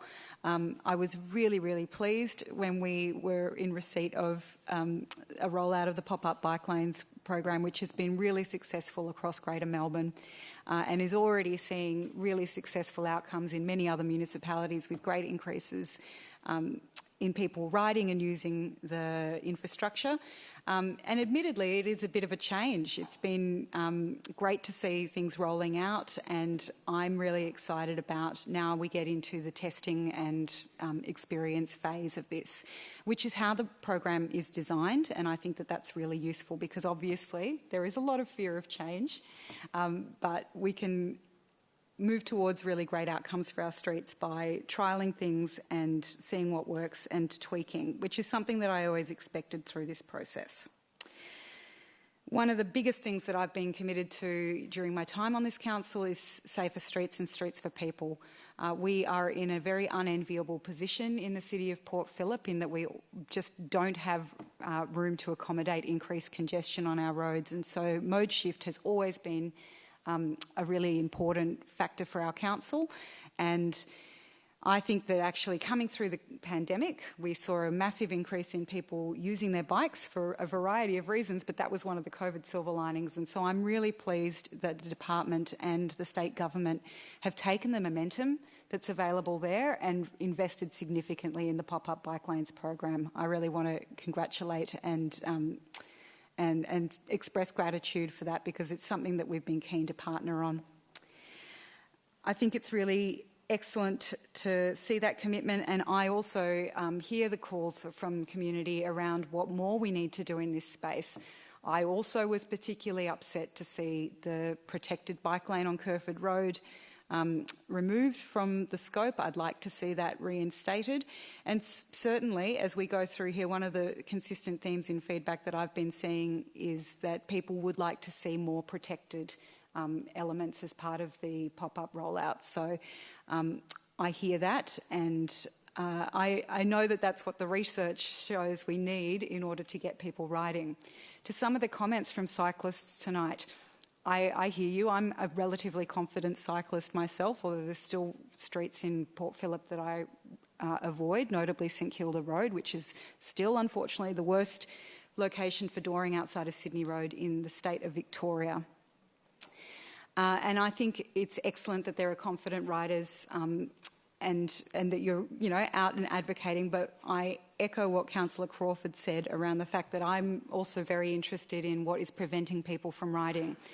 And it's no coincidence, I think, that several of the people who've said that they're very confident on the roads currently and came to speak to us tonight were men. We know that women and other vulnerable road users, including children and the older people in our community, are far more likely to go out and to uptake cycling and to participate if there are protected lanes available. So look, I never expected this to be a smooth process, but I think that it's part of the nature of the trial that we test these bits of infrastructure out, and I'm really pleased to see it continuing. I also wanted to acknowledge that transport emissions are the fastest growing source of emissions in our state, and it's absolutely something we must address. I think the other great thing about improved shared spaces on our roads is obviously that we've got lots of shared mobility options starting to emerge as well, and we need to make space for those because they're quick and efficient and easy ways to get around the city, and we'll see more and more people taking those up as well, as we've seen through the current trial of the scooters and e-bikes. So I think that this is consistent with those moves to more sustainable and active transport. I just want to also close, I suppose, by saying we've got one of the most beautiful places to ride in the country, and my vision has always been that it will be one of the safest, or at least a bit safer by the time my time on this council comes to an end. I think that we have to try and we have to do things differently in order to bring that outcome about. I'm very, very proud that one of the schools in our city, I think it's Albert Park Primary, and I hope I'm not going to get that wrong, but had the highest level of kids going to school on Ride to School Day of anywhere in the state. We need to support our community and kids to feel that safe riding to school every day. I have stood up for safe and separated facilities to improve cycling and create safer roads for people, and I'll continue to do that. I appreciate where you've tried to get to with the compromise tonight, Councillor Consolo. For reasons that I've already stated, I won't support this, but I'm very committed to continuing to work with DOT throughout the period of this trial. Thanks, Councillor. I'll speak very, very briefly. I'm very happy to support the motion that's put forward, and I commend Councillor Bond and Councillor Consolo. Not for the first time. No, compliment you and congratulate you on putting together a good compromise solution, because as we've talked about many times during the week, I don't think if you'd not done this, either of those motions would have been successful. We won't know the answer to that, but I think it was fairly unlikely. So well done to you. As a councillor and as your mayor this year, I'm happy to defend council positions, and that's my job. But what I struggled with this one in the past few weeks is going back to the original material that were presented as councillors and then seeing what was delivered. And my view is, based on the review I've done, is there is a gap, and I've found what has actually been delivered versus what was in my brain about what was the expectations that were built around and what were going to be delivered, in my opinion, was very different and has raised a significant amount of community concern, which is very, very valid. The small areas which I've had personal experiences is that my child goes a bub up and I park my car in front of the speed cushion there, and that is very, very dangerous and very true to Deputy Mayor Baxter's point that it is driven by what's illegal, I presume, illegal driver behaviour, but it is behaviour that's been engineered by traffic movements have been put in as part of this program, and it's very, very dangerous. We need to do something about it. The road measures that have been put in, particularly at Westbury Street and in Port Melbourne, just don't work as I see them from my point of view, and to the point where, you know, when councillors went and looked at it on site, and all councillors have been very involved in going through this, we had a fire truck pull over, and the emergency services personnel made it in no way, made their views very clear, let's put it that way, about the safety measures that they were experiencing based on that specific item and the road attenuation measures that have been put in place around Bay Street, Port Melbourne. So concerns have been raised via email in particular to me at a rate in the past couple of weeks which has been substantial, and there are legitimate concerns our community has raised around safety and this program more generally. So it is right and proper for council to do this evening, and I commend again the councillors that have spoken well on all sides of their views and opinions. It's been constructive and well thought through, but very happy to support the motion that's been put tonight by Councillors Consolo and Councillor Bond. Councillor Bond, do you wish to close? Just to clarify that, I just managed to do a quick count of my emails. I've received 8 from Canal Ward, 25 from Gateway Ward, 99 from Lake Ward, for a total of 132. That doesn't include messages, phone calls and all the other bits of feedback I've been given through other channels. So I don't know whether that solves anything, but that's just a quick count of what we've received. I won't speak. I think I spoke enough earlier. Thank you. Councillors have put that motion to you. Those in favour? Under division. Yep, we can do that. Councillor Copsey's requested we do that under division before we vote, which is perfectly fine. Those councillors that are in favour. So you've got Councillor Bond, Councillor Sirikoff, Councillor Consolo, Councillor Pearl, Councillor Martin and Councillor Clark. Those against, sorry, and Councillor Crawford, pardon me, Councillor Crawford, sorry. That's very remiss of me. And those against is Deputy Mayor Baxter and Councillor Copsey. That motion is carried. Now, I move the agenda item 10.2 to now, which is the St Kilda Marina. Thank you, those of you who joined us on that item this evening. It's been a long night for you. We greatly appreciate you coming in and having some input to the meeting tonight. You're always welcome. So, councillors, let's now move to item 10.2, which is the St Kilda Marina. Submissions for landlord approval, review and approval of changes to the new lease redevelopment concept design. Councillors, questions of the officers in relation to this report? Councillor Martin first and then Councillor Clark. Councillor Martin? CEO is probably the best one to answer this question. I read in today's Age that Council's taking a decision tonight that's going to lock Council in, that there's going to be no community consultation. That's not my reading of the documents. Have I got it wrong, or is this merely the first step in a range of things? And, for example, if some or all of the clauses in tonight's motion are carried, does this mean that Council's locked into delivering these, or does it mean that there's going to be a whole series of community consultations, evaluations with time for much further changes further down the track? Chris Carroll. Through you, Mayor, I'll just check Joanne McNeill. Oh, sorry, Joanne McNeill. Might want to answer it. I can answer it. I can't see Jo. She's just over here. Oh, she's there. There she is. Wearing a few hats tonight. Yeah, wearing a few hats. Joanne, would you like to answer the question? Thank you. Through you, Mayor. The decision before Council at the moment is about the landlord approval process. And once if Council makes a decision to move this into the planning process, there is a public consultation process that has been built into the planning scheme, a non-statutory consultation process, which will be an opportunity for the community to provide feedback on all of the design plans that are part of the planning submission. If I can add, go ahead, Chris. To that, Carol. I think just to be clear tonight, officers have made a range of recommendations, some of which are to not approve some of what's been proposed, some of which is to make approval with conditions, and some has been to approve. There is then a planning process, which is a separate process. And yes, as Joanne alluded to, there is some consultation as part of that.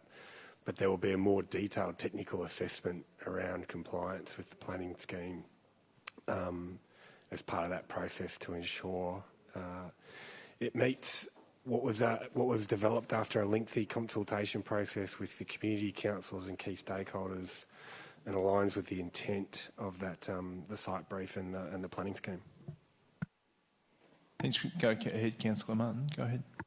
So, just a follow-up question. Let's say, for example, this council agreed this evening that they wouldn't give permission to go ahead with the design and implementation of a beach on the peninsula. Would it be possible for 6 months or 12 months down the track for AMDC or somebody else to come back to us and revisit that proposal? Or conversely, if council decided tonight that yes, it did want to take further investigation to putting a beach on the peninsula, could it then be that during the planning and consultation process it was decided not to go ahead with that? Chris Carroll? Joe? Well, the beach is a special case in its own right because a large part of it is actually outside of the control of the landlord. It's outside of the lease boundary. Parts of it are outside the lease boundary. It's got a whole range of its own approval requirements from various state government agencies. It's got potential native title implications. So there's a whole range of additional approvals and assessments that would be required to progress that any further. The options that have been provided to the council tonight are to not consider that any further and just revert back to the proposal and the lease approved concept, or to allow AMDC to continue to review that with some fairly strict conditions around approvals, but also further technical assessments.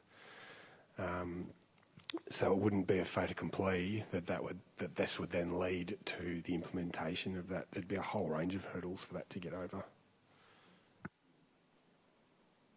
Councillor Consolo.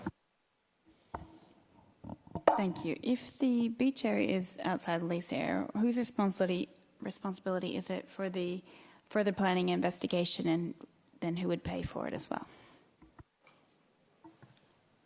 I think Chris Carroll. Yep. Through you, Mayor, that would be AMDC's responsibility. We've been really clear in our recommendations to council that we don't believe that council should be providing any funding towards that. And if it was to go ahead in any capacity in the future, we've also suggested the council shouldn't be paying any money towards the ongoing maintenance and upkeep of that. That would all have to be the responsibility of AMDC. All right, councillors. So Councillor Clark, go ahead.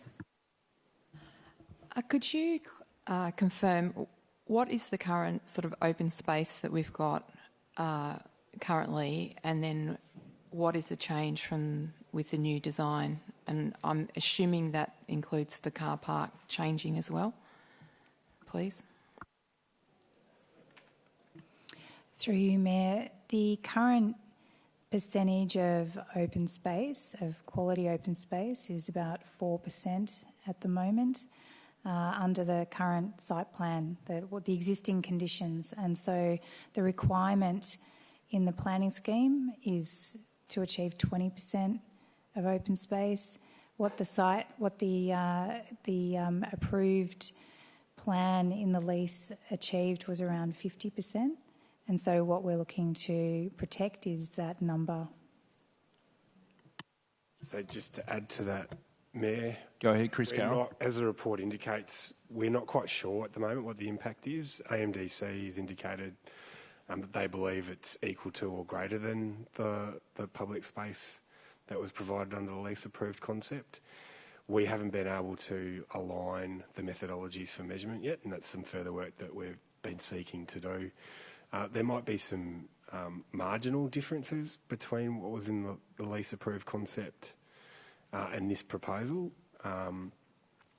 which we would think would be okay, particularly given how substantially it is above the planning scheme requirement, and that there'll always be some refinement.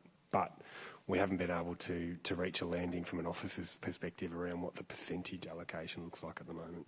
However, the quantum is from 4 to 50, thereabouts. That's right. Yeah. It's significant. Any further questions, councillors?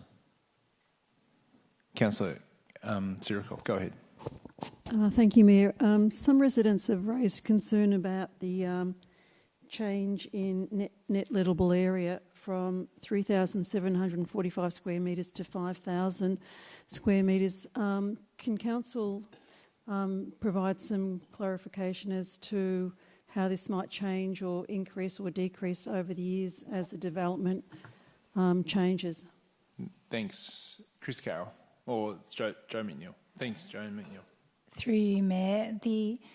The net lettable area, the maximum net lettable area was defined in the site brief and also in the planning scheme as 5,000 square metres. The submission that was, successful and AMDC's proposal that led to the lease included less than that. It was 3,000 and something. So it allowed for room to grow for them over time, and that was allowed for specifically because it was considered that 5,000 square metres of net lettable area of commercial development for the site overall, given the size, the scale of the whole site and also the different elements within it and the need for activation and also long-term financial viability, was that 5,000 square metres was an appropriate amount that wasn't an over commercialisation of the site. There was significant debate about this during the community panel and further consultation, the broader consultation, but ultimately the planning scheme has that embedded, and so this proposal does increase AMDC's original proposal to that 5,000 square metres of net lettable area. Great. All right, councillors, we have a officer's recommendation. I'm going to break this into parts, and I'll be very slow and clear about what I'm doing here because it will affect the way you speak also. So what I'm going to do is I'm going to seek a mover and a seconder for items 3.1, 3.2 and 3.3, but I'm going to break the voting down into you will vote on 3.1 and 3.2 combined first and then 3.3, but I'm moving the first three sections as one motion. So let's say you wanted to speak, you wanted to vote against 3.3, you only get one opportunity to speak. So you might want to speak in favour of 3.1 and then against 3.3 if you were going to vote against that. Is that clear? So I'm moving as one motion, but there'll be two votes. So I'm looking for a mover in relation to the officer's recommendation for 3.1, 3.2 and 3.3. Councillor Bond to move and a seconder, Councillor Clark to second. Councillor Bond, do you wish to speak? Councillor Clark, do you wish to speak? I will. Thanks. I'm fully supportive of the design and the whole... Can I speak to the whole lot just in one? You're welcome to. Yep, go for it. So I'm fully supportive of the design and the proposal. I think it's a great improvement on the St Kilda Marina as it stands today. It adds significantly to the open space and opens up views to the bay. It extends the access for walking or riding along the beach frontage, and I walk around there regularly. It adds to the hospitality options to the area where the community currently only have one option. They'll have a multitude and be able to enjoy more open space at the same time. I see nothing wrong with the rooftop bar. It's common everywhere and allows both residents and visitors to enjoy the amazing view that's available. I also don't have a problem with a helipad. We have many examples of this in Victoria. No one has a problem with one being at Yarra River. It's really not that radical. And Yarra Valley, I've seen them at wineries just recently. It adds to the options for people to enjoy the area and the beauty of the bay, and with an increased open space as part of the whole expanded design. I love the idea of the beach.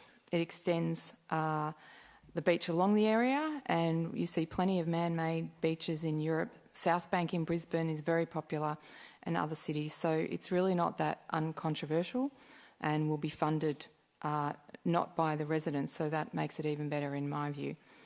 You can't ask for upgrading of facilities like this without accepting some of the development options that come the way. The upgrade comes with a heavy price tag and needs to be funded by allowing people to enjoy expanded facilities, but done in a respectful way that doesn't upset the amenity of the area, which I believe this design has got the balance right, and it's one of the, I think the way the council officers have managed it and the design is a significant upgrade to the area that's in my backyard, and I I can't wait for it to be built and enjoy the expanded sort of access to the foreshore and also the open space and hospitality. So thank you.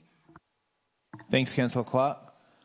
Go ahead, Councillor Copsey. Can I just ask a clarifying question on process? Yep. Mayor, you've moved 3.3, Yes. but not 3.3.1. Is that correct? Or are you incorporating 3.3? I don't think I need to go through every subheading of 3.3.1, but 3.3.1 is included in 3.3. Thanks for clarifying. But if you wish to divide the voting up down to that level, I'm happy to do that as well if you wish. It's not essential for me. No problem. Yep. Sorry. Thanks, Councillor Clark. Who else would like to speak to the item? Councillor Bondi, wish to close? Yeah, I'll take the opportunity just to speak once while we go through this. Look, I'm generally very supportive of the officer's recommendations here. I think there's some well-considered conditions on a few of the requests we've received, and they've rightly said no to a couple of things that the applicant requested. And then with the beach, as has been outlined, it's probably a separate issue to the City of Port Phillip because it falls outside the lease area. So there's probably a very different process that doesn't involve landlord consent from us in order for that to be completed. Not against that particular option. I would love to see a further developed plan come back to us at some point in time when we need to be involved once all the other permissions of the people that are responsible for those particular areas are taken into consideration. So yeah, generally very supportive of the officer's recommendations here. Great. Go ahead, Councillor Copsey. Apologies again, but could I request that we vote Absolutely on 3.3.1? No troubles. Does anyone wish to speak? Just a reminder, we're just going to go through the voting, so you won't have an opportunity to speak again up to 3.3. Yep. Go ahead, Councillor Copsey. Thank you. Thanks for clarifying the process, because I do wish to speak. And the reason I wanted to draw out 3.3.1 is that I do want to, as the first part of this motion states, thank AMDC for their engagement in the process to date. I'll just flag that there's a number of the departures from the approved site brief and lease concept that I'm not comfortable with, and so there's a number of these that I won't be supporting this evening. My reasons for this is just going back to some of the comments that have been raised by community members tonight, going back to the original process that we undertook for the community panel, and the very strong feedback that came through that process around the marina as being a functional working marina, but anchored in a really, in a very civic public space with lots of open space, lots of native vegetation, lots of opportunities for cycling and pedestrian flow throughout the site. This has always been very important to me, and recall when we got to the voting on the site brief, I was actually disappointed with the outcome that we reached around cycling access on the promenade, and that was enough for me to be dissatisfied with where we got to on the site brief. Some of the departures that are sought to be approved, either under the officer's recommendation just approved or approved conditionally, are a bit of a bridge too far for me in terms of departures from that vision. They are significant changes. The helipad in particular is a really impactful use that wasn't contemplated, and it's something that I'm uncomfortable with. Generally, as the officer's report details, there are still quite a few issues to be worked through in relation to a number of these elements. For example, the dry stack and the elevations, the increased height and so on. Though we can deal with that at planning, I'm at the point of wanting to have more information before I'd be prepared to support those kinds of departures. So for that reason, there'll be a number of elements that I would not support this evening, but I do thank AMDC for all the work that's going in. I value the partnership and where we're headed with this project. It's an iconic location. We only have one foreshore, so I'm very conscious as we go through of remembering that community vision and making sure at each step I'm feeling comfortable with the direction we're headed. Thanks, Councillor Copsey. Nobody else wishes to speak? I'll now hand over Councillor Bond to close if you wish, Councillor Bond. Did I get that wrong? No? Thought I did close. No. No, you didn't. Sorry, I'm just checking myself. No, I asked you to, and then I thought I said it. Councillor Copson came in, but go on. Yeah. No, any of it makes sense. No, go ahead. All right, I'll go ahead and close. Yeah, look, just to speak to a number of elements here.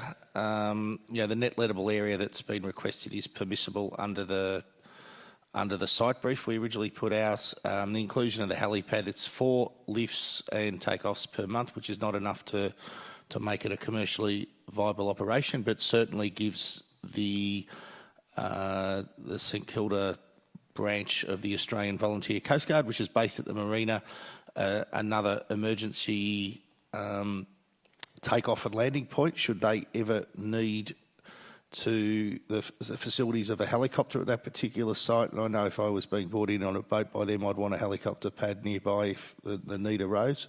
In terms of the bridge, I was very strongly in favour of the bridge about 4 years ago and pushed that as hard as I could in order to get a bridge at this site, but I think I lost that argument about 3 or 4 years ago. So, yes, it would have been wonderful to have a bridge in this site. The opportunity's still there. I just don't think it'll ever be realised.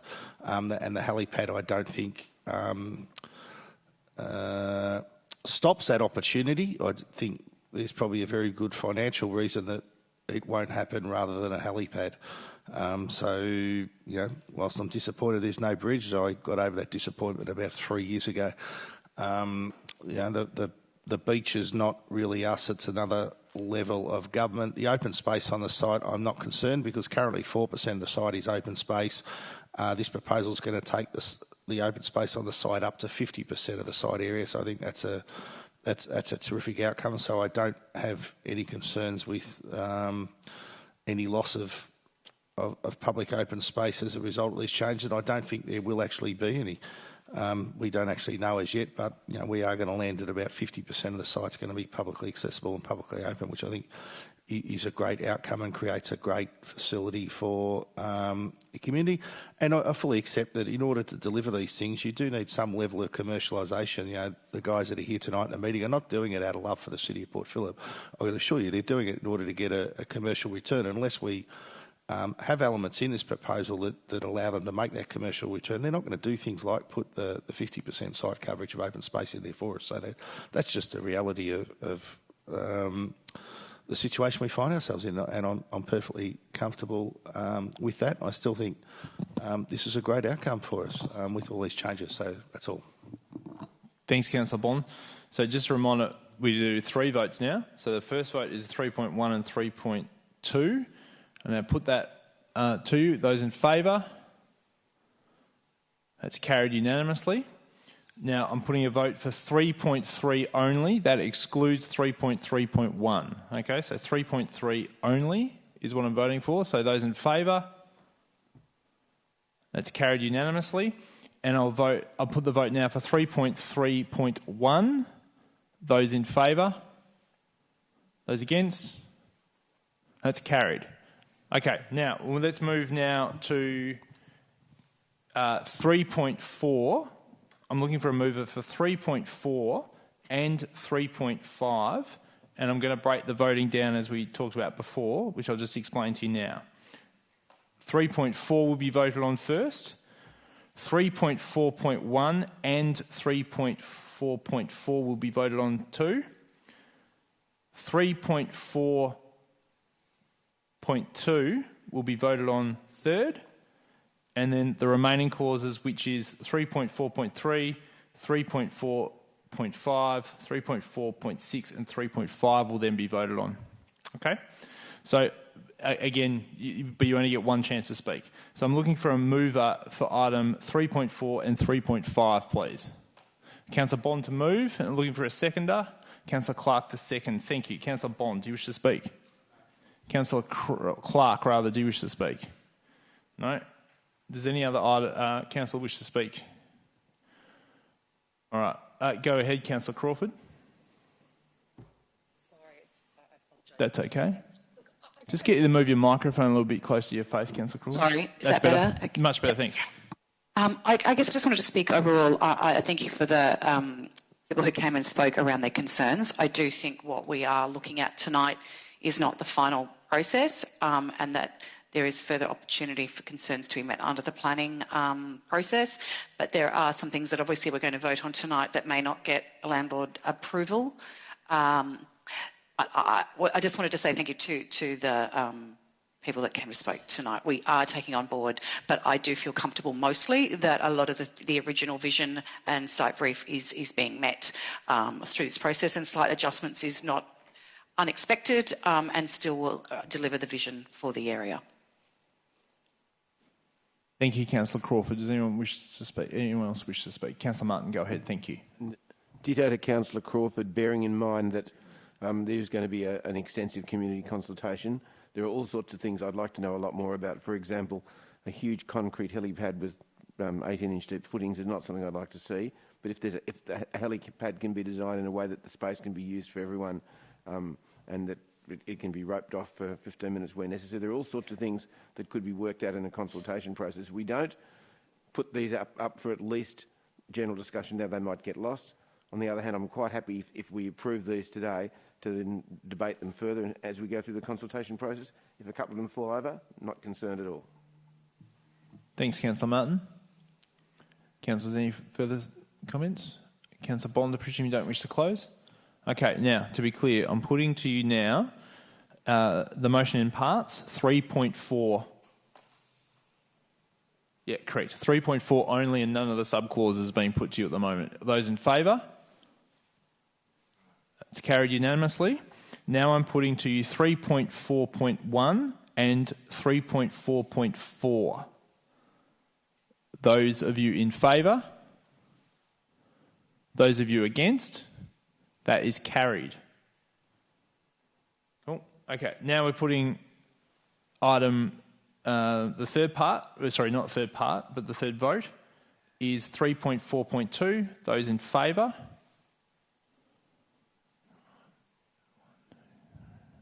Just counting, sorry. Those against? That is carried. Can I request a division? You can. So a division on 3.4.2 has been called by Councillor Copsey. Those in favour? Councillor Bond, Councillor Sirikoff, Councillor Pearl, Councillor Martin, Councillor Clark. Those against? And that's Deputy Mayor Baxter and Councillors Consolo, Copsey and Crawford. That is carried. I now move items 3.4.3, 3.4.5, 3.4.6 and 3.5. Those in favour? Those against? It's carried. Okay, good. Thank you. Now let's move. I'm looking for a mover and a seconder, or a mover rather, of the officer's recommendation to 3.6, 3.7, 3.8, 3.9, 3.10, 3.11, 3.12. And whoever the mover is, please make sure you make the amendment in item 3.7. Councillor Copsey, did you have a... Yes, I'd like to move it with option 2. No problem at all. Another councillor may wish to foreshadow. No, sure. I'm looking for a seconder. And Deputy Mayor Baxter the second. Councillor Copsey, I'll ask you to speak. Thank you. Look, this sounds like a really lovely idea. However, I think that there's so many unknowns around it, and I'm sceptical about it being achieved in a long-term way without there being a huge cost associated with it. Certainly happy to hear more around this, but it's not an option. The beach is not an element that I'm looking to support at this stage with the current level of information we have. The bay is a delicate ecosystem. I'm not sure what impacts this would have, and I'm also, while I note there's been some arguments made around how this could be a useful structure in terms of climate mitigation and storm surge and so on, I also think equally it'd be very vulnerable, and that's one of the reasons that I'm concerned about costs that would be associated with it. Thank you, Councillor Copsey. Deputy Mayor Baxter. Thank you, Mayor. I also wouldn't support the extended beach concept. It wasn't anything that we consulted on, so the community's never really seen that before. There's also those jurisdictional issues about how it relates to the Parks Vic elements of the land, as well as the fact that just something like this. I mean, we manage beaches. We know how expensive beaches are to actually to maintain, renourish, keep clean, and all of that sort of stuff. It's an astronomical figure for this leaseholder to put in there. And as a couple of other councillors have noted, they're looking to monetise this lease, which is of course what they would do, right? So. I don't want them going and spending a whole bunch of money that they then have to make up in monetisation and perhaps come back to us and look for more net lettable area or more commercialisation of the area to pay for a beach that we didn't even consult on and wasn't even part of our original design. It seems like it is, although option one doesn't necessarily say yes, we would do it, it sort of says yes, we'll think about it. I think it's better to just knock it on the head now. It is not worth looking at. It is not going to... It's not going to meet the needs that our original design was attempting to meet. Thanks, Deputy Mayor Baxter. I'll speak quickly. I'm happy to go with option one, so I'll foreshadow if this motion fails, I'll move to option one if councillors wish to do that.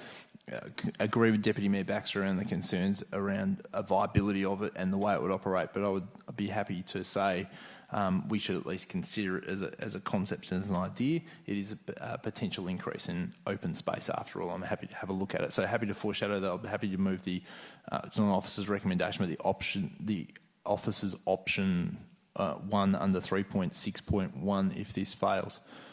Councillor Sirikoff, go ahead. Thank you, Mayor. I'm happy to go with option one as well, because it does say in the report that the beach area will be peer reviewed if councillors are concerned about any marine impacts. No problem. Just to clarify, Councillor, just so we're clear, so you're speaking against the motion. I just want to be clear. Yeah, I'm voting against it. Okay. I was agreeing with you that I'm happy with going with option one. There has been a history of councillors accidentally voting for things they weren't necessarily clear on. Just want to make sure it all happens to us once. Councillor Bond. I'll also be supporting option one, so I won't support this particular motion. I was going to foreshadow that I'd move option one in the event this failed, but you got in first, and acknowledging that under option one there is, we are, like Councillor Baxter said, we're not approving a beach. We're just keeping that idea open, and we acknowledge that there's an awful lot of water to pass under that bridge we're not building before this will occur. Thanks, Councillor Bond. Who else would like to speak to this? Councillor Clark, go ahead. I'll be brief. This is keeping the option open. There is a lot of work to do, but it's not going to cost the city or the residents money, which is what I like about it. So I don't think at this stage there's too many concerns. And, keep the options open and see where we go and make this an even greater space than it's already going to be. So I won't be supporting this motion. Thanks, Councillor Clark. Who else would like to speak? No. Okay, let's go back to the mover, which was Councillor Copsey. Yep, no. Okay, let's put that to the vote. So just to be clear, we're voting 3.6 through 3.12, and as you can see on the screen, 3.7 has the amendment of putting option 2 in. So those in favour of the motion. Okay, those against? That motion has failed. Okay, I've foreshadowed, so I now put the motion to you, councillors. The officer's recommendation 3.6 through to 3.12 with the amendment in 3.7 to read with the insertion of the number 1. If we could just quickly make that on the screen, that would be great. And there we go. Okay, looking for a seconder for that. Councillor Bond, I don't wish to speak. Councillor Bond. Who else would like to speak to the item? Okay, I don't wish to close. And now put that to you. All those in favour? Those against? That's carried. Done. Okay, thank you. Councillors, I'm in your hands. Do you want to have a break or...? Yeah, okay, let's have a break for 5 minutes. You've been going for a long time. So, yeah, come back a little after 10:30 if you could, please. Thanks, councillors. Councillors, any questions of the officers? Okay, we have an officer's recommendation. Do you wish to move this or something else? Councillor Copsey, thank you. Anyone wish to second? Councillor Consolo, thank you. Councillor Copsey, do you wish to speak? Councillor Consolo? Anybody else wish to speak to the item? Do you wish to close? I now put that motion to you. Those in favour? Oh, sorry, Councillor Crawford. Thank you. That motion is carried unanimously. Good evening. 13.2 is done. So let's go back to 9.1, which is Wellington Street Common Ground Project. Questions of the officers? There being none, I'm looking for a move of the officer's recommendation or something else. Councillor Martin to move and Councillor Copsey to second. Go ahead, Councillor Martin. This is one of the most exciting motions to come before us in my 2 years on council. In our backyard money is being used for a really, really good purpose here. I know that council has basically signed off on. There are a number of motions leading up to this. It would be almost impossible for us to backtrack, but at least we're finally sealing the deal here, entering into our tripartite agreement with Homes Victoria and with St Kilda Housing, and we can look forward within a couple of years to all those people on our Port Phillip Zero list having access to great accommodation, as we can then move them from being rough sleeping temporarily into Wellington Street and then hopefully back into normal society. I think it's going to be a fantastic initiative, and it's going to save the state of Victoria, the accountability, and I can't imagine how much money it's going to save us all. This investment of our funds and government funds is going to not only save so many lives and improve so many lives, but save us money as well. It's fantastic. Thanks, Councillor Martin. Councillor Copsey.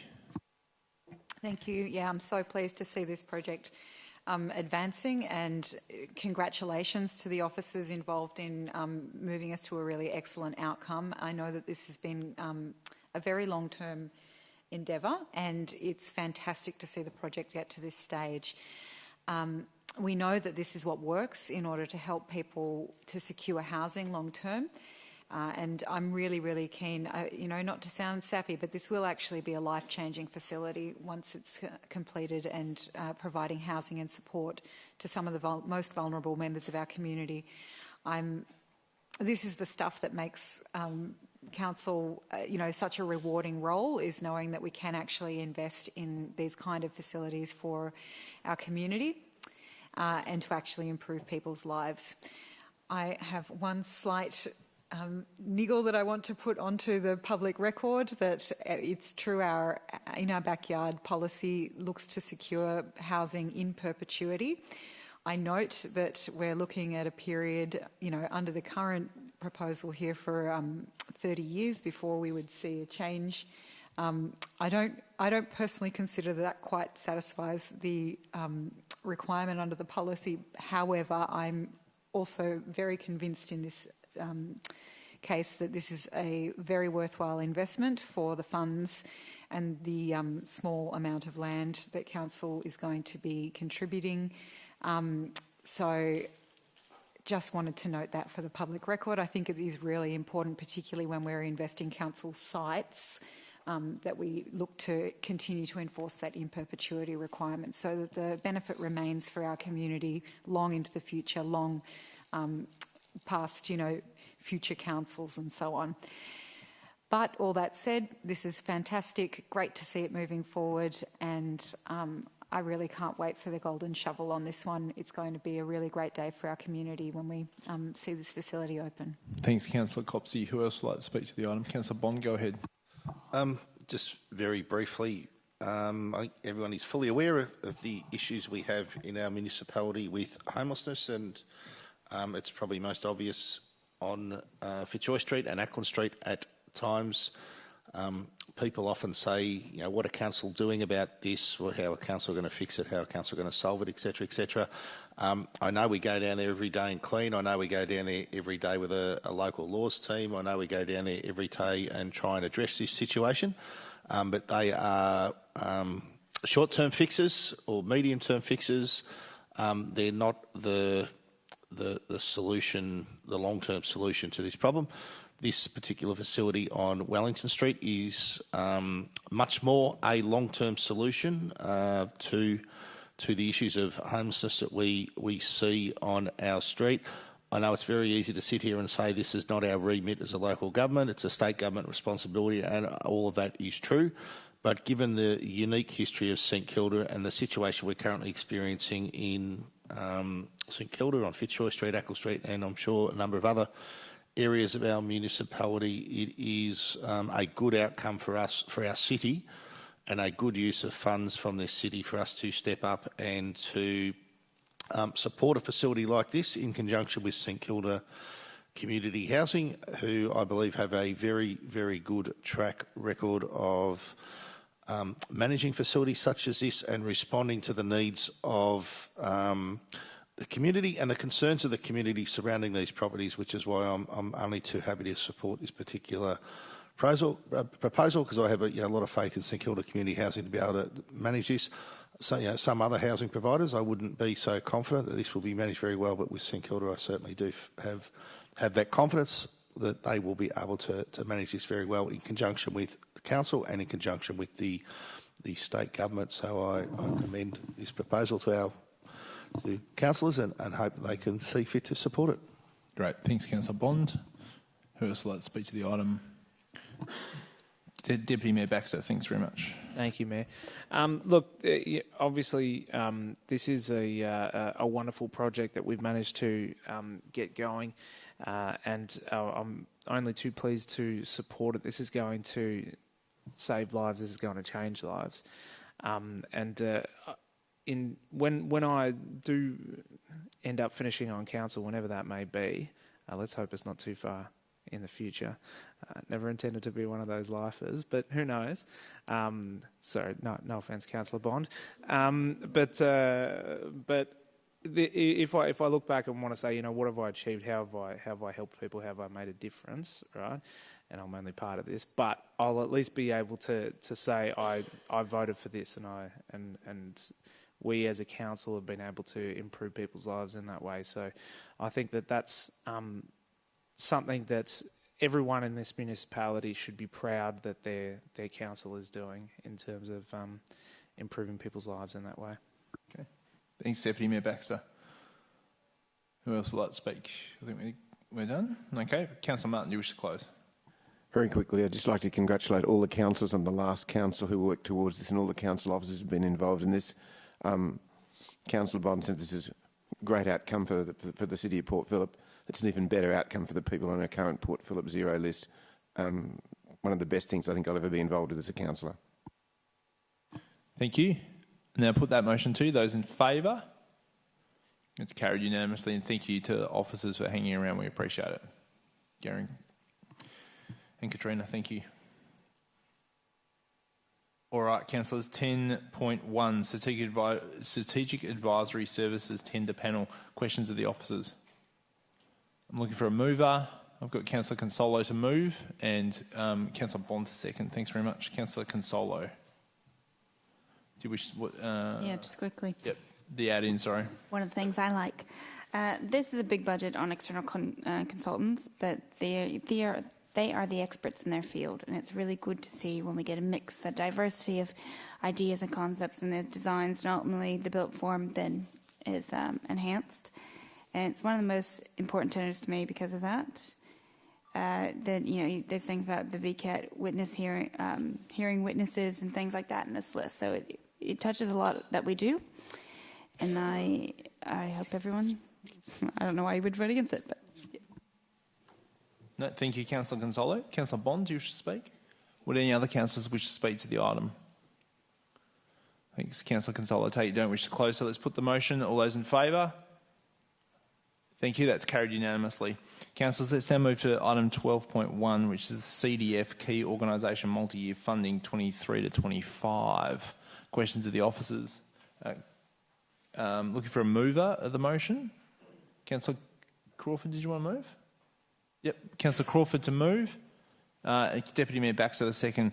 Councillor Crawford, do you wish to speak? I'll just speak briefly. I'm lucky enough to be the councillor representative on the Cultural Development Fund, and we have an amazing panel that I'd like to thank for their time and effort that goes into this. So this particular element of the Cultural Development Fund is the key organisations multi-year funding, which will give them a consistent amount of money over 3 years, which will help them leverage for other grants and to focus on their creativity. And we know how difficult the last few years are, and recovery, I guess it's still happening with COVID not being over. So thank you very much to the officers, Lauren and Sharon as well, but to the committee, Bree, Malcolm, Hugo, Hanut, who all really gave amazing advice and insight. And we are very, very lucky in the city to have so many amazing organisations. So we really are hopeful that this multi-year funding actually continues to support their success in the city of Port Phillip. Thank you, Councillor Crawford. Deputy Mayor Baxter, do you wish to speak to the item? Don't think I can tap that. Great, thank you. Anybody else? Councillor Sirikoff, go ahead. Thank you, Mayor. Under the 22-23 council budget, it already generously allocates some $11.2 million for arts, culture and heritage, and a further $4 million for festivals. My understanding of this CDF funding is to give arts groups in the City of Port Phillip some financial assistance or seeding to get them going, and for it not to be an ongoing grant for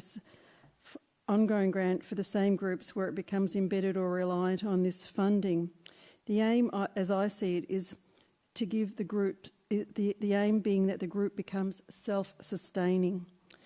Unfortunately, I'm not supportive of the same 6 groups receiving funding for a further 3 years, even if they are doing well and contributing. I think it needs to be turned around for other groups to be receiving it, so that, and they prove themselves to be self-sustaining. So I won't be in support of this motion. Thanks very much, Councillor Sirikoff. Who else would like to speak to the item? Councillor Gonzalo, go ahead. Thank you. I remember when this was accidentally omitted from the budget, and we had such a passionate response from our community. And at the time, I wanted to make sure that that also was reviewed to make sure that it wasn't just the same ones and that the amount wasn't fixed. And I like that I see that it's been more organisations and different amounts. That seems that they've been tested based on what their needs are and what we can support. So I'll be supporting this. Thank you. Thank you. Anybody else? I'm then going back to Councillor Crawford to close. Do you wish to close? Yes, I do. I can't verify one of the facts I'm about to say, so I'm going to put it on the record, though. I just wanted to dispute some of what Councillor Sirikoff mentioned. Some of the funding that is under the cultural budget is for capital works, not actually for services. And given that I was the person that helped bring this policy into line the last term, its intent was for ongoing support to help them. It is such a difficult field, and previous to this multi-year funding, they had never received any. So this is the first time in 30 years that we've actually introduced this, and that was the whole point of it. The other correct fact I'd like to think is we have expanded. It's not the same 6 groups. Some of them are receiving it, but others are also receiving it. So we have expanded.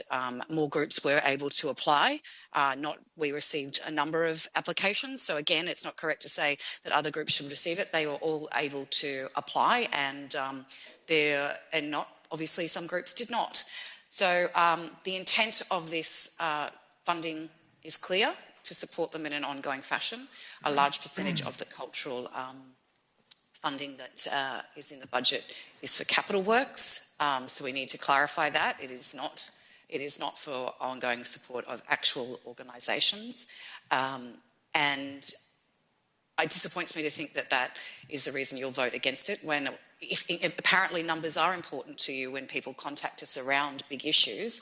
And at the time we had many people speaking to this, many people, as we've heard tonight. So it's disingenuous to say that you won't support one thing, but on numbers and things like that. But in fact, this one has equal support from the community as we had opposition tonight on bike paths. So I urge the rest of my councillors to support this, given that culture and the arts is key to our economic success in this community, and that is another part of the community that you are required by law to support and consider in your decision making. And this is a very valued part of this community, and that's actually what has made St Kilda and the wider surrounds great. So I would ask you to support this funding. Thanks, Councillor Crawford. I'll just suggest a small amendment, a minor amendment. There's a slash in the 23-25 in the heading. It should be a dash. We don't want to have the feeling that we're only doing 2 years instead of it's inclusive, so that if the mover and the second are okay with that small change. Can't imagine you'd be against it. Give me a nod. In the heading. So instead of slash, it should be a dash. So 2023 to 2025 as opposed to 2023 and 2025. I presume that mover and second are good with that, which they are. Okay, we'll just assume that happens in the minute. So just in the heading, that would be great. Can I just ask that we take this under division, please, Mayor? Yeah, no worries. We can do that straight away. So do that under division. All those in favour? Councillors Bond, Councillors Bond, Copsey, Consolo, Pearl, Crawford, Martin, Deputy Mayor Baxter. Those against are Councillors Clark and Councillor Sirikoff. Motion carried. Let's now move to item 13.1, which is record of informal meetings of councillors. Questions at all of the officers? I'm happy to move. Oh, sorry, go. Question? I think on one that was an error from me, so I think... Right, no troubles. It's just a nature strip guidelines. I can't prove I was there, but I'm pretty sure I was. So 13.1, it's not in the motion, I take it, it's in the report, right? So we'll seek the report to be amended. In fact, can we just re-tabled at the next meeting? So just chuck that one item in at the next meeting would be great. All right, thanks. I don't think we need to move that as a motion, that's fine. So I'm happy to move the officer's recommendation at 2.1. Anybody else wish to, somebody second it for me? Deputy Mayor Baxter, I don't wish to speak. Deputy Mayor Baxter doesn't wish to speak. I now put that motion. All those in favour? That's carried unanimously. Let's now move to item 13.3, which is the proposed discontinuance and sale of road abutting 26 and 29 Wellington Street, St Kilda. Questions of the officers? There's no questions of the officers. I'm looking for a mover. Councillor Copsey to move and Councillor Bond to second. Councillor Copsey. Councillor Bond. Any other councillors wish to speak? You wish to close? No. Okay, I'll put that motion to you. All those in favour? That's carried unanimously. Thank you, councillors. Let's now move to item 14. Item 14.1 has been removed. I now move to item 14.2, which is a motion being raised by Councillor Martin in relation to Homes Victoria Draft Social and Housing Compact with local government. Councillor Martin, the motion has been tabled, so you do not wish to read it. Are there any questions of the officers or the move or Councillor Martin of this motion? No. Councillor Martin to move. I'm looking for a seconder. Sorry, pardon me. Councillor Crawford, thank you. Councillor Martin. We've just approved the final stages of getting our common ground off the ground in Wellington Street, an outstanding achievement for this council. We're looking forward to the opening of, remind me the name of the street in Balaclava, Marlborough Street, which hopefully will be all there in 12 months' time. Two amazing issues in social housing, and the City of Port Phillip's got a long and proud history of supporting organisations that are helping to deliver housing to people. Now, this compact is basically trying to lock in an agreement between initially the M9 councils and then most of the other councils in Melbourne under the auspices of MAV to come to an agreement with Housing Vic to basically to agree to work together to provide the best possible outcomes in delivering social housing. It doesn't talk about amounts of money. There's no commitment of any particular financial sum of money here. It does commit us, though, to working with Housing Vic and with our other council colleagues to look at seeing what we can do to deliver the best possible outcomes for those people who need social housing. And with our proud track record in this area, I'd be very disappointed if this council didn't approve what I think is it's more than motherhood statements. It's not a wish list. It's a commitment to working with Homes Vic to see how we can best work with them to deliver social housing, but it doesn't commit us to anything. I know there are members of this council who are concerned that we might be inadvertently spending money. We're not spending any money tonight. We're simply saying that if something comes up that we think needs to be investigated with Homes Vic, we're prepared to do it because we as a council believe that we need to do everything we can to ensure that the good people of the city of Port Phillip have access to housing. Thanks, Councillor Martin. Should I speak? Yeah, go ahead. I'd just like to support what Councillor Martin said. I think, as Councillor Bond just raised before, there are short-term resolutions or ways to deal with some of the, the challenging issues in our cities, and but also there are long-term solutions, and working with Homes Victoria is one of them. We can't help our vulnerable people unless we provide them with housing and support. We can't deal with amenity issues unless we provide people with housing and support. There is only certain ways in order to actually get long-term social change, and this is one of them. And of course, the idea of homelessness doesn't look like just rough sleepers. It also is older women, people fleeing domestic violence, a whole range of key workers. There's a whole lot of issues, and we know in most municipalities around this state that homelessness is an increasing issue. So we need to do everything as we can, and working together as a wider group of councils is the best way that we can do it. And really, everyone deserves and has a right to a home, and why would not we want that for our community in all ways, shapes and forms. So I'm very happy to support this motion. Thank you, Councillor Crawford. Who else would like to speak? Thank you, Councillor Copsey. Thank you, and thank you, Councillor Martin, for bringing this.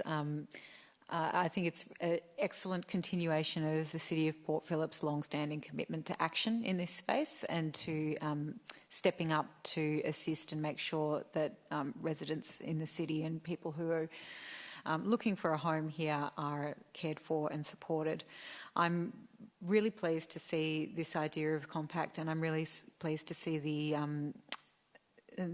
move towards collaborations from M9. I wish the Mayor and CEO all the best in progressing that. I think we can achieve some really wonderful outcomes across the inner city, where this sort of investment is absolutely vital. I'm also pleased to see our separate seeking of a partnership agreement, because not only do I support the intent of the motion in making sure that we have more secure funding streams and so on, but I'd really welcome the further collaboration. I think that there's been great demonstration of willingness to collaborate from Homes Victoria recently, and to be open to feedback from the community about what solutions are suitable for our city, and so I really welcome that element of these compacts as well. I think that's going to be a great improvement on some of the initiatives that we'll see rolled out as a result of this investment. Thanks. Thanks, Councillor Copsey. Councillor Clark. Thanks, Mayor. I won't be supporting this motion. I feel that we already have a housing policy in place, and we review those strategies and those documents every 4 years or whenever they come up. I feel this motion is overly somewhat complex and has lots of arms and legs to it that commits the council. On one hand, we can say it commits us to nothing, but it does have a lot of actions and a lot of things that need to be done, and I feel that that's somewhat creating a bit of housing policy through this motion. I know that Councillor Martin will say that it's a pact and I do understand that, but I feel that we have a significant amount of social housing and affordable housing. We probably don't have enough homeless support, hence the Common Ground project that we're talking about and that we're all supportive of. So I won't be supporting this motion. Thanks, Councillor Clark. Who else would like to speak to the item? Okay, Councillor Martin, you should close. I'll just read out the second last sentence in the introduction of the compact for those people who are scared that we're committing ourselves to unlimited financial funding of something. The compact is not a legally binding agreement, but is negotiated and entered into in good faith by the parties and shall be respected accordingly. I totally believe in everything that's in this document, but for those who have concerns that it might be opening the door to things that they're not comfortable with, the only way that any funds could be spent to support anything that's in this document would be through a motion of the council. There's no legally binding agreement, but I would be very disappointed if we weren't able to recommit the City of Port Phillip to its long-standing support for those people who need social housing. Okay, let's put that motion to you. Those in favour, item 14. Sorry, under division, yeah. Councillor Copsey's called a division 14.2. Those in favour. Councillors Bond, Copsey, Consolo, Pearl, Crawford, Martin and Deputy Mayor Baxter. And those against is Councillors Clark and Councillor Sirikoff. Councillor Sirikoff. That motion is carried. Thank you. So that's item 14.2. We now move to item 14.3, which is a notice of motion by Councillor Crawford. Councillor Crawford, your motion is tabled, so you don't need to read it out. And I'll just quickly ask councillors if you have any questions of Councillor Crawford or the officers. Go ahead, Councillor Clark. Thanks, Mayor. My question is to the officers. I think in relation to the pedestrian movement, could I get some clarity around what analysis or investigation reports are going to be developed to determine whether there's an issue for pedestrians, or what I've heard raised is the need for a pedestrian crossing, which I would hope there's some sort of report coming back before that gets finalised. Is that the approach? It's not clear to me in this motion. Thanks. Go ahead, Brian T. Thank you. Through you, Mayor. The work that the council officers are proposing will be to investigate to report on what has occurred, but then to come back and report on the costs of going forward before this is not a decision to spend money. This is a decision to come back to you in terms of what is required in terms of funding and for what. Sorry, I'm probably not being clear. So as part of that, do you see a requirement to do a traffic study or something like that to determine if a pedestrian crossing or the movement of pedestrians, whatever that actually means, is required? Brian T. Through you, Mayor, I'm not entirely sure, but I am confident that if it is a pedestrian crossing, if traffic studies or pedestrian studies are required, we will be able to do those within our BAU budget. So, but I don't have with me information in terms of exactly what parts of it we'll need to do as part of this investigation. I could possibly answer that, Mayor. Go ahead, Councillor Crawford. I'm happy to take that.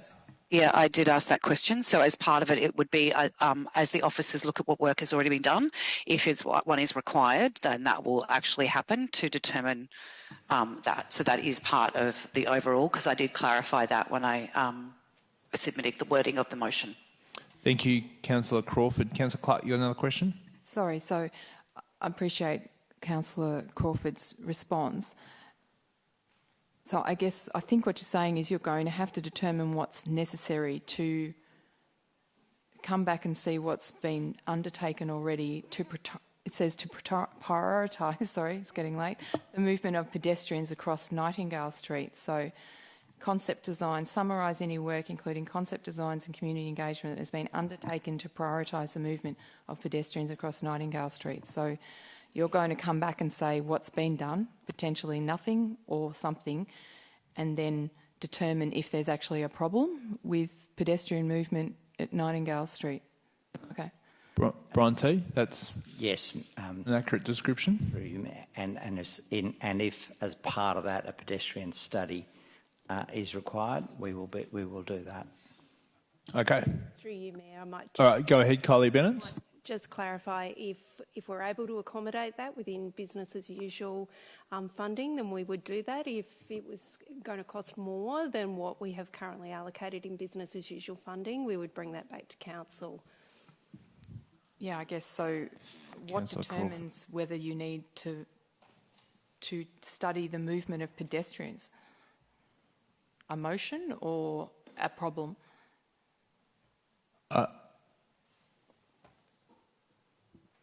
Could you rephrase the question?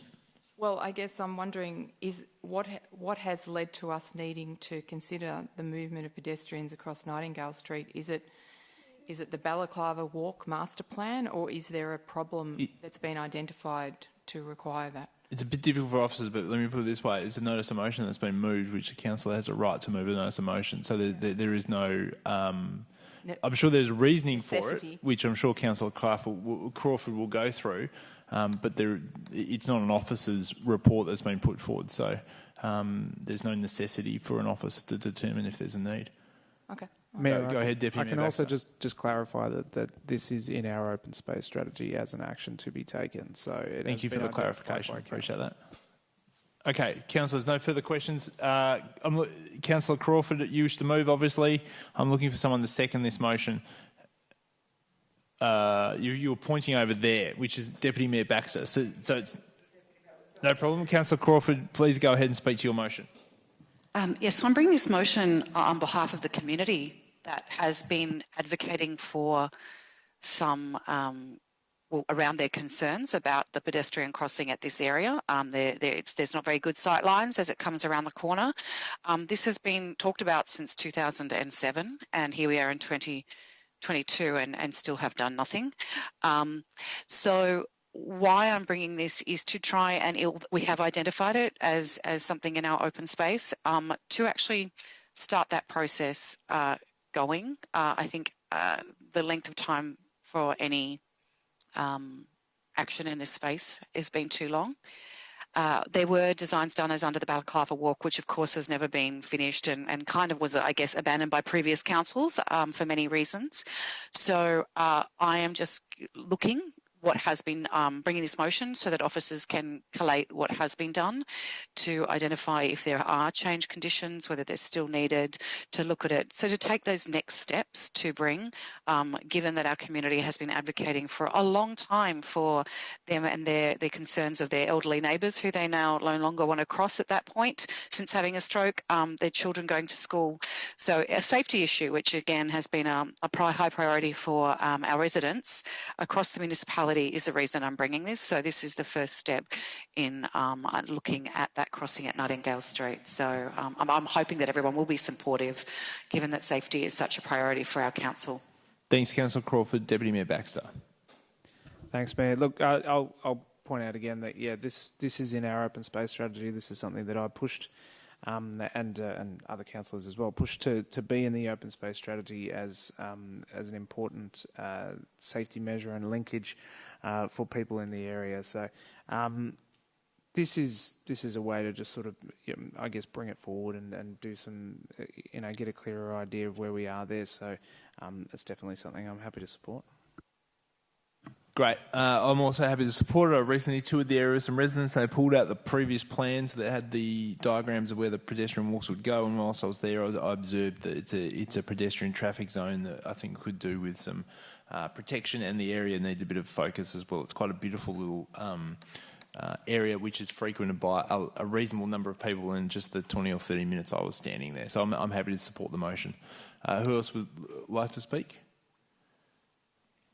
Okay, Councillor Crawford, do you wish to close? All right, now put that motion. All those in favour? That's carried unanimously. Thank you. Councillors 14.4 has been withdrawn, as we know, which is good. There we go. Let's now move to item 17, which is confidential matters. So, councillors, we have I missed one? Oh, I'm sorry, pardon me. I missed item 15, which is reports by council delegates. There's something else that needs to be raised here as well. So we have one report from the Deputy Mayor, and well done, Deputy Mayor, for doing this. Would you like to speak to the report that you've got here? I'll be brief because the report is written there, but in late June, at the request of the Mayor and on behalf of the Mayor and Council, I was the entire Port Phillip delegation, I attended the Australian Local Government Association National General Assembly in Canberra. It was very cold. I've never been to Canberra before. I don't have any friends in Canberra. It was a very strange circumstance to find myself there. But as detailed here, I found many opportunities to network with other councillors, bring back ideas and interesting new concepts and products and all sorts of things that came from there. When I wasn't at official duties there, I was doing my best to try and book appointments with various people, including ACT members of Parliament and ministers who were able to find some time to give me briefings on subjects such as social housing, harm minimisation and other things that affect us quite a lot here in Port Phillip, and that we can always benefit from that kind of information sharing. I will say that like a lot of conferences, there was quite a lot of focus on meals and dinners and social stuff, and I wasn't too into that sort of stuff, to be honest. The breakfasts, though, were merely a way to cram more meetings in while people were actually eating, so that was all right. But yeah, the dinners were just sort of parties. So I won't keep you any further from yours, but if you want any more information, please let me know. Thank you, Deputy Mayor Baxter, for that very detailed and salient report, but I do appreciate you taking the trip on behalf of Council and at my request. I do appreciate you going there on behalf of Council, and thank you for writing the report, because it was a bit of a pain, and you did it to a very high level, and I appreciate it. Councillors, any other... no, I don't think we do. You've got a recommendation to do it, but I don't actually need to do it because it's just a report that's been tabled, so we don't need to move it. We don't need to move it. Now, somebody had to do something here. I can't remember what it was. Oh, that's right, Councillor Crawford. I'm texting you, yeah. Oh, that's right. Yeah, right. Go ahead, Councillor Crawford. I remember now. Go ahead. I guess I just want to put on the public record, as is recommended by MAV, that I have decided and have been pre-selected as the Labor candidate to run in the seat of Brighton at the 2022 state election. So I just wanted to put that on the public record. And of course, like in the previous term when other councillors ran, we will be taking appropriate measures and being very aware of my role as a councillor, and I'll take a leave of absence and those 3 weeks or the caretaker period. But yes, we'll be following all protocols, but wanted to put that on the record. Thank you, Councillor Crawford. I assume you'll be doing that with endorsement of the Australian Labor Party. Yes, I am endorsed. Okay. Anybody else wish to make any... No. Okay, let's move... No more reports for council delegates? All right. Thank you, councillors. We've dealt with item 16, so let's move now to item 17, which is, councillors, we have 2 confidential reports listed on the agenda. Now, I'm not going to close the meeting. I call upon a councillor to move to close the meeting,